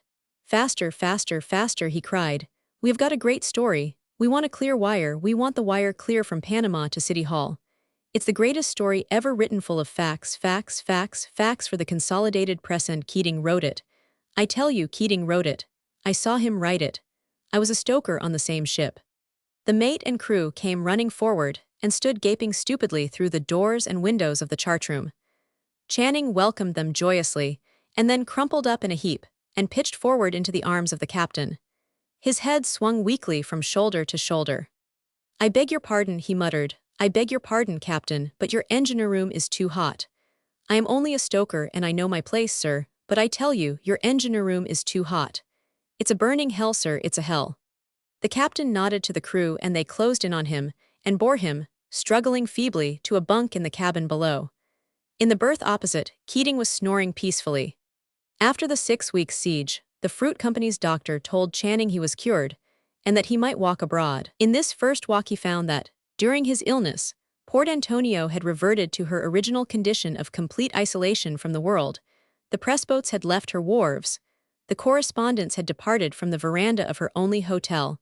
The war was over, and the peace commissioners had sailed for Paris. Channing expressed his great gratitude to the people of the hotel and to the fruit company's doctor. He made it clear to them that if they ever hoped to be paid those lesser debts than that of gratitude which he still owed them, they must return him to New York and Newspaper Row. It was either that, he said, or, if they preferred, he would remain and work out his indebtedness, checking bunches of bananas at $20 a month. The fruit company decided it would be paid more quickly if Channing worked at his own trade, and accordingly sent him north in one of its steamers. She landed him in Boston, and he borrowed $5 from the chief engineer to pay his way to New York. It was late in the evening of the same day when he stepped out of the smoking car into the roar and riot of the Grand Central Station. He had no baggage to detain him, and as he had no money either, he made his way to an Italian restaurant where he knew they would trust him to pay later for what he ate. It was a place where the newspaper men were accustomed to meet, men who knew him, and who, until he found work, would lend him money to buy a bath, clean clothes, and a hall bedroom. Norris, the world man, greeted him as he entered the door of the restaurant, and hailed him with a cry of mingled fright and pleasure. "Why, we did not know but you were dead," he exclaimed. "The boys said when they left Kingston you were not expected to live. Did you ever get the money and things we sent you by the Red Cross boat? Channing glanced at himself and laughed. Do I look it? He asked. He was wearing the same clothes in which he had slept under the fruit sheds at Port Antonio. They had been soaked and stained by the night dews and by the sweat of the fever. Well, it's great luck you're turning up here just now, Norris assured him heartily. That is, if you are as hungry as the rest of the boys are who have had the fever. You struck it just right. We are giving a big dinner here tonight, he explained, one of Maria's best. You come in with me. It's a celebration for old Keating, a farewell blowout. Channing started and laughed. Keating, he asked. That's funny, he said. I have not seen him since before I was 99. Yes, old Jimmy Keating. You have got nothing against him, have you? Channing shook his head vehemently, and Norris glanced back complacently toward the door of the dining room, from whence came the sound of intimate revelry. You might have had once, Norris said, laughing. We were all up against him once. But since he's turned out such a wonder and a war hero, we are going to recognize it. They are always saying we newspaper men have it in for each other, and so we are just giving him this subscription dinner to show it's not so. He's going abroad, you know. He sails tomorrow morning. No, I did not know, said Channing. Of course not, how could you? Well, the Consolidated Press is sending him and his wife to Paris. He's to cover the peace negotiations there. It's really a honeymoon trip at the expense of the 100. It's their reward for his work, for his Santiago story, and the beat and all that. Channing's face expressed his bewilderment. Norris drew back dramatically. Do not tell me, he exclaimed, that you have not heard about that. Channing laughed a short, frightened laugh, and moved nearer to the street. No, he said, no, I had not. Yes, but good Lord, it was the story of the war. You never read such a story. And he got it through by Panama a day ahead of all the other stories. And nobody read them anyway. Why, Captain Mahan said it was naval history, and the Evening Post had an editorial on it, and said it was the only piece of literature the war has produced. We never thought Keating had it in him, did you? The Consolidated Press people felt so good over it that they have promised, when he comes back from Paris, they will make him their Washington correspondent. He's their star reporter now. It just shows you that the occasion produces the man. Come on in and have a drink with him. Channing pulled his arm away and threw a frightened look toward the open door of the dining room. Through the layers of tobacco smoke, he saw Keating seated at the head of a long, crowded table, smiling, clear-eyed and alert. Oh no, I could not, he said with sudden panic. I cannot drink, doctor will not let me. I was not coming in, I was just passing when I saw you. Good night, I am much obliged, good night. But the hospitable Norris would not be denied. Oh, come in and say goodbye to him, anyhow, he insisted. You needn't stay. No, I cannot, Channing protested. It'd make me drink or eat and the doctor says I cannot. You must not tempt me. You say goodbye to him for me, he urged.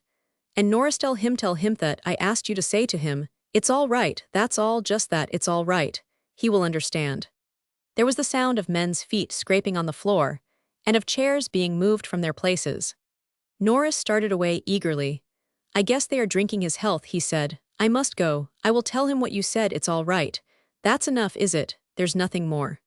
Channing shook his head, and moved away from the only place where he was sure to find food, and a welcome that night. There's nothing more, he said. As he stepped from the door and stood irresolutely in the twilight of the street, he heard the voices of the men who had gathered in Keating's honor, upraised in a joyous chorus. For he's a jolly good fellow, they sang, for he's a jolly good fellow, which nobody can deny. La lettre d'amour. When Bardini, who led the Hungarian band at the Savoy restaurant, was promoted to play at the casino at Trouville, his place was taken by the second violin.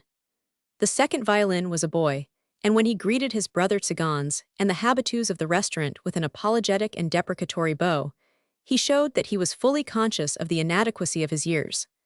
The maître d'hôtel glided from table to table, busying himself in explanations. The boy's name is Edouard, he comes from Budapest, he said. The season is too late to make it worth the while of the management to engage a new chef d'orchestre. So this boy will play. He plays very good, but he is not like Bardini. He was not in the least like Bardini. In appearance, Bardini suggested a Romanian gypsy or a Portuguese sailor. His skin was deeply tanned, his hair was plastered on his low forehead in thick, oily curls, and his body, through much rich living on the scraps that fell from the tables of Girots and the Casino des Fleurs, was stout and gross. He was the typical leader of an orchestra condemned to entertain a noisy restaurant. His school of music was the school of maxims. To his skill with the violin he had added the arts of the head waiter, and he and the cook ran a race for popularity, he pampering to one taste, and the cook, with his sauces, pampering to another. When so commanded, his pride as an artist did not prevent him from breaking off in the middle of Schubert's Serenade to play Daisy Bell. Nor was he above breaking it off on his own accord to salute the American patron, as he entered with the Belle of New York, or any one of the Gaiety girls, hurrying in late for supper, with the soldiers in the park.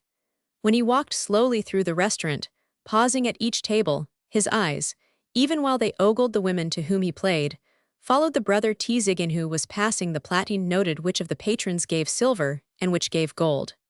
Edouard, the second violin, was all that Bardini was not. Consequently, he was entirely unsuited to lead an orchestra in a restaurant.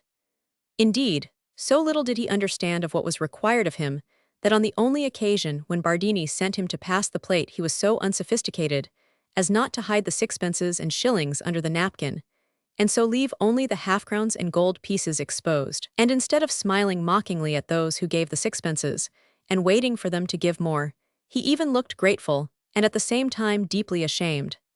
He differed from Bardini also in that he was very thin and tall, with the serious, smooth-shaven face of a priest. Except for his fantastic costume, there was nothing about him to recall the poses of the musician. His hair was neither long nor curly. It lay straight across his forehead and flat on either side, and when he played, his eyes neither sought out the admiring auditor nor invited his applause. On the contrary, they looked steadfastly ahead. It was as though they belonged to someone apart, who was listening intently to the music. But in the waits between the numbers the boy's eyes turned from table to table, observing the people in his audience. He knew nearly all of them by sight. The head waiters who brought him their commands and his brother musicians had often discussed them in his hearing. They represented every city of the world, every part of the social edifice. There were those who came to look at the spectacle, and those who came to be looked at. Those who gave a dinner for the sake of the diners, those who dined for the dinner alone. To some the restaurant was a club. Others ventured in counting the cost, taking it seriously, even considering that it conferred upon them some social distinction. There were pretty women in paint and spangles, with conscious, half-grown boys just up from Oxford, company promoters dining and wining possible subscribers or guinea pigs into an acquiescent state, guardsmen giving a dinner of farewell to brother officers departing for the Soudan or the Cape, witty-eyed Americans just off the steamer in high dresses, great ladies in low dresses and lofty tiaras, and ladies of the stage, utterly unconscious of the boon they were conferring on the people about them, who, an hour before, had paid 10 shillings to look at them from the stalls. Edouard, as he sat with his violin on his knee, his fingers fretting the silent strings, observed them all without envy and without interest. Had he been able to choose, it would not have been to such a well-dressed mob as this that he would have given his music, for at times a burst of laughter killed a phrase that was sacred to him, and sometimes the murmur of the voices and the clatter of the waiters would drown him out altogether. But the artist in him forced him to play all things well, and for his own comfort, he would assure himself that no doubt somewhere in the room someone was listening, someone who thought more of the strange, elusive melodies of the Hungarian folk songs than of the chef's entrees, and that for this unknown one, he must be true to himself and true to his work. Covertly, he would seek out some face to which he could make the violin spinet openly and impertinently, as did Bardini, but secretly and for sympathy, so that only one could understand. It pleased young Edouard to see such a one raise her head as though she had heard her name spoken, and hold it poised to listen, and turn slowly in her chair, so completely engaged that she forgot the man at her elbow, and the food before her was taken away untouched. It delighted him to think that she knew that the music was speaking to her alone, but he would not have had her think that the musician spoke. To it was the soul of the music, not his soul, that was reaching out to the pretty stranger. When his soul spoke through the music it would not be, so he assured himself, to such chatterers as gathered on the terrace of the Savoy restaurant. Mrs. Warriner and her daughter were on their way home, or to one of their homes. This one was up the hills of Lennox. They had been in Egypt and up the Nile, and for the last 2 months had been slowly working their way north through Greece and Italy. They were in London, at the Savoy, waiting for their sailing day, and on the night of their arrival young Corbin was giving them a dinner. For 3 months Mrs. Warriner and himself had alternated in giving each other dinners in every part of southern Europe, and the gloom which hung over this one was not due to the fact that the diners had become wearied of one another's society, but that the opportunities still left to them for this exchange of hospitality were almost at an end. That night, for the 100th time, young Corbin had decided it would have been much better for him if they had come to an end many weeks previous, for the part he played in the trio was a difficult one. It was that of the lover who will not take no for an answer. The lover who will take no and goes on his way disconsolate may live to love another day, and everyone is content. But the one who will not have no, who will not hear of it, nor consider it, has much to answer for in making life a burden to himself and all around him. When Corbin joined the Warreners on their trip up the Nile, it was considered by all of them, in their ignorance, a happy accident. Other mothers, more worldly than Mrs. Warrener, with daughters less attractive, gave her undeserved credit for having lured into her party one of the young men of Boston who was most to be desired as a son-in-law. But the mind of Mrs. Warrener, so far as Mr. Corbin was concerned, was quite free from any such consideration. So was the mind of the young bachelor. Certainly Miss Warrener held no tender thoughts concerning him. The families of the Warreners and the Corbins had been friends ever since the cowpath crossed the common. Before Corbin entered Harvard, Miss Warrener and he had belonged to the same dancing class. Later she had danced with him at 4 class days, and many times between. When he graduated, she had gone abroad with her mother, and he had joined the Somerset Club, and played polo at Pride's Crossing and talked vaguely of becoming a lawyer, and of re-entering Harvard by the door of the law school. Chiefly it was supposed that he might have another year of the football team. He was very young in spirit, very big and athletic, very rich, and without a care or serious thought. Miss Warrener was to him, then, no more than a friend. To her he was a boy, one of many nice, cultivated Harvard boys, who occasionally called upon her and talked football. On the face of things, she was not the sort of girl he should have loved, but for some saving clause in him, he should have loved and married one of the many other girls who had belonged to the same dancing class, who would have been known as Mrs. Tom Corbin, who would have been sought after as a chaperone, and who would have stood up in her cart when he played polo and shouted at him across the field to ride him off. Miss Warrener, on the contrary, was much older than he in everything but years, and was conscious of the fact. She was a serious, self-centered young person, and satisfied with her own thoughts, unless her companion gave her better ones. She concerned herself with the character and ideas of her friends. If a young man lacked ideas, the fact that he possessed wealth and good manners could not save him. If these attributes had been pointed out to her as part of his assets, she would have been surprised. She was not impressed with her own good looks, and Fortunesh took them for granted, so why should they count with her in other people? Miss Warrener made an error of analysis in regard to Mr. Corbin in judging his brain by his topics of conversation. His conversation was limited to the ABCs of life, with which, up to the time of his meeting her, his brain had been fed. When, however, she began to cram it full with all the other letters of the alphabet, it showed itself just as capable of digesting the economic conditions of Egypt as it had previously succeeded in mastering the chess-like problems of the game of football. Young Corbin had not considered the home beautiful, nor municipal government, nor how the other half lives as topics that were worth his while. But when Miss Warrener showed her interest in them, her doing so made them worth his while, and he fell upon them greedily. He even went much further than she had gone, and was not content merely to theorize and to discuss social questions from the safe distance of the deck of a dahabeah on the Nile, but proposed to at once put her theories into practice. To this end, he offered her a house in the slums of Boston, rent-free, where she could start her college settlement. He made out lists of the men he thought would like to teach there, and he volunteered to pay the expenses of the experiment until it failed or succeeded. When her interest changed to the tombs of the Ramesses and the succession of the ancient dynasties, he spent hours studying his Baedeker that he might keep in step with her. And when she abandoned ancient for modern Egypt and became deeply charmed with the intricacies of the dual control and of the mixed courts, he interviewed subalterns, pashas, and missionaries in a gallant effort to comprehend the social and political difficulties of the white men who had occupied the land of the Sphinx, who had funded her debt, irrigated her deserts, and made a mummy fight. One night, as the dahabeah lay moored beneath a group of palms in the moonlight, Miss Warrener gave him praise for offering her the house in the slums for her experiment. He assured her that he was entirely selfish that he did so because he believed her settlement would be a benefit to the neighborhood, in which he owned some property. When she then accused him of giving sordid reasons for what was his genuine philanthropy, He told her flatly that he neither cared for the higher education of the slums, nor the increased value of his rents, but for her, and to please her, and that he loved her and would love her always. In answer to this, Miss Warriner told him gently but firmly that she could not love him, but that she liked him and admired him, even though she was disappointed to find that his sudden interest in matters more serious than polo had been assumed to please her. She added that she would always be his friend. This, she thought, ended the matter. It was unfortunate that they should be shipbound on the Nile, but she trusted to his tact and good sense to save them both from embarrassment. She was not prepared, however, to see him come on deck very late the next morning, after, apparently, a long sleep as keen as cheerful, and as smiling as he had been before the blow had fallen. It piqued her a little, and partly because of that, and partly because she really was relieved to find him in such a humor, she congratulated him on his most evident happiness. "Why not?" he asked, suddenly growing sober. "I love you. That is enough to make any man happy, is not it? You needn't love me, but you cannot prevent my going on loving you." "Well, I am very sorry," she sighed in much perplexity. "You needn't be," he answered, reassuringly.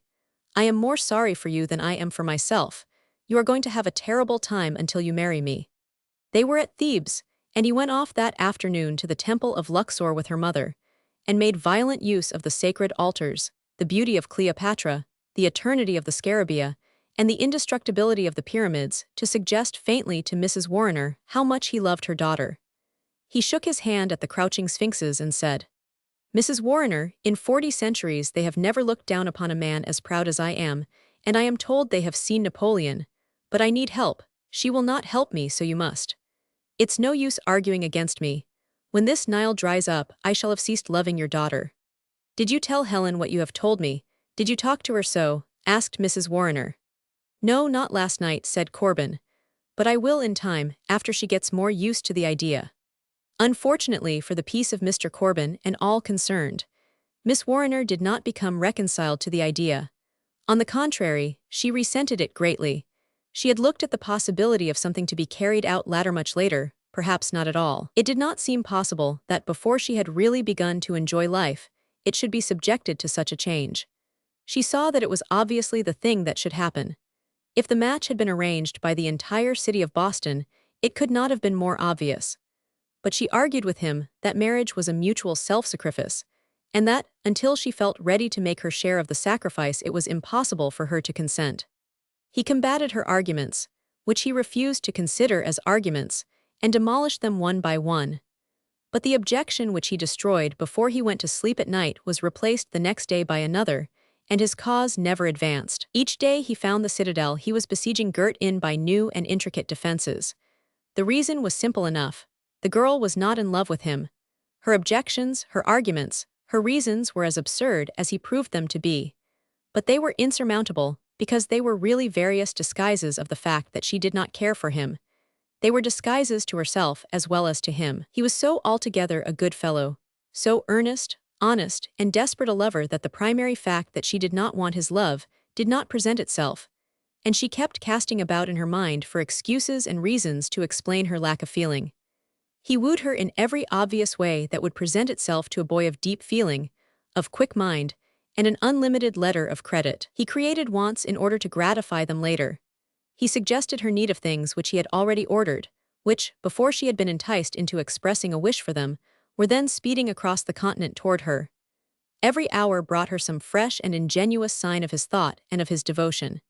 He treated these tributes as a matter of course.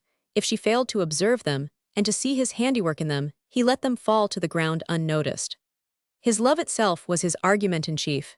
It was its own excuse. It needed no allies. "I love you" was his first and last word. It puzzled her to find that she could not care. When she was alone, she asked herself what there was in him of which she disapproved, and she could only answer that there was nothing. She asked herself what other men there were who pleased her more, and she could think of none. On the contrary, she found him entirely charming as a friend, but his love distressed her greatly. It was a foreign language. She could not comprehend it. When he allowed it to appear, it completely disguised him in her eyes. It annoyed her so much that at times she considered herself a much illused young person. It was in this way that the matter stood between them when their long journey was ended, and they reached London. He was miserable, desperate, and hopeless. The girl was firm in that she would not marry him, and her mother, who respected both the depth of Corbin's feelings and her daughter's reticence, and who had watched the struggle with a troubled heart, was only thankful that they were to part, and that it was at an end. Corbin had no idea where he would go nor what he would do. He recognized that to cross the ocean with them would only subject his love to fresh distress and humiliation, and he had determined to put as much space between him and Miss Warriner as the surface of the globe permitted. The Philippines seemed to offer a picturesque retreat for a broken life. He decided he would go there and enlist and have himself shot. He was uncertain whether he would follow in the steps of his revolutionary ancestors and join the men who were struggling for their liberty and independence, or his fellow Americans, but that he would get shot by one side or the other he was determined. And then in days to come, she would think, perhaps, of the young man on the other side of the globe, buried in the wet rice fields, with the palms fanning him through his eternal sleep, and she might be sorry then that she had not listened to his troubled heart. The picture gave him some small comfort, and that night when he ordered dinner for them at the Savoy, his manner showed the inspired resolve of one who is soon to mount the scaffold unafraid, and with a rose between his lips. Edward, the first violin, saw Miss Warriner when she entered, and took her place facing him at one of the tables in the center of the room. He was sitting with his violin on his knees, touching the strings with his fingertips. When he saw her, he choked the neck of the violin with his hand, as though it had been the hand of a friend, which he had grasped in a sudden ecstasy of delight. The effect her appearance had made upon him was so remarkable that he glanced quickly over his shoulder to see if he had betrayed himself by some sign or gesture. But the other musicians were concerned with their own gossip, and he felt free to turn again, and from under his half-closed eyelids to observe her covertly. There was nothing to explain why Miss Warriner, in particular, should have so disturbed him. The English women seated about her were as fair. She showed no great sorrow in her face. Her beauty was not of the type which carried observers by assault, and yet not one of the many beautiful women who on one night or another passed before Edward in the soft light of the red shades had ever stirred him so strangely, had ever depressed him with such a tender melancholy, and filled his soul of a Hungarian and a musician with such loneliness and unrest. He knew that, so far as he was concerned, she was as distant as the Venus in the Louvre. She was, for him, a beautiful, unapproachable statue, placed, by some social convention, upon a pedestal.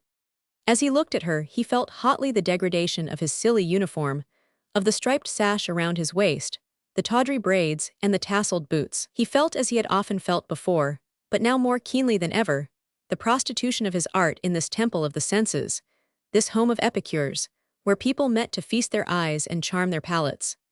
He could not put his feelings into words, and he knew that if by some upheaval of the social world he should be thrown into her presence he would still be bound. He would not be able to speak or write what she inspired in him. Buoyant at the thought, he breathed quickly, and raised his shoulders with a touch of pride he could tell her in his own way.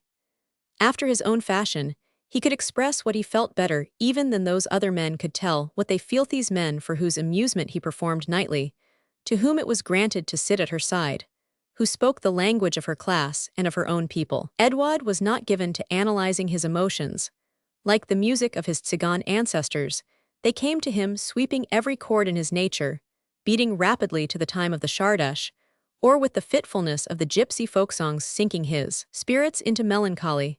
So he did not stop to question why this one face so suddenly inspired him. He only knew that he felt grateful, that he was impatient to pay his tribute of admiration, that he was glad he was an artist who could give his feelings voice.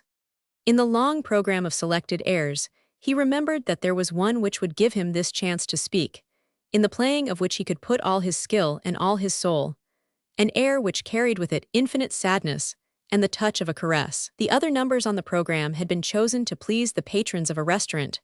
This one, La Lettre d'Amour, was included in the list for his own satisfaction. He had put it there to please himself.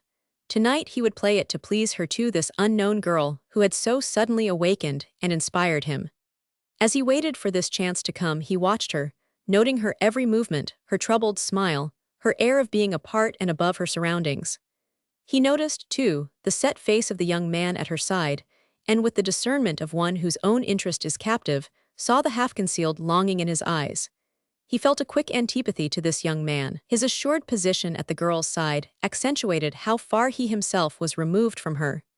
He resented also the manner of the young man to the waiters, and he wondered hotly if, in the mind of this favored youth, the musician who played for his entertainment was regarded any more highly than the servant who received his orders. To this feeling of resentment was added one of contempt. For, as he read the tableau at the table below him, the young man was the devotee of the young girl at his side, and if one could judge from her averted eyes, from her silent assent to his questions, from the fact that she withdrew from the talk between him and the older woman, his devotion was not welcome. This reading of the pantomime pleased Edouard greatly.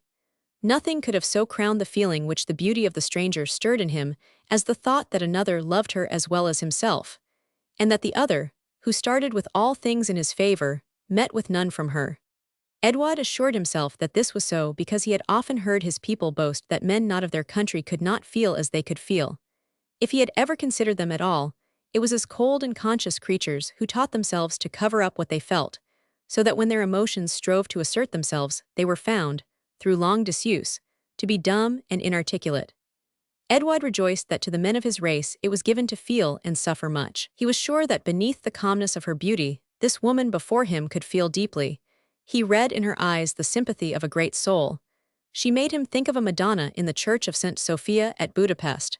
He saw in her a woman who could love greatly. When he considered how impossible it was for the young man at her side ever to experience the great emotions which alone could reach her, his contempt for him rose almost to pity. His violin, with his power to feel, and with his knowledge of technique added, could send his message as far as sound could carry.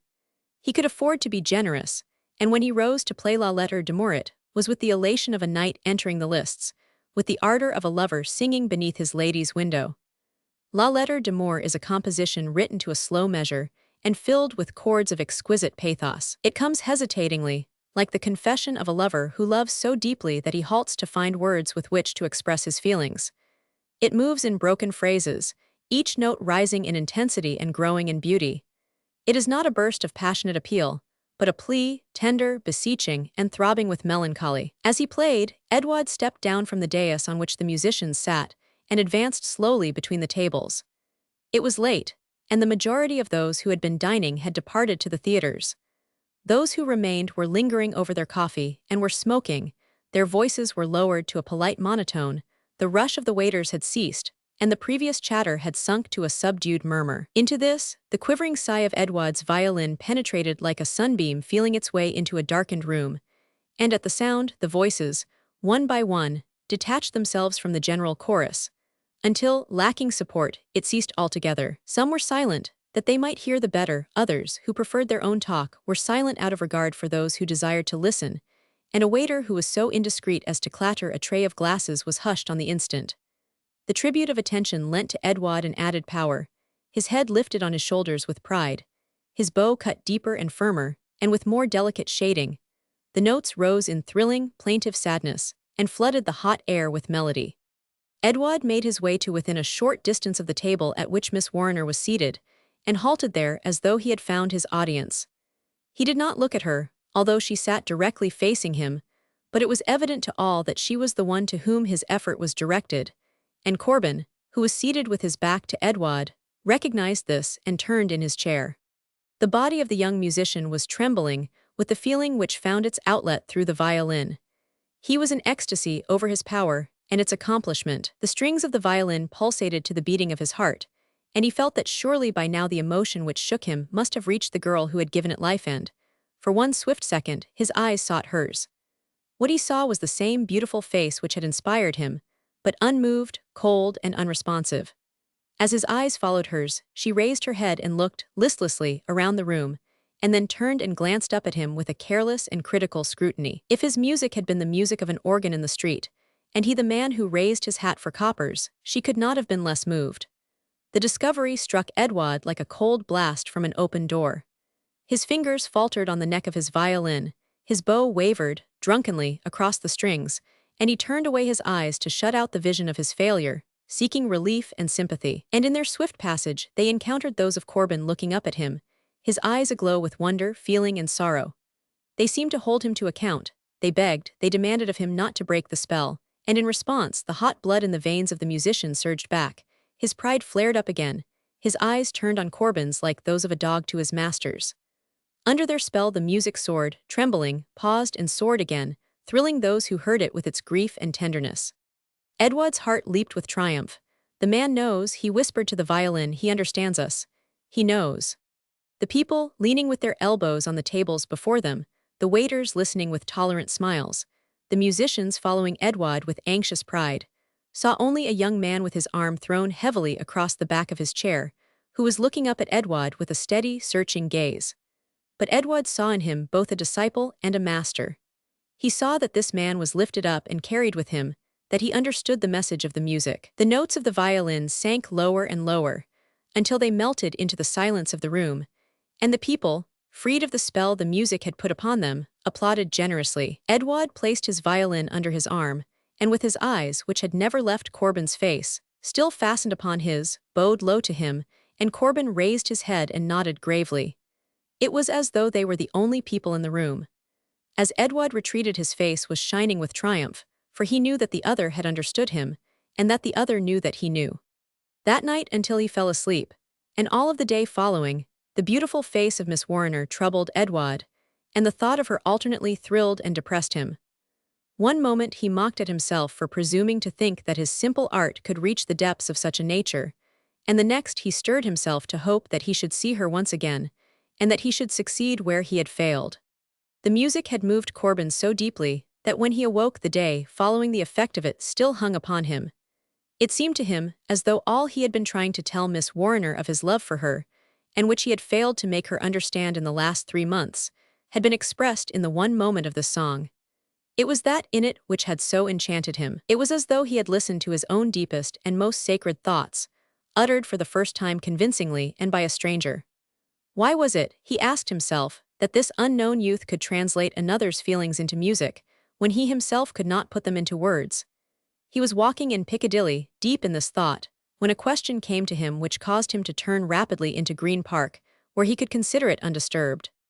The doubt which had so suddenly presented itself was in some degree the same one which had stirred Edward. Was it that he was really unable to express his feelings, or was it that Miss Warriner could not understand them? Was it really something lacking in him, or was it not something lacking in her? He flushed at the disloyalty of the thought and put it from him.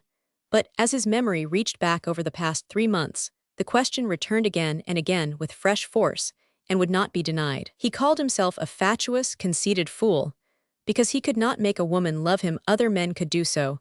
That was really the answer. He was not the man. But the answer did not seem final. What, after all, was the thing his love sought? A woman only, or a woman capable of deep and great feeling? Even if he could not inspire such emotions, even if another could, he would still be content and proud to love a woman capable of such deep feelings. But if she were without them? At the thought, Corbin stared blankly before him as though he had stumbled against a stone wall. What sign had she ever given him that she could care greatly? Was not any form of emotion always distasteful to her? Was not her mind always occupied with abstract questions? Was she not always engaged in her own self-improvement with schemes, it is true, for bettering the world? But did her heart ever ache once for the individual? What was it, then, he loved? Something he imagined this girl to be, or was he in love with the fact that his own nature had been so mightily stirred?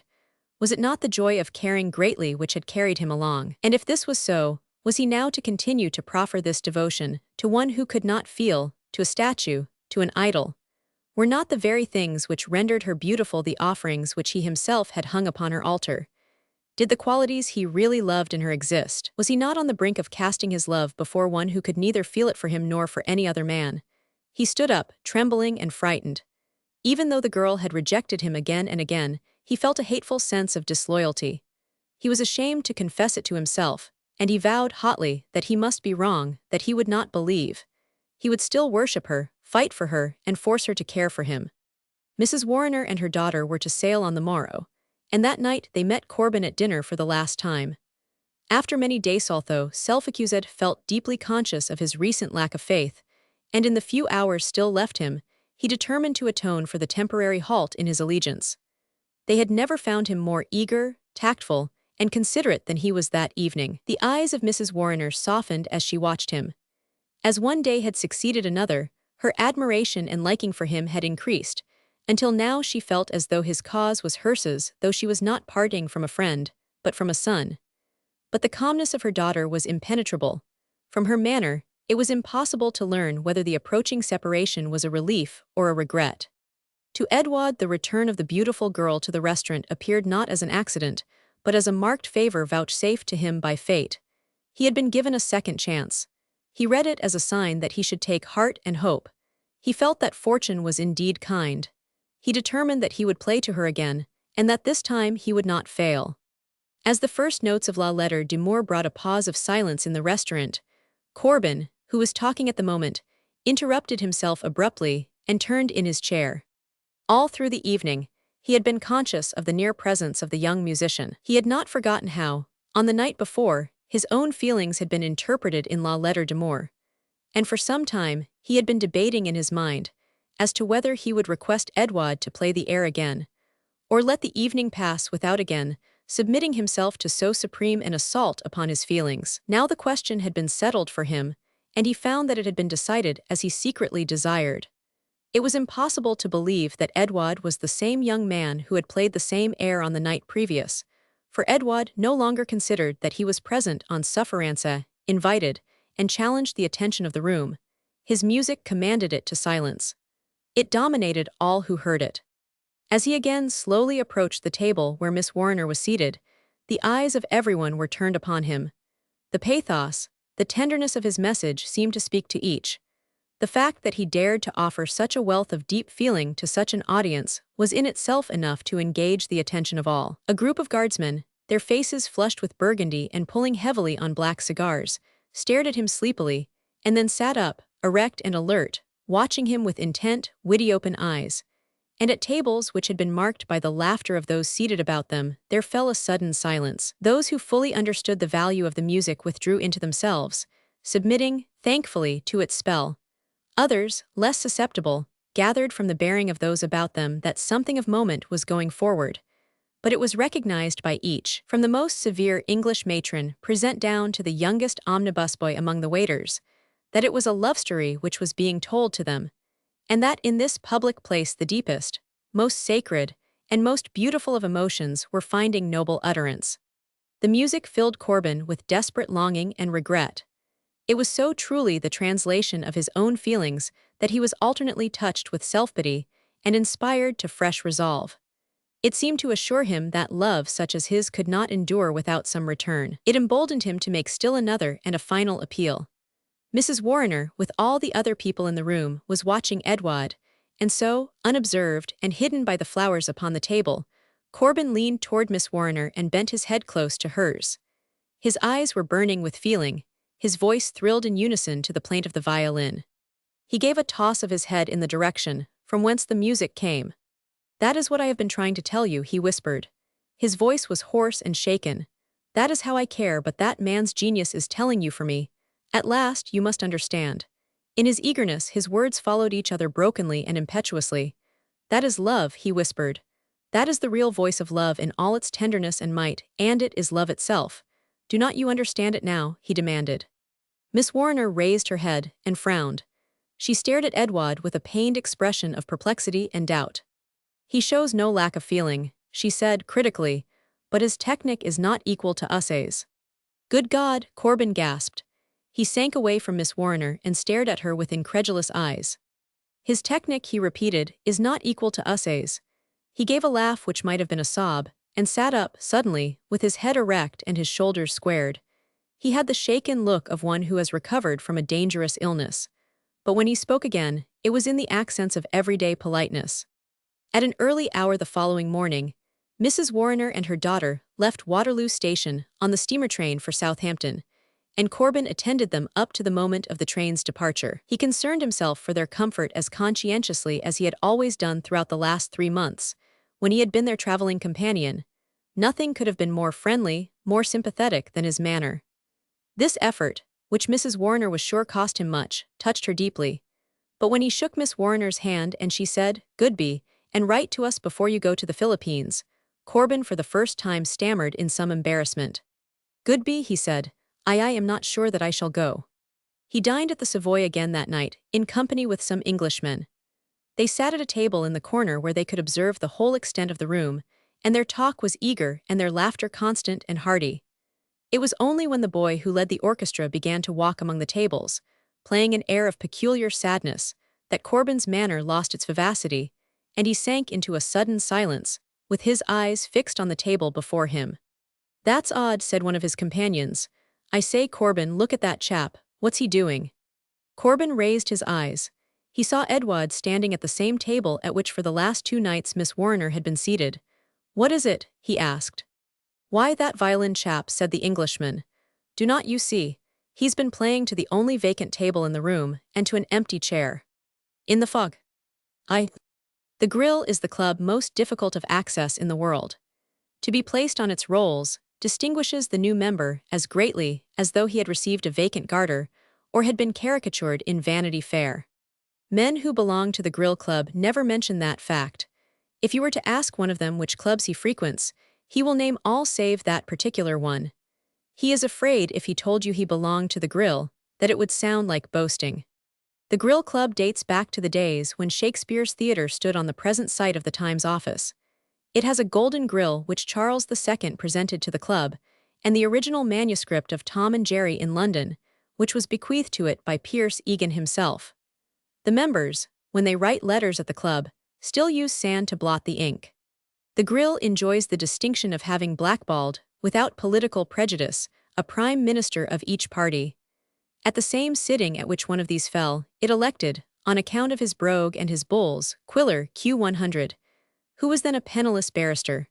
When Paul Preval, the French artist who came to London by royal command to paint a portrait of the Prince of Wales, was made an honorary memberly foreigners may be honorary members, said, as he signed his first wine card, "I would rather see my name on that than on a picture in the Louvre."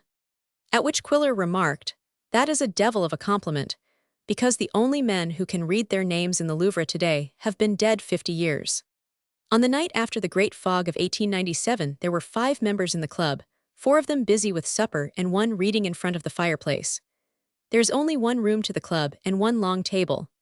At the far end of the room the fire of the grill glows red, and when the fat falls, blazes into flame, and at the other there is a broad bow window of diamond panes, which looks down upon the street. The 4 men at the table were strangers to each other, but as they picked at the grilled bones, and sipped their scotch and soda, they conversed with such charming animation that a visitor to the club, which does not tolerate visitors, would have counted them as friends of long acquaintance.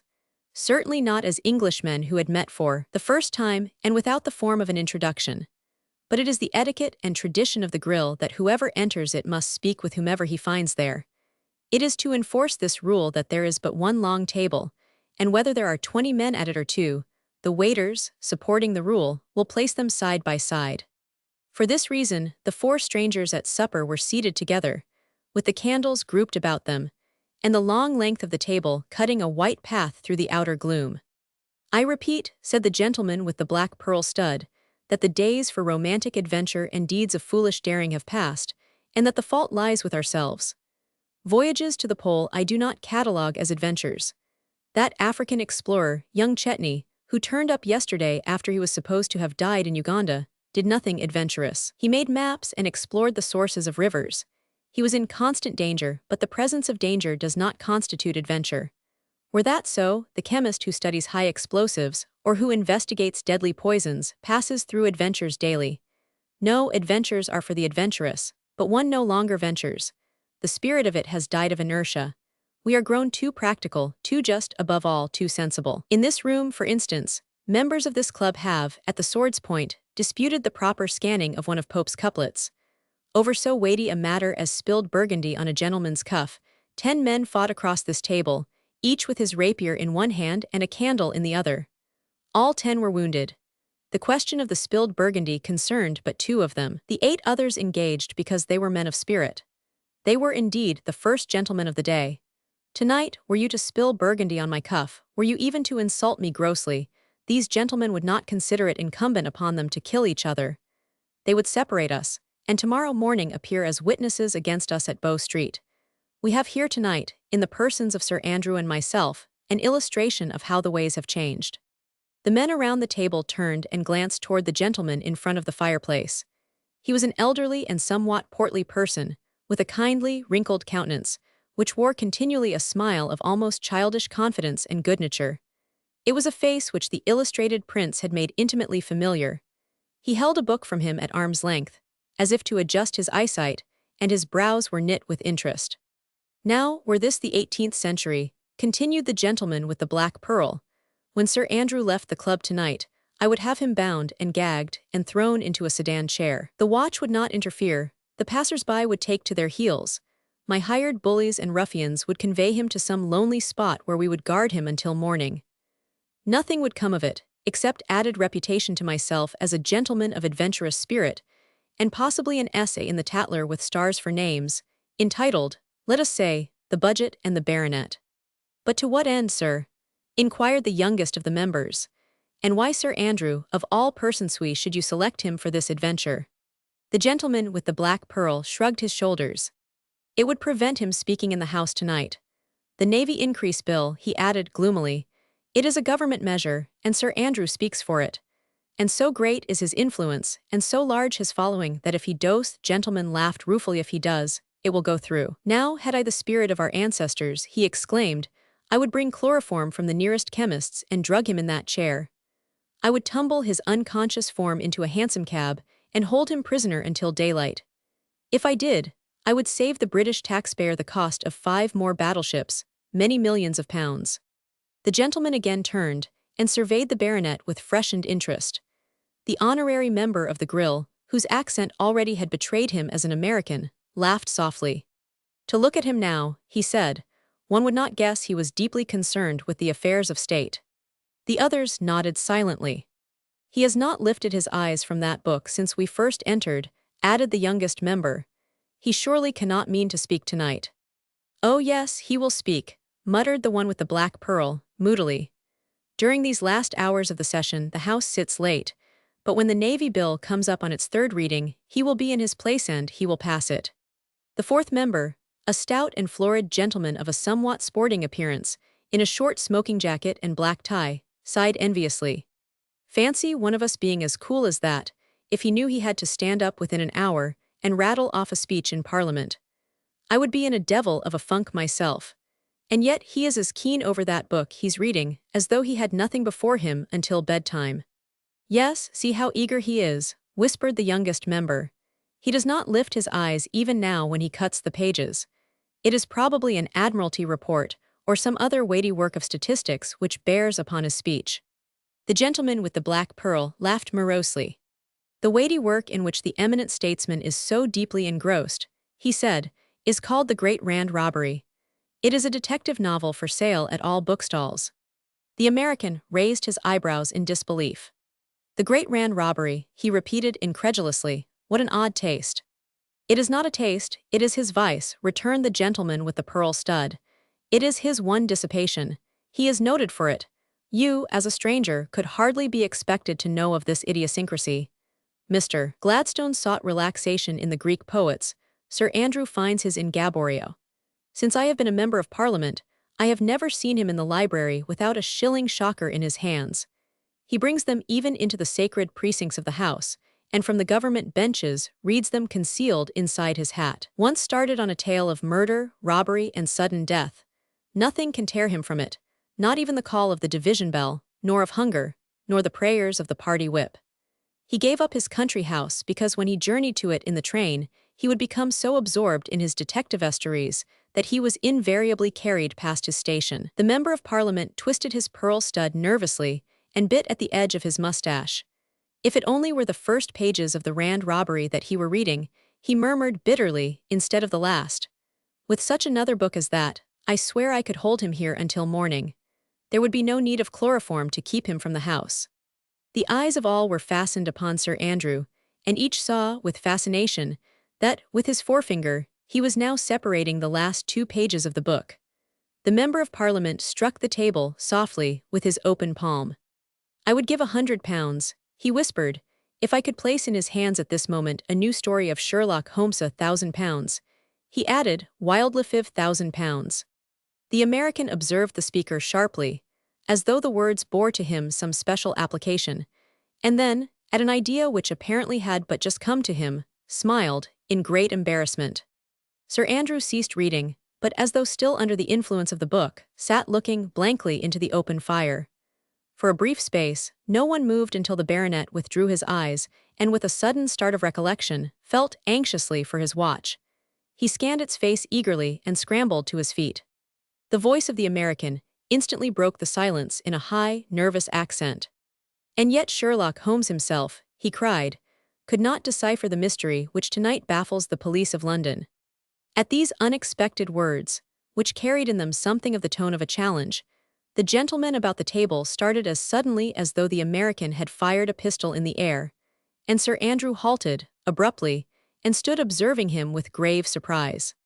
The gentleman with the black pearl was the first to recover. "Yes, yes," he said, eagerly, throwing himself across the table. "A mystery that baffles the police of London. I have heard nothing of it. Tell us at once, pray dawdle us at once." The American flushed uncomfortably, and picked, uneasily, at the tablecloth. "No one but the police has heard of it," he murmured, "and they only through me. It is a remarkable crime, to which, unfortunately, I am the only person who can bear witness. Because I am the only witness, I am, in spite of my immunity as a diplomat, detained in London by the authorities of Scotland Yard. My name," he said, inclining his head politely, "is Sears, Lieutenant Ripley Sears, of the United States Navy, at present naval attaché to the court of Russia. Had I not been detained today by the police, I would have started this morning for Petersburg." The gentleman with the black pearl interrupted with so pronounced an exclamation of excitement and delight that the American stammered and ceased speaking. "Do you hear, Sir Andrew?" cried the Member of Parliament jubilantly. "An American diplomat halted by our police because he is the only witness of a most remarkable crime. I believe you said, sir," he added, bending eagerly toward the naval officer, "which has occurred in London in many years." The American moved his head in assent, and glanced at the two other members. They were looking, doubtfully, at him, and the face of each showed that he was greatly perplexed. Sir Andrew advanced to within the light of the candles, and drew a chair toward him. "The crime must be exceptional, indeed," he said, "to justify the police in interfering with a representative of a friendly power. If I were not forced to leave at once, I should take the liberty of asking you to tell us the details." The gentleman with the pearl pushed the chair toward Sir Andrew, and motioned him to be seated. "You cannot leave us now," he exclaimed. "Mr. Sears is just about to tell us of this remarkable crime." He nodded vigorously at the naval officer and the American, after first glancing doubtfully toward the servants at the far end of the room, and leaned forward across the table. The others drew their chairs nearer and bent toward him. The baronet glanced irresolutely at his watch, and with an exclamation of annoyance, snapped down the 549. "They can wait," he muttered. He seated himself quickly and nodded at Lieutenant Sears.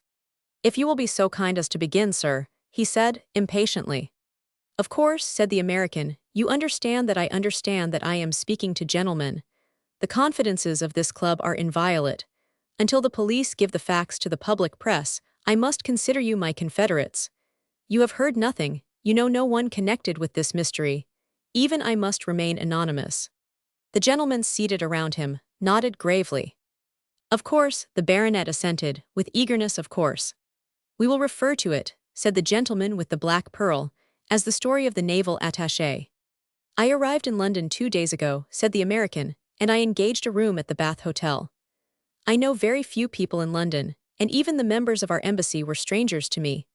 But in Hong Kong I had become great pals with an officer in your navy, who has since retired, and who is now living in a small house in Rutland Gardens, opposite the Knightsbridge Barracks. I telegraphed him that I was in London, and yesterday morning I received a most hearty invitation to dine with him the same evening at his house. He is a bachelor, so we dined alone and talked over all our old days on the Asiatic station, and of the changes which had come to us since we had last met there. As I was leaving the next morning for my post at Petersburg, and had many letters to write, I told him, about 10 o'clock, that I must get back to the hotel, and he sent out his servant to call a hansom. For the next quarter of an hour, as we sat talking, we could hear the cab whistle sounding violently from the doorstep, but apparently with no result. "It cannot be that the cabmen are on strike," my friend said, as he rose and walked to the window. He pulled back the curtains, and at once called to me. "You have never seen a London fog, have you?" he asked. Well, come here. This is one of the best, or rather, one of the worst of them. I joined him at the window, but I could see nothing. Had I not known that the house looked out upon the street, I would have believed that I was facing a dead wall. I raised the sash and stretched out my head, but still I could see nothing. Even the light of the street lamps, opposite, and in the upper windows of the barracks, had been smothered in the yellow mist. The lights of the room in which I stood penetrated the fog only to the distance of a few inches from my eyes. Below me, the servant was still sounding his whistle, but I could afford to wait no longer, and told my friend that I would try and find the way to my hotel on foot. He objected, but the letters I had to write were for the Navy Department, and besides, I had always heard that to be out in a London fog was the most wonderful experience, and I was curious to investigate one for myself. My friend went with me to his front door and laid down a course for me to follow. I was first to walk straight across the street to the brick wall of the Knightsbridge Barracks. I was then to feel my way along the wall until I came to a row of houses set back from the sidewalk. They would bring me to a cross street. On the other side of this street was a row of shops which I was to follow until they joined the iron railings of Hyde Park. I was to keep to the railings until I reached the gates at Hyde Park Corner, where I was to lay a diagonal course across Piccadilly and tack in toward the railings of Green Park. At the end of these railings, going east, I would find the Walsingham and my own hotel.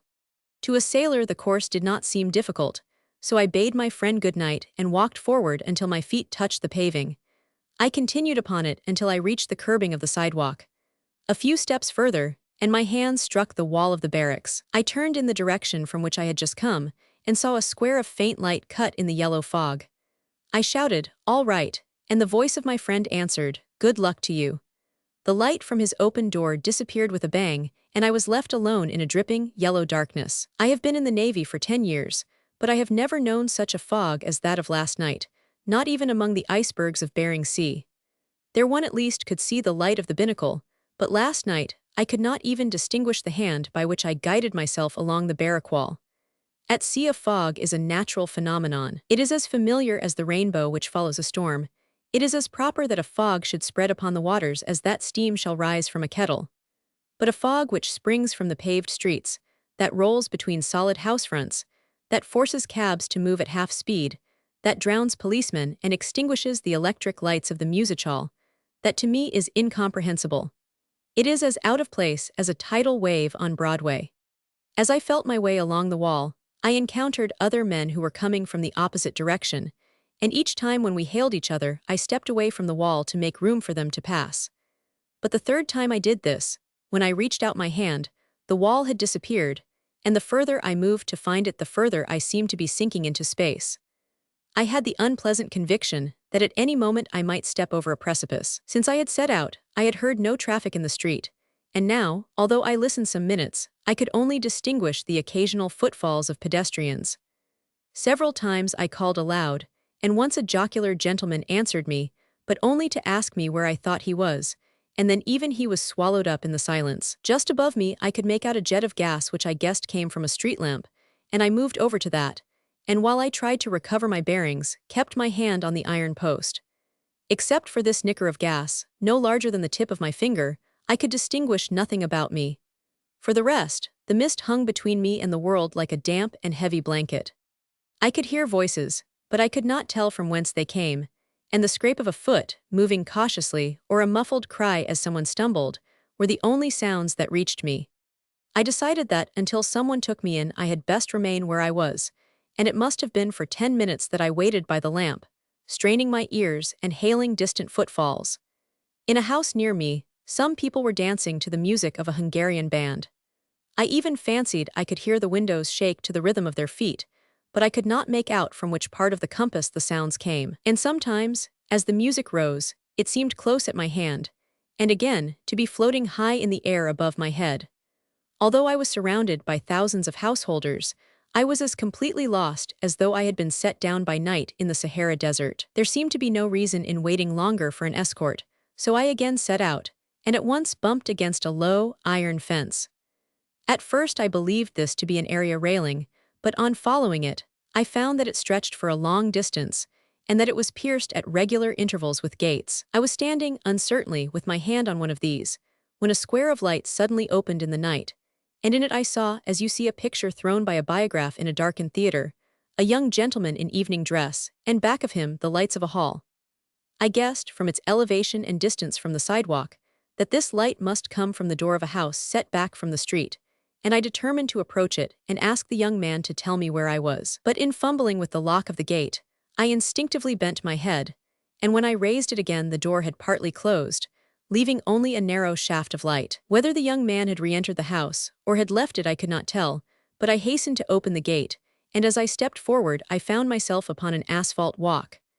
At the same instant there was the sound of quick steps upon the path, and someone rushed past me.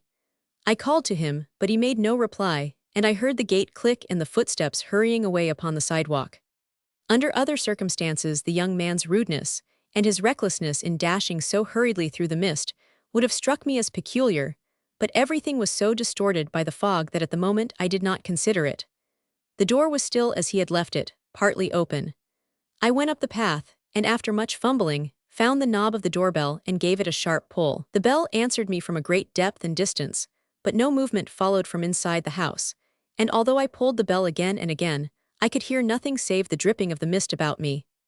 I was anxious to be on my way, but unless I knew where I was going there was little chance of my making any speed, and I was determined that until I learned my bearings I would not venture back into the fog. So I pushed the door open and stepped into the house. I found myself in a long and narrow hall, upon which doors opened from either side. At the end of the hall was a staircase with a balustrade which ended in a sweeping curve. The balustrade was covered with heavy Persian rugs, and the walls of the hall were also hung with them. The door on my left was closed, but the one nearer me on the right was open, and as I stepped opposite to it, I saw that it was a sort of reception or waiting room, and that it was empty. The door below it was also open, and with the idea that I would surely find someone there, I walked on up the hall. I was in evening dress, and I felt I did not look like a burglar, so I had no great fear that, should I encounter one of the inmates of the house, he would shoot me on sight. The second door in the hall opened into a dining room. This was also empty. One person had been dining at the table, but the cloth had not been cleared away, and a flickering candle showed half-filled wineglasses and the ashes of cigarettes. The greater part of the room was in complete darkness. By this time I had grown conscious of the fact that I was wandering about in a strange house, and that apparently I was alone in it. The silence of the place began to try my nerves, and in a sudden, unexplainable panic I started for the open street. But as I turned, I saw a man sitting on a bench, which the curve of the balustrade had hidden from me. His eyes were shut, and he was sleeping soundly. The moment before I had been bewildered because I could see no one, but at sight of this man I was much more bewildered. He was a very large man, a giant in height, with long yellow hair which hung below his shoulders. He was dressed in a red silk shirt that was belted at the waist and hung outside black velvet trousers, which in turn were stuffed into high, black boots. I recognized the costume at once as that of a Russian servant, but what a Russian servant in his native livery could be doing in a private house in Knightsbridge was incomprehensible. I advanced and touched the man on the shoulder, and after an effort he awoke, and on seeing me, sprang to his feet and began bowing rapidly, and making deprecatory gestures. I had picked up enough Russian in Petersburg to make out that the man was apologizing for having fallen asleep, and I also was able to explain to him that I desired to see his master. He nodded vigorously and said, "Will the Excellency come this way? The princess is here." I distinctly made out the word princess, and I was a good deal embarrassed. I had thought it would be easy enough to explain my intrusion to a man, but how a woman would look at it was another matter, and as I followed him down the hall I was somewhat puzzled. As we advanced, he noticed that the front door was standing open, and with an exclamation of surprise, hastened toward it and closed it. Then he rapped twice on the door of what was apparently the drawing-room. There was no reply to his knock, and he tapped again, and then, timidly and cringing subserviently, opened the door and stepped inside. He withdrew himself at once and stared stupidly at me, shaking his head. "She is not there," he said. He stood for a moment, gazing blankly through the open door, and then hastened toward the dining-room. The solitary candle which still burned there seemed to assure him that the room also was empty. He came back and bowed me toward the drawing-room. "She is above," he said. "I will inform the princess of the Excellency's presence." Before I could stop him, he had turned and was running up the staircase, leaving me alone at the open door of the drawing-room. I decided that the adventure had gone quite far enough, and if I had been able to explain to the Russian that I had lost my way in the fog and only wanted to get back into the street again, I would have left the house on the instant.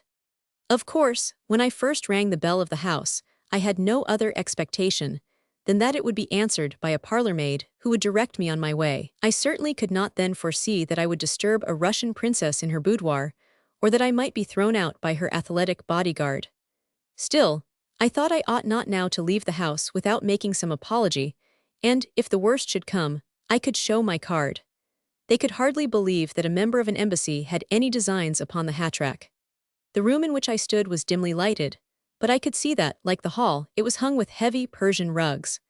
The corners were filled with palms, and there was the unmistakable odor in the air of Russian cigarettes, and strange, dry scents that carried me back to the bazaars of Vladivostok. Near the front windows was a grand piano, and at the other end of the room a heavily carved screen of some black wood, picked out with ivory. The screen was overhung with a canopy of silken draperies, and formed a sort of alcove. In front of the alcove was spread the white skin of a polar bear, and set on that was one of those low, Turkish coffee tables. It held a lighted spirit lamp and 2 gold coffee cups. I had heard no movement from above stairs, and it must have been fully 3 minutes that I stood waiting, noting these details of the room and wondering at the delay, and at the strange silence. And then, suddenly, as my eye grew more used to the half-light, I saw, projecting from behind the screen, as though it were stretched along the back of a divan, the hand of a man and the lower part of his arm. I was as startled as though I had come across a footprint on a deserted island. Evidently, the man had been sitting there since I had come into the room, even since I had entered the house, and he had heard the servant knocking upon the door. Why he had not declared himself I could not understand, but I supposed that possibly he was a guest, with no reason to interest himself in the princess's other visitors, or perhaps, for some reason, he did not wish to be observed. I could see nothing of him except his hand, but I had an unpleasant feeling that he had been peering at me through the carving in the screen, and that he still was doing so. I moved my feet noisily on the floor and said, tentatively, "I beg your pardon." There was no reply, and the hand did not stir. Apparently, the man was bent upon ignoring me, but as all I wished was to apologize for my intrusion and to leave the house, I walked up to the alcove and peered around it. Inside the screen was a divan piled with cushions, and on the end of it nearer me the man was sitting. He was a young Englishman with light yellow hair and a deeply bronzed face. He was seated with his arms stretched out along the back of the divan, and with his head resting against a cushion. His attitude was one of complete ease, but his mouth had fallen open, and his eyes were set with an expression of utter horror. At the first glance, I saw that he was quite dead. For a flash of time I was too startled to act, but in the same flash I was convinced that the man had met his death from no accident, that he had not died through any ordinary failure of the laws of nature. The expression on his face was much too terrible to be misinterpreted. It spoke as eloquently as words. It told me that before the end had come, he had watched his death approach and threaten him. I was so sure he had been murdered that I instinctively looked on the floor for the weapon, and at the same moment, out of concern for my own safety, quickly behind me, but the silence of the house continued unbroken. I have seen a great number of dead men. I was on the Asiatic station during the Japanese-Chinese War. I was in Port Arthur after the massacre. So a dead man, for the single reason that he is dead, does not repel me, and though I knew that there was no hope that this man was alive, still, for decency's sake, I felt his pulse, and while I kept my ears alert for any sound from the floors above me, I pulled open his shirt and placed my hand upon his heart. My fingers instantly touched upon the opening of a wound, and as I withdrew them, I found them wet with blood. He was in evening dress, and in the wide bosom of his shirt I found a narrow slit, so narrow that in the dim light it was scarcely discernible. The wound was no wider than the smallest blade of a pocket knife, but when I stripped the shirt away from the chest and left it bare, I found that the weapon, narrow as it was, had been long enough to reach his heart. There is no need to tell you how I felt as I stood by the body of this boy, for he was hardly older than a boy, or of the thoughts that came into my head. I was bitterly sorry for this stranger, bitterly indignant at his murderer, and at the same time, selfishly concerned for my own safety and for the notoriety which I saw was sure to follow. My instinct was to leave the body where it lay, and to hide myself in the fog, but I also felt that since a succession of accidents had made me the only witness to a crime, my duty was to make myself a good witness and to assist to establish the facts of this murder. That it might possibly be a suicide and not a murder did not disturb me for a moment. The fact that the weapon had disappeared and the expression on the boy's face were enough to convince, at least me, that he had had no hand in his own death. I judged it, therefore, of the first importance to discover who was in the house, or, if they had escaped from it, who had been in the house before I entered it. I had seen one man leave it, but all I could tell of him was that he was a young man, that he was in evening dress, and that he had fled in such haste that he had not stopped to close the door behind him. The Russian servant I had found apparently asleep, and unless he acted a part with supreme skill, he was a stupid and ignorant boor, and as innocent of the murder as myself. There was still the Russian princess whom he had expected to find, or had pretended to expect to find, in the same room with the murdered man. I judged that she must now be either upstairs with the servant, or that she had, without his knowledge, already fled from the house. When I recalled his apparently genuine surprise at not finding her in the drawing-room, this latter supposition seemed the more probable. Nevertheless, I decided that it was my duty to make a search, and after a second hurried look for the weapon among the cushions of the divan, and upon the floor, I cautiously crossed the hall and entered the dining-room. The single candle was still flickering in the draught and showed only the white cloth. The rest of the room was draped in shadows. I picked up the candle, and lifting it high above my head, moved around the corner of the table. Either my nerves were on such a stretch that no shock could strain them further, or my mind was inoculated to horrors, for I did not cry out at what I saw nor retreat from it. Immediately at my feet was the body of a beautiful woman, lying at full length upon the floor, her arms flung out on either side of her, and her white face and shoulders gleaming dully in the unsteady light of the candle. Around her throat was a great chain of diamonds, and the light played upon these and made them flash and blaze in tiny flames. But the woman who wore them was dead, and I was so certain as to how she had died that, without an instant's hesitation, I dropped on my knees beside her and placed my hands above her heart. My fingers again touched the thin slit of a wound. I had no doubt in my mind but that this was the Russian princess, and when I lowered the candle to her face I was assured that this was so. Her features showed the finest lines of both the Slav and the Jewess.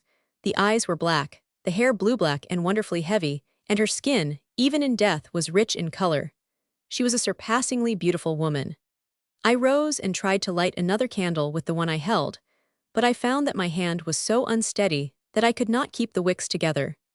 It was my intention to again search for this strange dagger, which had been used to kill both the English boy and the beautiful princess. But before I could light the second candle, I heard footsteps descending the stairs, and the Russian servant appeared in the doorway. My face was in darkness, or I am sure that, at the sight of it, he would have taken alarm, for at that moment I was not sure but that this man himself was the murderer. His own face was plainly visible to me in the light from the hall, and I could see that it wore an expression of dull bewilderment. I stepped quickly toward him and took a firm hold upon his wrist. "She is not there," he said. "The princess has gone, they have all gone." "Who have gone?" I demanded. "Who else has been here?" "The two Englishmen," he said. "What two Englishmen?" I demanded. "What are their names?" The man now saw by my manner that some question of great moment hung upon his answer, and he began to protest that he did not know the names of the visitors, and that until that evening he had never seen them. I guessed that it was my tone which frightened him, so I took my hand off his wrist and spoke less eagerly. "How long have they been here?" I asked, "and when did they go?" He pointed behind him, toward the drawing-room. "One sat there with the princess," he said. "The other came after I had placed the coffee in the drawing-room. The two Englishmen talked together and the princess returned here to the table. She sat there in that chair and I brought her cognac and cigarettes. Then I sat outside upon the bench. It was a feast day and I had been drinking. Pardon, Excellency, but I fell asleep. When I woke, Your Excellency was standing by me, but the princess and the two Englishmen had gone. That is all I know." I believed that the man was telling me the truth. His fright had passed, and he was now apparently puzzled, but not alarmed. "You must remember the names of the Englishmen," I urged. "Try to think. When you announced them to the princess, what name did you give?" At this question he exclaimed with pleasure and, beckoning to me, ran hurriedly down the hall and into the drawing-room. In the corner furthest from the screen was the piano, and on it was a silver tray. He picked this up, and smiling with pride at his own intelligence, pointed at two cards that lay upon it. I took them up and read the names engraved upon them. The American paused abruptly and glanced at the faces about him. I read the names, he repeated. He spoke with great reluctance. "Continue," cried the baronet sharply. "I read the names," said the American with evident distaste, "and the family name of each was the same. They were the names of two brothers. One is well known to you. It is that of the African explorer of whom this gentleman was just speaking. I mean the Earl of Chetney. The other was the name of his brother, Lord Arthur Chetney." The men at the table fell back, as though a trapdoor had fallen open at their feet. "Lord Chetney," they exclaimed in chorus. They glanced at each other and back to the American, with every expression of concern and disbelief.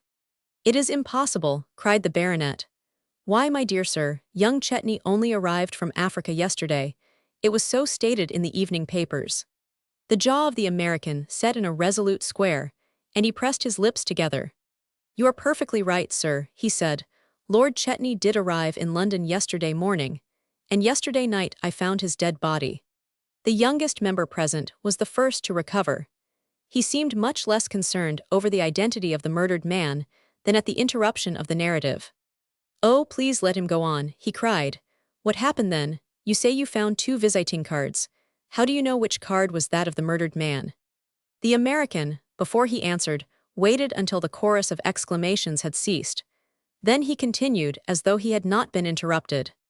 "The instant I read the names upon the cards," he said, "I ran to the screen and, kneeling beside the dead man, began a search through his pockets.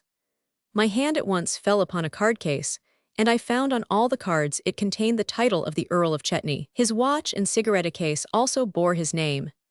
These evidences, and the fact of his bronzed skin, and that his cheekbones were worn with fever, convinced me that the dead man was the African explorer, and the boy who had fled past me in the night was Arthur, his younger brother. I was so intent upon my search that I had forgotten the servant, and I was still on my knees when I heard a cry behind me. I turned, and saw the man gazing down at the body in abject horror. Before I could rise, he gave another cry of terror, and flinging himself into the hall, raced toward the door to the street. I leaped after him, shouting to him to halt, but before I could reach the hall he had torn open the door, and I saw him spring out into the yellow fog. I cleared the steps in a jump and ran down the garden walk, but just as the gate clicked in front of me, I had it open on the instant, and following the sound of the man's footsteps, I raced after him across the open street. He also could hear me, and he instantly stopped running, and there was absolute silence. He was so near that I almost fancied I could hear him panting, and I held my own breath to listen. But I could distinguish nothing but the dripping of the mist about us, and from far off the music of the Hungarian band, which I had heard when I first lost myself. All I could see was the square of light from the door I had left open behind me, and a lamp in the hall beyond it flickering in the draught. But even as I watched it, the flame of the lamp was blown violently to and fro, and the door, caught in the same current of air, closed slowly. I knew if it shut I could not again enter the house, and I rushed madly toward it.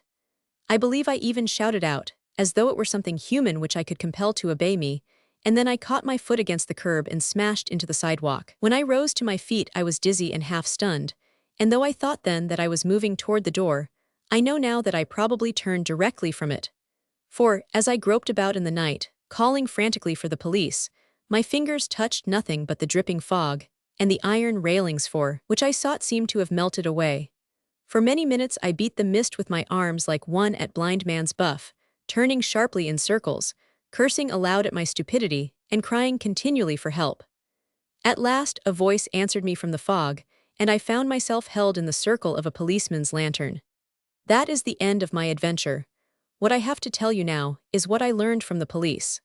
At the station house to which the man guided me, I related what you have just heard. I told them that the house they must at once find was one set back from the street, within a radius of 200 yards from the Knightsbridge barracks, that within 50 yards of it someone was giving a dance to the music of a Hungarian band, and that the railings before it were as high as a man's waist and filed to a point. With that to work upon, 20 men were at once ordered out into the fog to search for the house, and Inspector Lyle himself was dispatched to the home of Lord Edom, Chetney's father, with a warrant for Lord Arthur's arrest. I was thanked and dismissed on my own recognizance. This morning, Inspector Lyle called on me, and from him I learned the police theory of the scene I have just described. Apparently, I had wandered very far in the fog, for up to noon today the house had not been found, nor had they been able to arrest Lord Arthur. He did not return to his father's house last night, and there is no trace of him, but from what the police knew of the past lives of the people I found in that lost house, they have evolved a theory, and their theory is that the murders were committed by Lord Arthur. The infatuation of his elder brother, Lord Chetney, for a Russian princess, so Inspector Lyle tells me, is well known to everyone. About 2 years ago the Princess Zichy, as she calls herself, and he were constantly together, and Chetney informed his friends that they were about to be married. The woman was notorious in 2 continents, and when Lord Edam heard of his son's infatuation, he appealed to the police for her record. It is through his having applied to them that they know so much concerning her and her relations with the Chetneys. From the police, Lord Edam learned that Madame Zichy had once been a spy in the employ of the Russian Third Section, but that lately she had been repudiated by her own government and was living by her wits, by blackmail, and by her beauty. Lord Edam laid this record before his son, but Chetney either knew it already or the woman persuaded him not to believe in it, and the father and son parted in great anger. 2 days later the Marquis altered his will, leaving all of his money to the younger brother, Arthur. The title and some of the landed property he could not keep from Chetney, but he swore if his son saw the woman again that the will should stand as it was, and he would be left without a penny. This was about 18 months ago, when apparently Chetney tired of the princess and suddenly went off to shoot and explore in Central Africa. No word came from him, except that twice he was reported as having died of fever in the jungle, and finally 2 traders reached the coast who said they had seen his body. This was accepted by all as conclusive, and young Arthur was recognized as the heir to the Edam millions. On the strength of this supposition, he at once began to borrow enormous sums from the moneylenders. This is of great importance, as the police believe it was these debts which drove him to the murder of his brother. Yesterday, as you know, Lord Chetney suddenly returned from the grave, and it was the fact that for 2 years he had been considered as dead which lent such importance to his return, and which gave rise to those columns of detail concerning him which appeared in all the afternoon papers. But obviously, during his absence he had not tired of the Princess Zichy, for we know that a few hours after he reached London, he sought her out. His brother, who had also learned of his reappearance through the papers, probably suspected which would be the house he would first visit, and followed him there, arriving, so the Russian servant tells us, while the 2 were at coffee in the drawing-room. The princess then, we also learn from the servant, withdrew to the dining-room, leaving the brothers together. What happened one can only guess. Lord Arthur knew now that, when it was discovered he was no longer the heir, the moneylenders would come down upon him. The police believe that he at once sought out his brother to beg for money to cover the postabits, but that, considering the sum he needed was several hundreds of thousands of pounds, Chetney refused to give it him. No one knew that Arthur had gone to seek out his brother. They were alone. It is possible, then, that in a passion of disappointment, and crazed with the disgrace which he saw before him, young Arthur made himself the heir beyond further question. The death of his brother would have availed nothing if the woman remained alive. It is then possible that he crossed the hall, and with the same weapon which made him Lord Edam's heir, destroyed the solitary witness to the murder. The only other person who could have seen it was sleeping in a drunken stupor, to which fact undoubtedly he owed his life. And yet, concluded the naval attaché, leaning forward and marking each word with his finger, Lord Arthur blundered fatally. In his haste he left the door of the house open, so giving access to the first passerby, and he forgot that when he entered it he had handed his card to the servant. That piece of paper may yet send him to the gallows. In the meantime he has disappeared completely, and somewhere in one of the millions of streets of this great capital, in a locked and empty house, lies the body of his brother, and of the woman his brother loved, undiscovered, unburied, and with their murder unavenged. In the discussion which followed the conclusion of the story of the naval attaché, the gentleman with the pearl took no part. Instead, he arose, and beckoning a servant to a far corner of the room, whispered earnestly to him, until a sudden movement on the part of Sir Andrew caused him to return hurriedly to the table. "There are several points in Mr. Sears's story I want explained," he cried. "Be seated, Sir Andrew," he begged. "Let us have the opinion of an expert. I do not care what the police think, I want to know what you think." But Sir Andrew rose reluctantly from his chair. "I should like nothing better than to discuss this," he said, "but it is most important that I proceed to the house. I should have been there some time ago." He turned toward the servant and directed him to call a hansom. The gentleman with the pearl stud looked appealingly at the naval attaché. "There are surely many details that you have not told us," he urged. "Some you have forgotten." The baronet interrupted quickly. I trust not, he said, for I could not possibly stop to hear them. The story is finished, declared the naval attaché.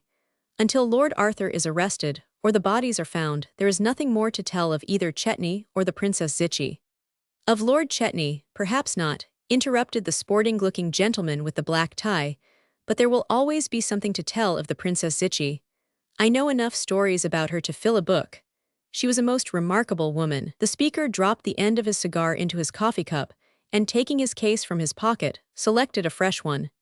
As he did so, he laughed and held up the case that the others might see it. It was an ordinary cigar case of well-worn pigskin, with a silver clasp. The only time I ever met her, he said, she tried to rob me of this. The baronet regarded him closely. She tried to rob you, he repeated. Tried to rob me of this, continued the gentleman in the black tie, and of the Tsarina's diamonds. His tone was one of mingled admiration and injury. The Tsarina's diamonds, exclaimed the baronet.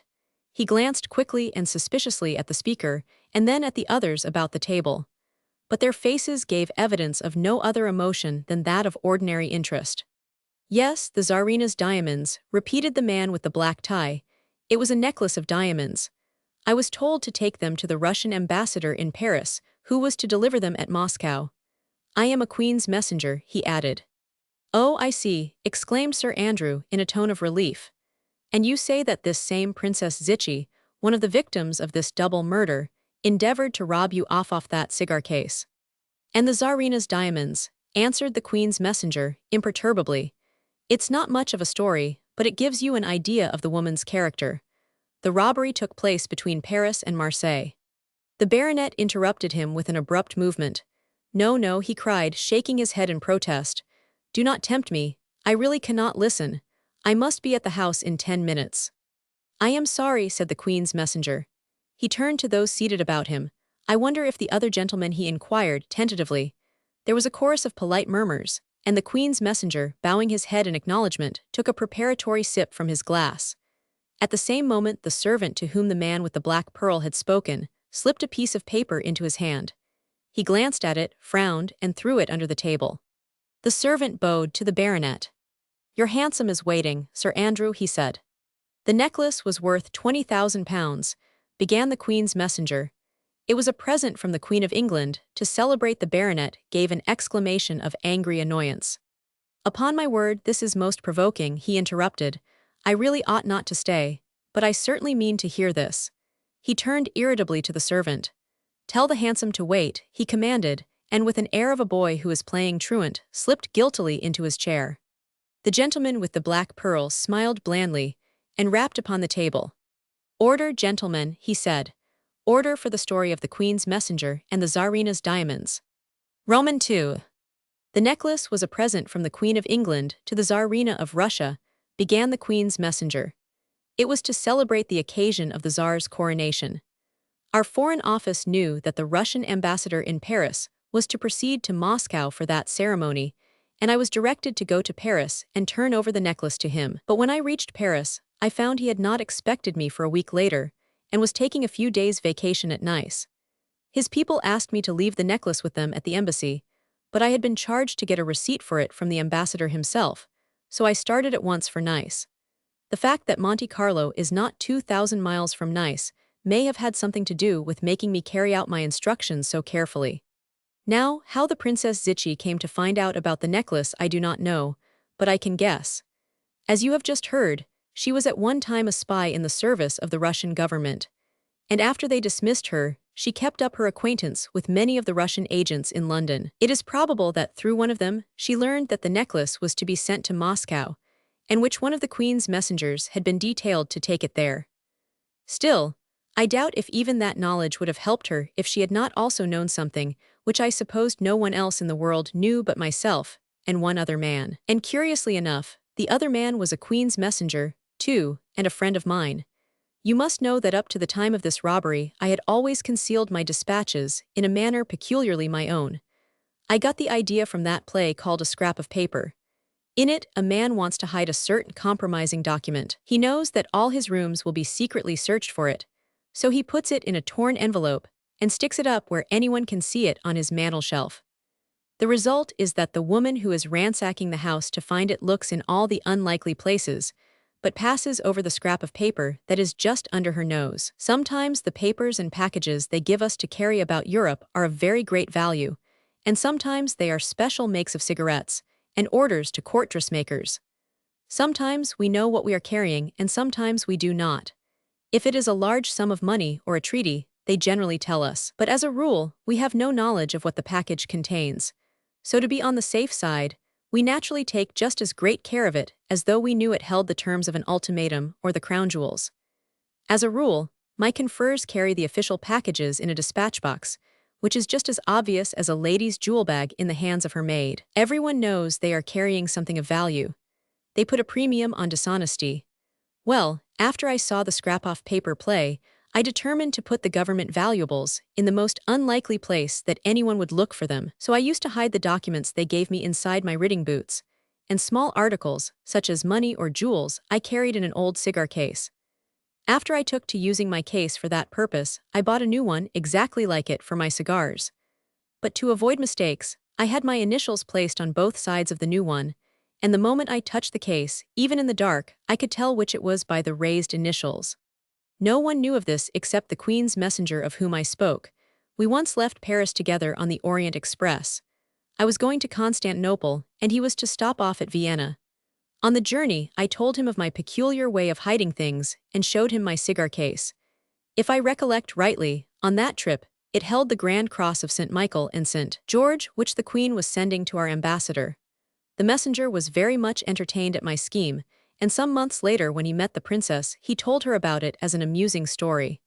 Of course, he had no idea she was a Russian spy. He did not know anything at all about her, except that she was a very attractive woman. It was indiscreet, but he could not possibly have guessed that she could ever make any use of what he told her. Later, after the robbery, I remembered that I had informed this young chap of my secret hiding place, and when I saw him again, I questioned him about it. He was greatly distressed, and said he had never seen the importance of the secret. He remembered he had told several people of it, and among others the Princess Zichy. In that way, I found out that it was she who had robbed me, and I know that from the moment I left London she was following me, and that she knew then that the diamonds were concealed in my cigar case. My train for Nice left Paris at 10 in the morning. When I travel at night, I generally tell the chef de gare that I am a Queen's messenger, and he gives me a compartment to myself, but in the daytime I take whatever offers. On this morning I had found an empty compartment, and I had tipped the guard to keep everyone else out, not from any fear of losing the diamonds, but because I wanted to smoke. He had locked the door, and as the last bell had rung I supposed I was to travel alone, so I began to arrange my traps and make myself comfortable. The diamonds in the cigar case were in the inside pocket of my waistcoat, and as they made a bulky package, I took them out, intending to put them in my handbag. It is a small satchel like a bookmaker's, or those handbags that couriers carry. I wear it slung from a strap across my shoulders, and no matter whether I am sitting or walking, it never leaves me. I took the cigar case which held the necklace from my inside pocket, and the case which held the cigars out of the satchel, and while I was searching through it for a box of matches, I laid the two cases beside me on the seat. At that moment the train started, but at the same instant there was a rattle at the lock of the compartment, and a couple of porters lifted and shoved a woman through the door, and hurled her rugs and umbrellas in after her. Instinctively I reached for the diamonds. I shoved them quickly into the satchel, and pushing them far down to the bottom of the bag, snapped the spring lock. Then I put the cigars in the pocket of my coat, but with the thought that now that I had a woman as a traveling companion, I would probably not be allowed to enjoy them. One of her pieces of luggage had fallen at my feet, and a roll of rugs had landed at my side. I thought if I hid the fact that the lady was not welcome, and at once endeavored to be civil, she might permit me to smoke. So I picked her handbag off the floor and asked her where I might place it. As I spoke, I looked at her for the first time, and saw that she was a most remarkably handsome woman. She smiled charmingly and begged me not to disturb myself. Then she arranged her own things about her, and opening her dressing bag, took out a gold cigarette case. "Do you object to smoke?" she asked. I laughed and assured her I had been in great terror lest she might object to it herself. "If you like cigarettes," she said, "will you try some of these? They are rolled especially for my husband in Russia, and they are supposed to be very good. I thanked her and took one from her case, and I found it so much better than my own that I continued to smoke her cigarettes throughout the rest of the journey. I must say that we got on very well. I judged from the coronet on her cigarette case, and from her manner, which was quite as well-bred as that of any woman I ever met, that she was someone of importance, and though she seemed almost too good-looking to be respectable, I determined that she was some grand dame who was so assured of her position that she could afford to be unconventional. At first she read her novel, and then she made some comment on the scenery, and finally we began to discuss the current politics of the continent. She talked of all the cities in Europe, and seemed to know everyone worth knowing. But she volunteered nothing about herself except that she frequently made use of the expression, when my husband was stationed at Vienna, or when my husband was promoted to Rome. Once she said to me, "I have often seen you at Monte Carlo. I saw you when you won the pigeon championship." I told her that I was not a pigeon shot, and she gave a little start of surprise. "Oh, I beg your pardon," she said. "I thought you were Morton Hamilton, the English champion." As a matter of fact, I do look like Hamilton, but I know now that her object was to make me think that she had no idea as to who I really was. She needn't have acted at all, for I certainly had no suspicions of her, and was only too pleased to have so charming a companion. The one thing that should have made me suspicious was the fact that at every station she made some trivial excuse to get me out of the compartment. She pretended that her maid was traveling back of us in one of the second-class carriages, and kept saying she could not imagine why the woman did not come to look after her, and if the maid did not turn up at the next stop, would I be so very kind as to get out and bring her whatever it was she pretended she wanted. I had taken my dressing case from the rack to get out a novel, and had left it on the seat opposite to mine, and at the end of the compartment farthest from her, and once when I came back from buying her a cup of chocolate, or from some other foolyrand, I found her standing at my end of the compartment with both hands on the dressing bag. She looked at me without so much as winking an eye, and shoved the case carefully into a corner. "Your bag slipped off on the floor," she said. "If you have got any bottles in it, you had better look and see that they are not broken." And I give you my word, I was such an ass that I did open the case and looked all through it. She must have thought I was a juggins. I get hot all over whenever I remember it. But in spite of my dullness and her cleverness, she could not gain anything by sending me away, because what she wanted was in the handbag, and every time she sent me away the handbag went with me. After the incident of the dressing case, her manner changed. Either in my absence she had had time to look through it, or, when I was examining it for broken bottles, she had seen everything it held. From that moment, she must have been certain that the cigar case, in which she knew I carried the diamonds, was in the bag that was fastened to my body, and from that time on she probably was plotting how to get it from me. Her anxiety became most apparent. She dropped the great lady manner, and her charming condescension went with it. She ceased talking, and when I spoke, answered me irritably or at random. No doubt her mind was entirely occupied with her plan. The end of our journey was drawing rapidly nearer, and her time for action was being cut down with the speed of the express train. Even I, unsuspicious as I was, noticed that something was very wrong with her. I really believed that before we reached Marseille, if I had not, through my own stupidity, given her the chance she wanted, she might have stuck a knife in me and rolled me out on the rails. But as it was, I only thought that the long journey had tired her. I suggested that it was a very trying trip, and asked her if she would allow me to offer her some of my cognac. She thanked me and said no, and then suddenly her eyes lighted, and she exclaimed, "Yes, thank you, if you will be so kind." My flask was in the handbag, and I placed it on my lap and with my thumb slipped back the catch. As I keep my tickets and railroad guide in the bag, I am so constantly opening it that I never bother to lock it, and the fact that it is strapped to me has always been sufficient protection. But I can appreciate now what a satisfaction, and what a torment, too, it must have been to that woman when she saw that the bag opened without a key. While we were crossing the mountains, I had felt rather chilly, and had been wearing a light racing coat. But after the lamps were lighted, the compartment became very hot and stuffy, and I found the coat uncomfortable. So I stood up, and after first slipping the strap of the bag over my head, I placed the bag in the seat next me and pulled off the racing coat. I do not blame myself for being careless. The bag was still within reach of my hand, and nothing would have happened if at that exact moment the train had not stopped at Arles. It was the combination of my removing the bag and our entering the station at the same instant which gave the Princess Zichy the chance she wanted to rob me. I needn't say that she was clever enough to take it, The train ran into the station at full speed and came to a sudden stop. I had just thrown my coat into the rack and had reached out my hand for the bag. In another instant, I would have had the strap around my shoulder. But at that moment, the princess threw open the door of the compartment and beckoned wildly at the people on the platform. "Natalie," she called, "Natalie. Here I am. Come here, this way." She turned upon me in the greatest excitement. "My maid," she cried, "she is looking for me." She passed the window without seeing me. "Go, please, and bring her back." She continued, pointing out of the door and beckoning me with her other hand. There certainly was something about that woman's tone which made one jump. When she was giving orders, you had no chance to think of anything else. So I rushed out on my errand of mercy, and then rushed back again to ask what the maid looked like. "In black," she answered, rising and blocking the door of the compartment. "All in black with a bonnet." The train waited 3 minutes at Arles, and in that time I suppose I must have rushed up to over 20 women and asked, "Are you Natalie?" The only reason I was not punched with an umbrella, or handed over to the police, was that they probably thought I was crazy. When I jumped back into the compartment, the princess was seated where I had left her, but her eyes were burning with happiness. She placed her hand on my arm almost affectionately, and said, in a hysterical way, "You are very kind to me. I am so sorry to have troubled you." I protested that every woman on the platform was dressed in black. "Indeed, I am so sorry," she said, laughing.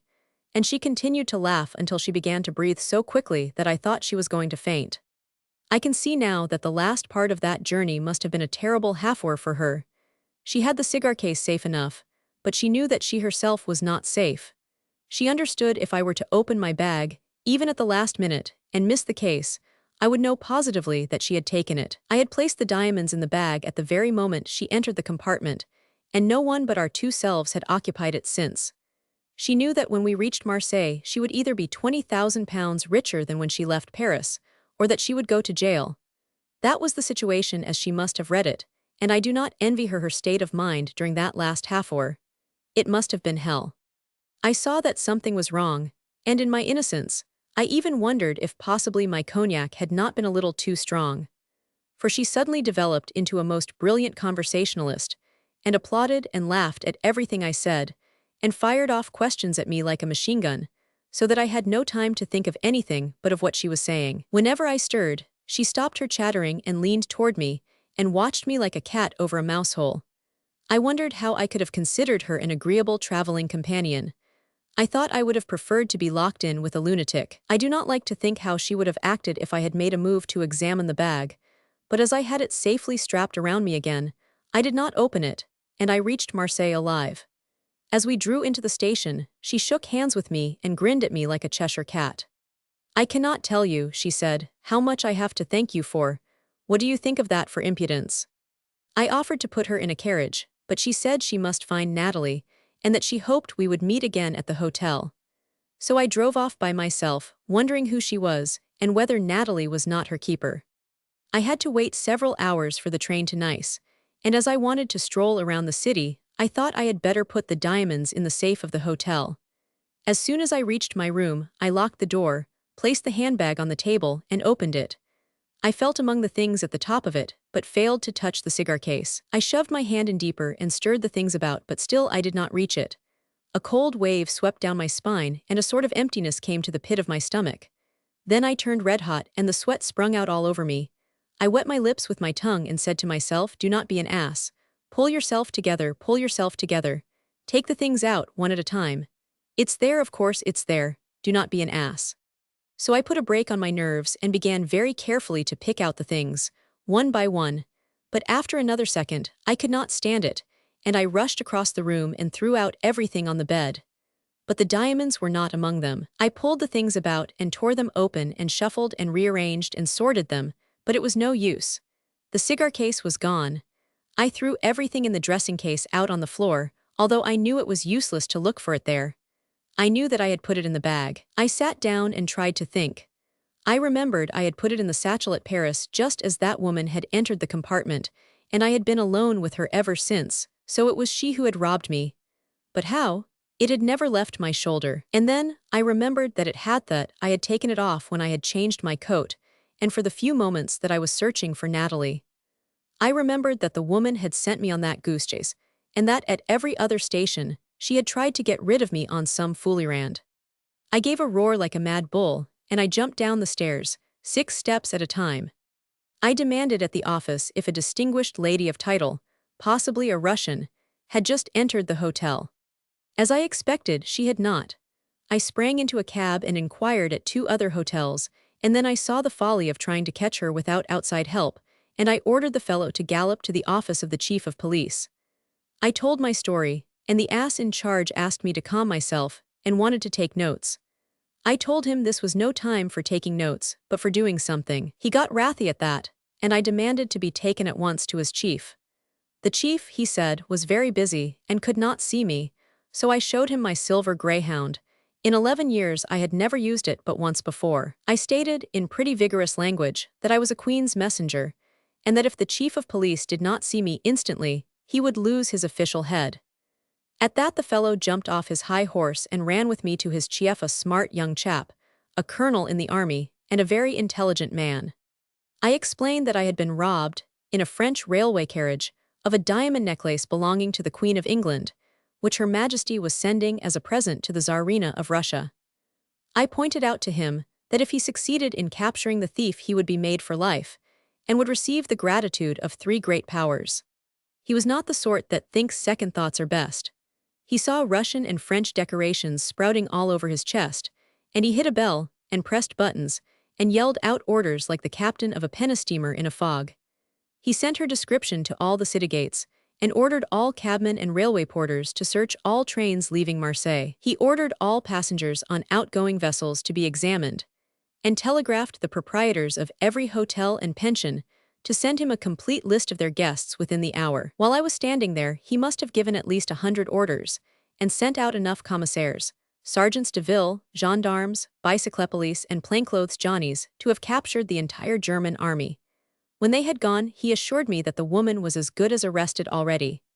Indeed, officially, she was arrested, for she had no more chance of escape from Marseille than from the Château d'If. He told me to return to my hotel and possess my soul in peace. Within an hour, he assured me, he would acquaint me with her arrest. I thanked him and complimented him on his energy and left him, but I did not share in his confidence. I felt that she was a very clever woman and a match for any and all of us. It was all very well for him to be jubilant. He had not lost the diamonds and had everything to gain if he found them, while I, even if he did recover the necklace, would only be where I was before I lost them, and if he did not recover it, I was a ruined man. It was an awful facer for me. I had always prided myself on my record. In 11 years I had never mislaid an envelope, nor missed taking the first train. And now I had failed in the most important mission that had ever been entrusted to me, and it was not a thing that could be hushed up either. It was too conspicuous, too spectacular. It was sure to invite the widest notoriety. I saw myself ridiculed all over the continent, and perhaps dismissed, even suspected of having taken the thing myself.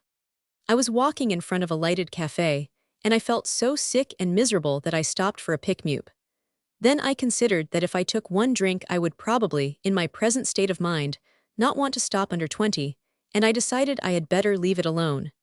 But my nerves were jumping like a frightened rabbit, and I felt I must have something to quiet them, or I would go crazy. I reached for my cigarette case, but a cigarette seemed hardly adequate, so I put it back again and took out the cigar case, in which I keep only the strongest and blackest cigars. I opened it and stuck in my fingers, but instead of a cigar, they touched on a thin leather envelope. My heart stood perfectly still. I did not dare to look, but I dug my fingernails into the leather, and I felt layers of thin paper, then a layer of cotton, and then they scratched on the facets of the Tsarina's diamonds. I stumbled as though I had been hit in the face, and fell back into one of the chairs on the sidewalk. I tore off the wrappings and spread out the diamonds on the café table. I could not believe they were real. I twisted the necklace between my fingers and crushed it between my palms and tossed it up in the air. I believe I almost kissed it. The women in the café stood up on the chairs to see better, and laughed and screamed, and the people crowded so close around me that the waiters had to form a bodyguard. The proprietor thought there was a fight, and called for the police. I was so happy I did not care. I laughed too, and gave the proprietor a £5 note, and told him to stand everyone a drink. Then I tumbled into a fiacre and galloped off to my friend the chief of police. I felt very sorry for him. He had been so happy at the chance I gave him, and he was sure to be disappointed when he learned I had sent him off on a false alarm. But now that I had found the necklace, I did not want him to find the woman. Indeed, I was most anxious that she should get clear away, for if she were caught, the truth would come out, and I was likely to get a sharp reprimand, and sure to be laughed at. I could see now how it had happened. In my haste to hide the diamonds when the woman was hustled into the carriage, I had shoved the cigars into the satchel, and the diamonds into the pocket of my coat. Now that I had the diamonds safe again, it seemed a very natural mistake. But I doubted if the Foreign Office would think so. I was afraid it might not appreciate the beautiful simplicity of my secret hiding place. So, when I reached the police station and found that the woman was still at large, I was more than relieved. As I expected, the chief was extremely chagrined when he learned of my mistake, and that there was nothing for him to do. But I was feeling so happy myself that I hated to have anyone else miserable, so I suggested that this attempt to steal the Tsarina's necklace might be only the first of a series of such attempts by an unscrupulous gang, and that I might still be in danger. I winked at the chief, and the chief smiled at me, and we went to Nice together in a saloon car with a guard of 12 carabineers and 12 plainclothes men, and the chief and I drank champagne all the way. We marched together up to the hotel where the Russian ambassador was stopping, closely surrounded by our escort of carabineers, and delivered the necklace with the most profound ceremony. The old ambassador was immensely impressed, and when we hinted that already I had been made the object of an attack by robbers, he assured us that His Imperial Majesty would not prove ungrateful. I wrote a swinging personal letter about the invaluable services of the chief to the French Minister of Foreign Affairs, and they gave him enough Russian and French medals to satisfy even a French soldier. So, though he never caught the woman, he received his just reward. The Queen's messenger paused and surveyed the faces of those about him in some embarrassment. But the worst of it is, he added, that the story must have got about. For while the princess obtained nothing from me but a cigar case and 5 excellent cigars, a few weeks after the coronation, the Tsar sent me a gold cigar case with his monogram in diamonds. And I do not know yet whether that was a coincidence, or whether the Tsar wanted me to know that he knew that I had been carrying the Tsarina's diamonds in my pigskin cigar case. What do you fellows think? Roman 3. Sir Andrew rose, with disapproval written in every lineament. I thought your story would bear upon the murder, he said. Had I imagined it would have nothing whatsoever to do with it, I would not have remained. He pushed back his chair and bowed, stiffly. I wish you good night, he said. There was a chorus of remonstrance, and under cover of this and the baronet's answering protests, a servant, for the second time, slipped a piece of paper into the hand of the gentleman with the pearl stud. He read the lines written upon it and tore it into tiny fragments. The youngest member, who had remained an interested but silent listener to the tale of the Queen's messenger, raised his hand, commandingly. Sir Andrew, he cried, in justice to Lord Arthur Chetney, I must ask you to be seated. He has been accused in our hearing of a most serious crime, and I insist that you remain until you have heard me clear his character. You, cried the baronet. Yes, answered the young man briskly. I would have spoken sooner, he explained, but that I thought this gentleman inclined his head toward the Queen's messenger was about to contribute some facts of which I was ignorant. He, however, has told us nothing, and so I will take up the tale at the point where Lieutenant Sears laid it down and give you those details of which Lieutenant Sears is ignorant. It seems strange to you that I should be able to add the sequel to this story, but the coincidence is easily explained. I am the junior member of the law firm of Chudley. We have been solicitors for the Chetneys for the last 200 years. Nothing, no matter how unimportant, which concerns Lord Edam and his 2 sons is unknown to us, and naturally we are acquainted with every detail of the terrible catastrophe of last night. The baronet, bewildered but eager, sank back into his chair. Will you be long, sir? He demanded. I shall endeavor to be brief, said the young solicitor. And he added, in a tone which gave his words almost the weight of a threat, I promise to be interesting. There is no need to promise that, said Sir Andrew. I find it much too interesting as it is. He glanced ruefully at the clock and turned his eyes quickly from it. Tell the driver of that hansom, he called to the servant, that I take him by the hour. For the last 3 days, began young Mr. Chudley, as you have probably read in the daily papers, the Marquis of Edam has been at the point of death, and his physicians have never left his house. Every hour he seemed to grow weaker, but although his bodily strength is apparently leaving him forever, his mind has remained clear and active. Late yesterday evening, word was received at our office that he wished my father to come at once to Chetney House and to bring with him certain papers. What these papers were is not essential. I mention them only to explain how it was that last night I happened to be at Lord Edam's bedside. I accompanied my father to Chetney House, but at the time we reached there Lord Edam was sleeping, and his physicians refused to have him awakened. My father urged that he should be allowed to receive Lord Edam's instructions concerning the documents, but the physicians would not disturb him, and we all gathered in the library to wait until he should awake of his own accord. It was about 1 o'clock in the morning, while we were still there, that Inspector Lyle and the officers from Scotland Yard came to arrest Lord Arthur on the charge of murdering his brother. You can imagine our dismay and distress. Like everyone else, I had learned from the afternoon papers that Lord Chetney was not dead, but that he had returned to England, and on arriving at Chetney House, I had been told that Lord Arthur had gone to the Bath Hotel to look for his brother, and to inform him that if he wished to see their father alive, he must come to him at once. Although it was now past 1 o'clock, Arthur had not returned. None of us knew where Madame Zichy lived, so we could not go to recover Lord Chetney's body. We spent a most miserable night, hastening to the window whenever a cab came into the square, in the hope that it was Arthur returning, and endeavoring to explain away the facts that pointed to him as the murderer. I am a friend of Arthur's. I was with him at Harrow and at Oxford, and I refused to believe for an instant that he was capable of such a crime. But as a lawyer, I could not help but see that the circumstantial evidence was strongly against him. Toward early morning, Lord Edam awoke, and in so much better a state of health that he refused to make the changes in the papers which he had intended, declaring that he was no nearer death than ourselves. Under other circumstances, this happy change in him would have relieved us greatly, but none of us could think of anything save the death of his elder son and of the charge which hung over Arthur. As long as Inspector Lyle remained in the house, my father decided that I, as one of the legal advisers of the family, should also remain there. But there was little for either of us to do. Arthur did not return, and nothing occurred until late this morning, when Lyle received word that the Russian servant had been arrested. He at once drove to Scotland Yard to question him. He came back to us in an hour, and informed me that the servant had refused to tell anything of what had happened the night before, or of himself, or of the Princess Zichy. He would not even give them the address of her house. He is in abject terror, Lyle said.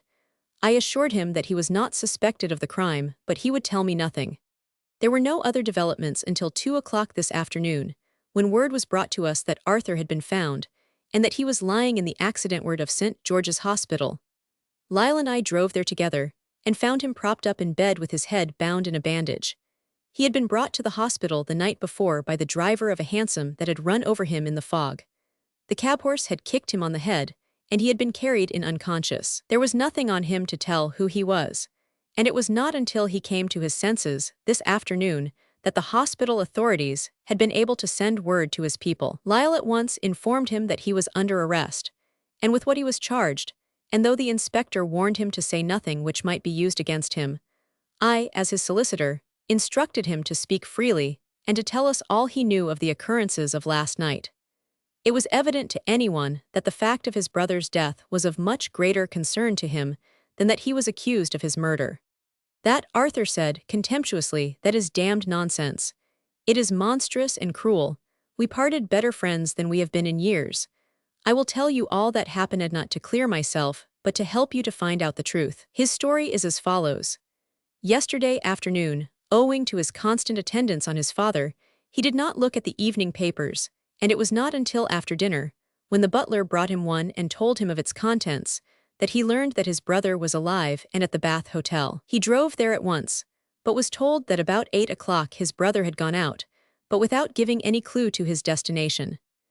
As Chetney had not at once come to see his father, Arthur decided that he was still angry with him, and his mind, turning naturally to the cause of their quarrel, determined him to look for Chetney at the home of the Princess Zichy. Her house had been pointed out to him, and though he had never visited it, he had passed it many times and knew its exact location. He accordingly drove in that direction, as far as the fog would permit the hansom to go, and walked the rest of the way, reaching the house about 9 o'clock. He rang, and was admitted by the Russian servant. The man took his card into the drawing-room, and at once his brother ran out and welcomed him. He was followed by the Princess Zichy, who also received Arthur most cordially. You brothers will have much to talk about, she said. I am going to the dining room. When you have finished, let me know. As soon as she had left them, Arthur told his brother that their father was not expected to outlive the night, and that he must come to him at once. This is not the moment to remember your quarrel, Arthur said to him. You have come back from the dead only in time to make your peace with him before he dies. Arthur says that at this, Chetney was greatly moved. You entirely misunderstand me, Arthur, he returned. I did not know the governor was ill, or I would have gone to him the instant I arrived. My only reason for not doing so was because I thought he was still angry with me. I shall return with you immediately, as soon as I have said goodbye to the princess. It is a final goodbye. After tonight I shall never see her again. Do you mean that? Arthur cried. Yes, Chetney answered. When I returned to London I had no intention of seeking her again, and I am here only through a mistake. He then told Arthur that he had separated from the princess even before he went to Central Africa, and that, moreover, while at Cairo on his way south, he had learned certain facts concerning her life there during the previous season, which made it impossible for him to ever wish to see her again. Their separation was final and complete. She deceived me cruelly, he said. I cannot tell you how cruelly. During the 2 years when I was trying to obtain my father's consent to our marriage, she was in love with a Russian diplomat. During all that time, he was secretly visiting her here in London, and her trip to Cairo was only an excuse to meet him there. Yet you are here with her tonight, Arthur protested, only a few hours after your return. That is easily explained, Chetney answered. As I finished dinner tonight at the hotel, I received a note from her from this address. In it she said she had just learned of my arrival, and begged me to come to her at once. She wrote that she was in great and present trouble, dying of an incurable illness, and without friends or money. She begged me, for the sake of old times, to come to her assistance. During the last 2 years in the jungle, all my former feeling for Zichy has utterly passed away, but no one could have dismissed the appeal she made in that letter. So I came here, and found her, as you have seen her, quite as beautiful as she ever was, in very good health, and from the look of the house, in no need of money. I asked her what she meant by writing me that she was dying in a garret, and she laughed, and said she had done so because she was afraid, unless I thought she needed help, I would not try to see her. That was where we were when you arrived. And now, Chetney added, I will say goodbye to her, and you had better return home. No, you can trust me, I shall follow you at once. She has no influence over me now, but I believe, in spite of the way she has used me, that she is, after her queer fashion, still fond of me, and when she learns that this goodbye is final there may be a scene, and it is not fair to her that you should be here. So go home at once, and tell the governor that I am following you in 10 minutes.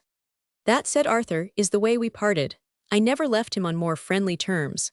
I was happy to see him alive again. I was happy to think he had returned in time to make up his quarrel with my father, and I was happy that at last he was shut of that woman.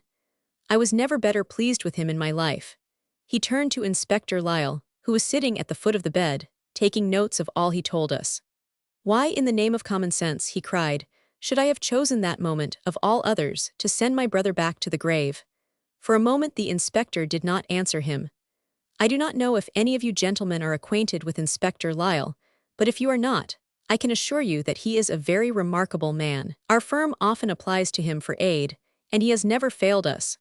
My father has the greatest possible respect for him. Where he has the advantage over the ordinary police official is in the fact that he possesses imagination. He imagines himself to be the criminal, imagines how he would act under the same circumstances, and he imagines to such purpose that he generally finds the man he wants. I have often told Lyle that if he had not been a detective, he would have made a great success as a poet or a playwright. When Arthur turned on him, Lyle hesitated for a moment, and then told him exactly what was the case against him. Ever since your brother was reported as having died in Africa, he said, your lordship has been collecting money on post-obits. Lord Chetney's arrival, last night, turned them into waste paper. You were suddenly in debt for thousands of pounds, for much more than you could ever possibly pay. No one knew that you and your brother had met at Madame Zichy's. But you knew that your father was not expected to outlive the night, and that if your brother were dead also, you would be saved from complete ruin, and that you would become the Marquis of Edam. Oh, that is how you have worked it out, is it? Arthur cried. And for me to become Lord Edam, was it necessary that the woman should die too? They will say, Lyle answered, that she was a witness to the murder that she would have told. Then why did I not kill the servant as well? Arthur said. He was asleep and saw nothing. And you believe that? Arthur demanded.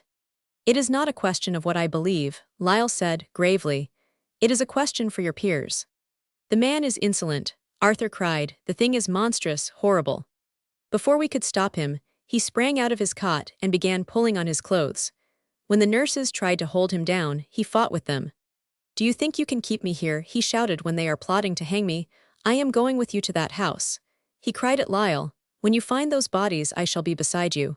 It is my right. He is my brother. He has been murdered, and I can tell you who murdered him. That woman murdered him. She first ruined his life, and now she has killed him. For the last 5 years she has been plotting to make herself his wife, and last night when he told her he had discovered the truth about the Russian, and that she would never see him again, she flew into a passion and stabbed him, and then in terror of the gallows killed herself. She murdered him, I tell you, and I promise you that we will find the knife she used near her, perhaps still in her hand. What will you say to that? Lyle turned his head away and stared down at the floor. I might say, he answered, that you placed it there. Arthur gave a cry of anger and sprang at him, and then pitched forward into his arms. The blood was running from the cut under the bandage, and he had fainted. Lyle carried him back to the bed again, and we left him with the police and the doctors, and drove at once to the address he had given us. We found the house not 3 minutes' walk from St. George's Hospital. It stands in Trevor Terrace, that little row of houses set back from Knightsbridge, with one end in Hill Street. As we left the hospital, Lyle had said to me, you must not blame me for treating him as I 999. All is fair in this work, and if by angering that boy I could have made him commit himself, I was right in trying to do so. Though I assure you, no one would be better pleased than myself if I could prove his theory to be correct. But we cannot tell. Everything depends upon what we see for ourselves within the next few minutes. When we reached the house, Lyle broke open the fastenings of one of the windows on the ground floor, and hidden by the trees in the garden, we scrambled in. We found ourselves in the reception room, which was the first room on the right of the hall. The gas was still burning behind the colored glass and red silk shades, and when the daylight streamed in after us, it gave the hall a hideously dissipated look, like the foyer of a theater at a matinee, or the entrance to an all-day gambling hall. The house was oppressively silent, and because we knew why it was so silent, we spoke in whispers. When Lyle turned the handle of the drawing-room door, I felt as though someone had put his hand upon my throat, but I followed, close at his shoulder, and saw, in the subdued light of manna-tinted lamps, the body of Chetney at the foot of the divan, just as Lieutenant Sears had described it. In the drawing-room we found the body of the Princess Zichy, her arms thrown out, and the blood from her heart frozen in a tiny line across her bare shoulder. But neither of us, although we searched the floor on our hands and knees, could find the weapon which had killed her. For Arthur's sake, I said, I would have given £1,000 if we had found the knife in her hand, as he said we would. That we have not found it there, Lyle answered, is to my mind the strongest proof that he is telling the truth, that he left the house before the murder took place. He is not a fool, and had he stabbed his brother and this woman, he would have seen that by placing the knife near her he could help to make it appear as if she had killed Chetney and then committed suicide. Besides, Lord Arthur insisted that the evidence in his behalf would be our finding the knife here.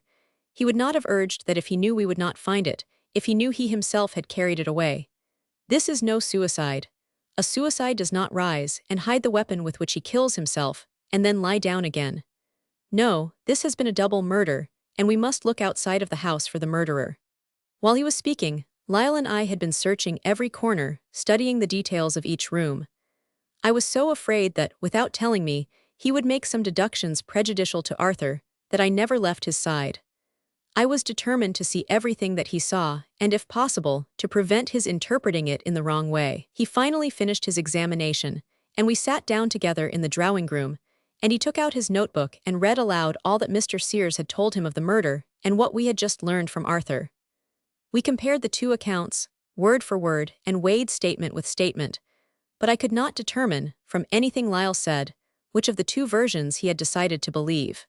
We are trying to build a house of blocks, he exclaimed, with half of the blocks missing. We have been considering two theories, he went on. One that Lord Arthur is responsible for both murders, and the other that the dead woman in there is responsible for one of them, and has committed suicide. But until the Russian servant is ready to talk, I shall refuse to believe in the guilt of either. What can you prove by him? I asked. He was drunk and asleep, he saw nothing. Lyle hesitated, and then, as though he had made up his mind to be quite frank with me, spoke freely. "I do not know that he was either drunk or asleep," he answered. "Lieutenant Sears describes him as a stupid bore. I am not satisfied that he is not a clever actor. What was his position in this house? What was his real duty here? Suppose it was not to guard this woman but to watch her. Let us imagine that it was not the woman he served but a master, and see where that leads us.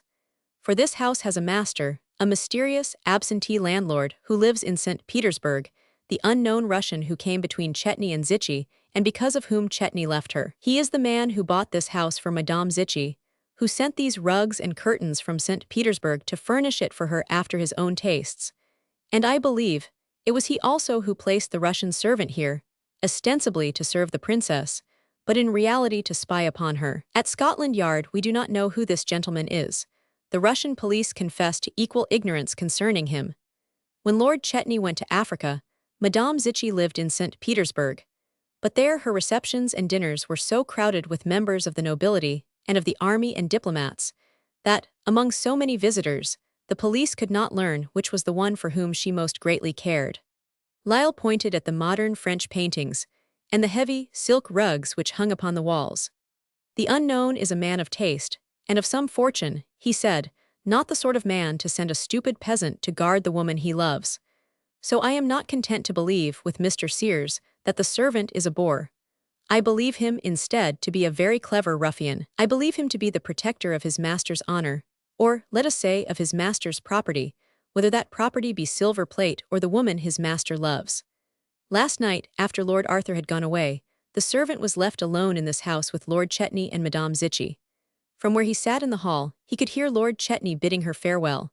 For, if my idea of him is correct, he understands English quite as well as you or one. Let us imagine that he heard her entreating Chetny not to leave her, reminding him of his former wish to marry her, and let us suppose that he hears Chetny denounce her, and tell her that at Cairo, he has learned of this Russian admirer's servant's master. He hears the woman declare that she has had no admirer but himself, that this unknown Russian was, and is, nothing to her, that there is no man she loves but him, and that she cannot live, knowing that he is alive, without his love. Suppose Chetny believed her, suppose his former infatuation for her returned, and that in a moment of weakness he forgave her and took her in his arms. That is the moment the Russian master has feared. It is to guard against it that he has placed his watchdog over the princess, and how do we know but that, when the moment came, the watchdog served his master as he saw his duty and killed them both? What do you think? Lyle demanded. Would not that explain both murders?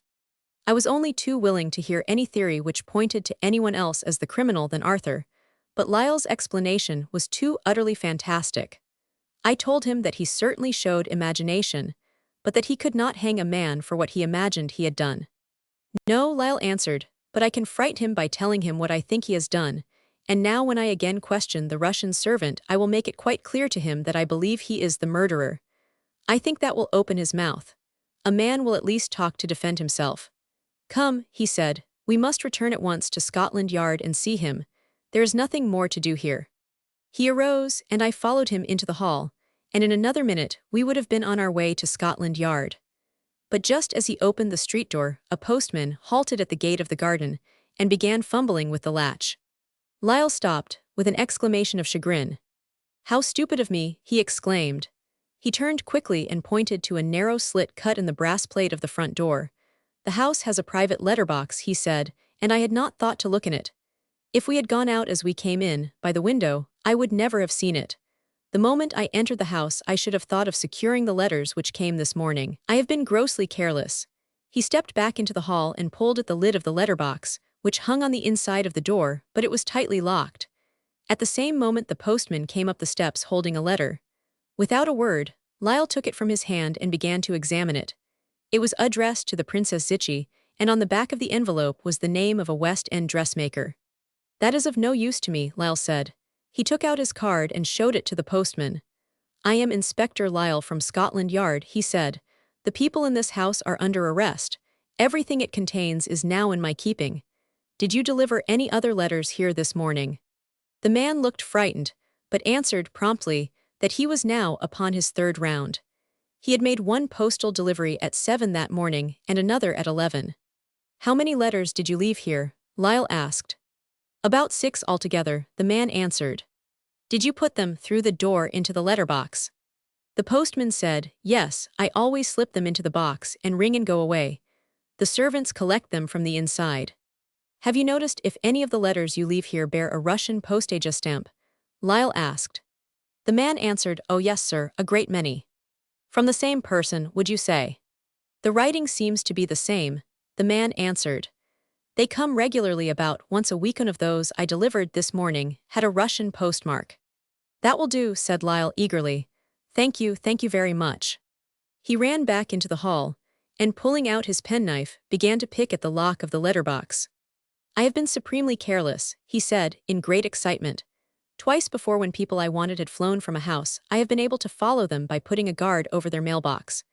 These letters, which arrive regularly every week from Russia in the same handwriting, they can come but from one person. At least, we shall now know the name of the master of this house. Undoubtedly, it is one of his letters that the man placed here this morning. We may make a most important discovery. As he was talking, he was picking at the lock with his knife, but he was so impatient to reach the letters that he pressed too heavily on the blade and it broke in his hand. I took a step backward and drove my heel into the lock and burst it open. The lid flew back, and we pressed forward, and each ran his hand down into the letterbox. For a moment, we were both too startled to move. The box was empty. I do not know how long we stood, staring stupidly at each other, but it was Lyle who was the first to recover. He seized me by the arm and pointed excitedly into the empty box. Do you appreciate what that means? He cried. It means that someone has been here ahead of us. Someone has entered this house not 3 hours before we came, since 11 o'clock this morning. It was the Russian servant, I exclaimed. The Russian servant has been under arrest at Scotland Yard, Lyle cried. He could not have taken the letters. Lord Arthur has been in his cot at the hospital. That is his alibi. There is someone else, someone we do not suspect, and that someone is the murderer. He came back here either to obtain those letters because he knew they would convict him, or to remove something he had left here at the time of the murder. Something incriminating, weapon, perhaps, or some personal article. A cigarette case, a handkerchief with his name upon it, or a pair of gloves. Whatever it was, it must have been damning evidence against him to have made him take so desperate a chance. How do we know, I whispered, that he is not hidden here now? No, I will swear he is not, Lyle answered. I may have bungled in some things, but I have searched this house thoroughly. Nevertheless, he added, we must go over it again from the cellar to the roof. We have the real clue now, and we must forget the others and work only it. As he spoke, he began again to search the drawing room, turning over even the books on the tables and the music on the piano. Whoever the man is, he said, over his shoulder, we know that he has a key to the front door and a key to the letterbox. That shows us he is either an inmate of the house, or that he comes here when he wishes. The Russian says that he was the only servant in the house. Certainly, we have found no evidence to show that any other servant slept here. There could be but one other person who would possess a key to the house and the letterbox, and he lives in St. Petersburg. At the time of the murder, he was 2,000 miles away. Lyle interrupted himself, suddenly, with a sharp cry, and turned upon me with his eyes flashing. But was he? He cried. Was he? How do we know that last night he was not in London, in this very house when Zichy and Chetney met? He stood, staring at me without seeing me, muttering and arguing with himself. Do not speak to me, he cried as I ventured to interrupt him. I can see it now. It is all plain. It was not the servant but his master, the Russian himself, and it was he who came back for the letters. He came back for them because he knew they would convict him. We must find them. We must have those letters. If we find the one with the Russian postmark, we shall have found the murderer. He spoke like a madman. And as he spoke, he ran around the room, with one hand held out in front of him, as you have seen a mind-reader at a theater seeking for something hidden in the stalls. He pulled the old letters from the writing desk, and ran them over as swiftly as a gambler deals out cards. He dropped on his knees before the fireplace and dragged out the dead coals with his bare fingers. And then, with a low, worried cry like a hound on a scent, he ran back to the wastepaper basket, and lifting the papers from it, shook them out upon the floor. Instantly, he gave a shout of triumph, and separating a number of torn pieces from the others, held them up before me. Look, he cried, do you see? Here are 5 letters torn across in 2 places. The Russian did not stop to read them, for, as you see, he has left them still sealed. I have been wrong. He did not return for the letters. He could not have known their value. He must have returned for some other reason, and as he was leaving, saw the letterbox and, taking out the letters, held them Togerson tore them twice across, and then, as the fire had gone out, tossed them into this basket. "Look," he cried, "here in the upper corner of this piece is a Russian stamp. This is his own letter unopened." We examined the Russian stamp, and found it had been cancelled in St. Petersburg 4 days ago. The back of the envelope bore the postmark of the branch station in Upper Sloane Street, and was dated this morning. The envelope was of official blue paper, and we had no difficulty in finding the other 2 parts of it. We drew the torn pieces of the letter from them and joined them together, side by side. There were but 2 lines of writing, and this was the message: "I leave Petersburg on the night train, and I shall see you at Trevor Terrace, after dinner, Monday evening." That was last night. Lyle cried. He arrived 12 hours ahead of his letter, but it came in time to hang him. The baronet struck the table with his hand. "The name," he demanded. "How was it signed? What was the man's name?" The young solicitor rose to his feet and, leaning forward, stretched out his arm. "There was no name," he cried. "The letter was signed with only 2 initials, but engraved at the top of the sheet was the man's address. That address was the American Embassy, St. Petersburg, Bureau of the Naval Attaché, and the initials," he shouted, his voice rising into an exultant and bitter cry, "were those of the gentleman who sits opposite, who told us that he was the first to find the murdered bodies, the naval attaché to Russia, Lieutenant Sears." A strained and awful hush followed the solicitor's words, which seemed to vibrate like a twanging bowstring that had just hurled its bolt. Sir Andrew, pale and staring, drew away with an exclamation of repulsion. His eyes were fastened upon the naval attaché with fascinated horror. But the American emitted a sigh of great content, and sank comfortably into the arms of his chair. He clapped his hands softly together. "Capital," he murmured. "I give you my word I never guessed what you were driving at. You fooled me. I will be hanged if you didn't. You certainly fooled me." The man with the pearl stud leaned forward with a nervous gesture. "Hush, be careful," he whispered. But at that instant, for the 3rd time, a servant, hastening through the room, handed him a piece of paper which he scanned eagerly. The message on the paper read, "The light over the commons is out. The house has risen." The man with the black pearl gave a mighty shout, and tossed the paper from him upon the table. "Hurrah!" he cried. "The house is up. We have won." He caught up his glass and slapped the naval attaché violently upon the shoulder. He nodded joyously at him, at the solicitor, and at the Queen's messenger.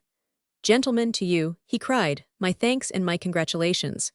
He drank deep from the glass and breathed forth a long sigh of satisfaction and relief. "But I say," protested the Queen's messenger, shaking his finger violently at the solicitor, "that story will not do. You did not play Farrindan. You talked so fast I could not make out what it was all about. I will bet you that evidence would not hold in a court of law. You could not hang a cat on such evidence. Your story is condemned tommyrot. Now, my story might have happened. My story bore the mark." In the joy of creation, the storytellers had forgotten their audience, until a sudden exclamation from Sir Andrew caused them to turn, guiltily, toward him. His face was knit with lines of anger, doubt, and amazement. "What does this mean?" he cried. "Is this a jest, or are you mad? If you know this man is a murderer, why is he at large? Is this a game you have been playing? Explain yourselves at once. What does it mean?" The American, with first a glance at the others, rose and bowed, courteously. "I am not a murderer, Sir Andrew, believe me," he said. "You need not be alarmed. As a matter of fact, at this moment I am much more afraid of you than you could possibly be of me. I beg you, please, to be indulgent. I assure you, we meant no disrespect. We have been matching stories, that is all, pretending that we are people we are not, endeavoring to entertain you with better detective tales than, for instance, the last one you read, the Great Rand Robbery." The baronet brushed his hand, nervously, across his forehead. "Do you mean to tell me," he exclaimed, "that none of this has happened? That Lord Chetney is not dead, that his solicitor did not find a letter of yours, written from your post in Petersburg, and that just now, when he charged you with murder, he was in jest?" "I am really very sorry," said the American, "but you see, sir, he could not have found a letter written by me in St. Petersburg because I have never been in Petersburg. Until this week, I have never been outside of my own country. I am not a naval officer. I am a writer of short stories. And tonight, when this gentleman told me that you were fond of detective stories, I thought it would be amusing to tell you one of my own on I had just mapped out this afternoon." "But Lord Chetney is a real person," interrupted the baronet, "and he did go to Africa 2 years ago, and he was supposed to have died there, and his brother, Lord Arthur, has been the heir. And yesterday Chetney did return. I read it in the papers. So did I, assented the American, soothingly, and it struck me as being a very good plot for a story. I mean his unexpected return from the dead, and the probable disappointment of the younger brother. So I decided that the younger brother had better murder the older one. The Princess Zichy I invented out of a clear sky. The fog I did not have to invent. Since last night, I know all that there is to know about a London fog. I was lost in one for 3 hours. The baronet turned, grimly, upon the Queen's messenger. But this gentleman, he protested, he is not a writer of short stories. He is a member of the Foreign Office. I have often seen him in Whitehall, and according to him, the Princess Zichy is not an invention. He says she is very well known that she tried to rob him. The servant of the Foreign Office looked, unhappily, at the cabinet minister, and puffed, nervously, on his cigar. It's true, Sir Andrew, that I am a Queen's messenger, he said appealingly, and a Russian woman once did try to rob a Queen's messenger in a railway carriage. It did not happen to me, but to a pal of mine. The only Russian princess I ever knew called herself Zabriskie. You may have seen her. She used to do a dive from the roof of the aquarium. Sir Andrew, with a snort of indignation, fronted the young solicitor. And I suppose yours was a cock-and-bull story too, he said. Of course, it must have been, since Lord Chetney is not dead. But do not tell me, he protested, that you are not Chudley's son either. I am sorry, said the youngest member, smiling in some embarrassment, but my name is not Chudley. I assure you, though, that I know the family very well, and that I am on very good terms with them. You should be, exclaimed the baronet. And judging from the liberties you take with the Chetneys, you had better be on very good terms with them, too. The young man leaned back and glanced toward the servants at the far end of the room. It has been so long since I have been in the club, he said, that I doubt if even the waiters remember me. Perhaps Joseph may, he added. Joseph, he called, and at the word a servant stepped briskly forward. The young man pointed to the stuffed head of a great lion, which was suspended above the fireplace. Joseph, he said, I want you to tell these gentlemen who shot that lion, who presented it to the grill. Joseph, unused to acting as master of ceremonies to members of the club, shifted, nervously, from one foot to the other. Why, you did, he stammered. Of course I did, exclaimed the young man. I mean, what is the name of the man who shot it? Tell the gentlemen who I am. They would not believe me. Who you are, my lord, said Joseph. You are Lord Edam's son, the Earl of Chetney. You must admit, said Lord Chetney, when the noise had died away, that I could not remain dead while my little brother was accused of murder. I had to do something. Family pride demanded it. Now, Arthur, as the younger brother, cannot afford to be squeamish, but personally, I should hate to have a brother of mine hanged for murder. You certainly showed no scruples against hanging me, said the American, but in the face of your evidence, I admit my guilt, and I sentence myself to pay the full penalty of the law as we are made to pay it in my own country. The order of this court is, he announced, that Joseph shall bring me a wine card, and that I sign it for 5 bottles of the club's best champagne. Oh no, protested the man with the pearl stud, it is not for you to sign it. In my opinion, it is Sir Andrew who should pay the costs. It is time you knew, he said, turning to that gentleman, that unconsciously you have been the victim of what I may call a patriotic conspiracy. These stories have had a more serious purpose than merely to amuse. They have been told with the worthy object of detaining you from the House of Commons. I must explain to you that, all through this evening, I have had a servant waiting in Trafalgar Square, with instructions to bring me word as soon as the light over the House of Commons had ceased to burn. The light is now out, and the object for which we plotted is attained. The baronet glanced keenly at the man with the black pearl, and then quickly at his watch. The smile disappeared from his lips, and his face was set in stern and forbidding lines. And may I know, he asked, icily, what was the object of your plot? A most worthy one, the other retorted. Our object was to keep you from advocating the expenditure of many millions of the people's money upon more battleships. In a word, we have been working together to prevent you from passing the Navy Increase Bill. Sir Andrew's face bloomed with brilliant color. His body shook with suppressed emotion. My dear sir, he cried, you should spend more time at the House and less at your club. The Navy Bill was brought up on its 3rd reading at 8 o'clock this evening. I spoke for 3 hours in its favor.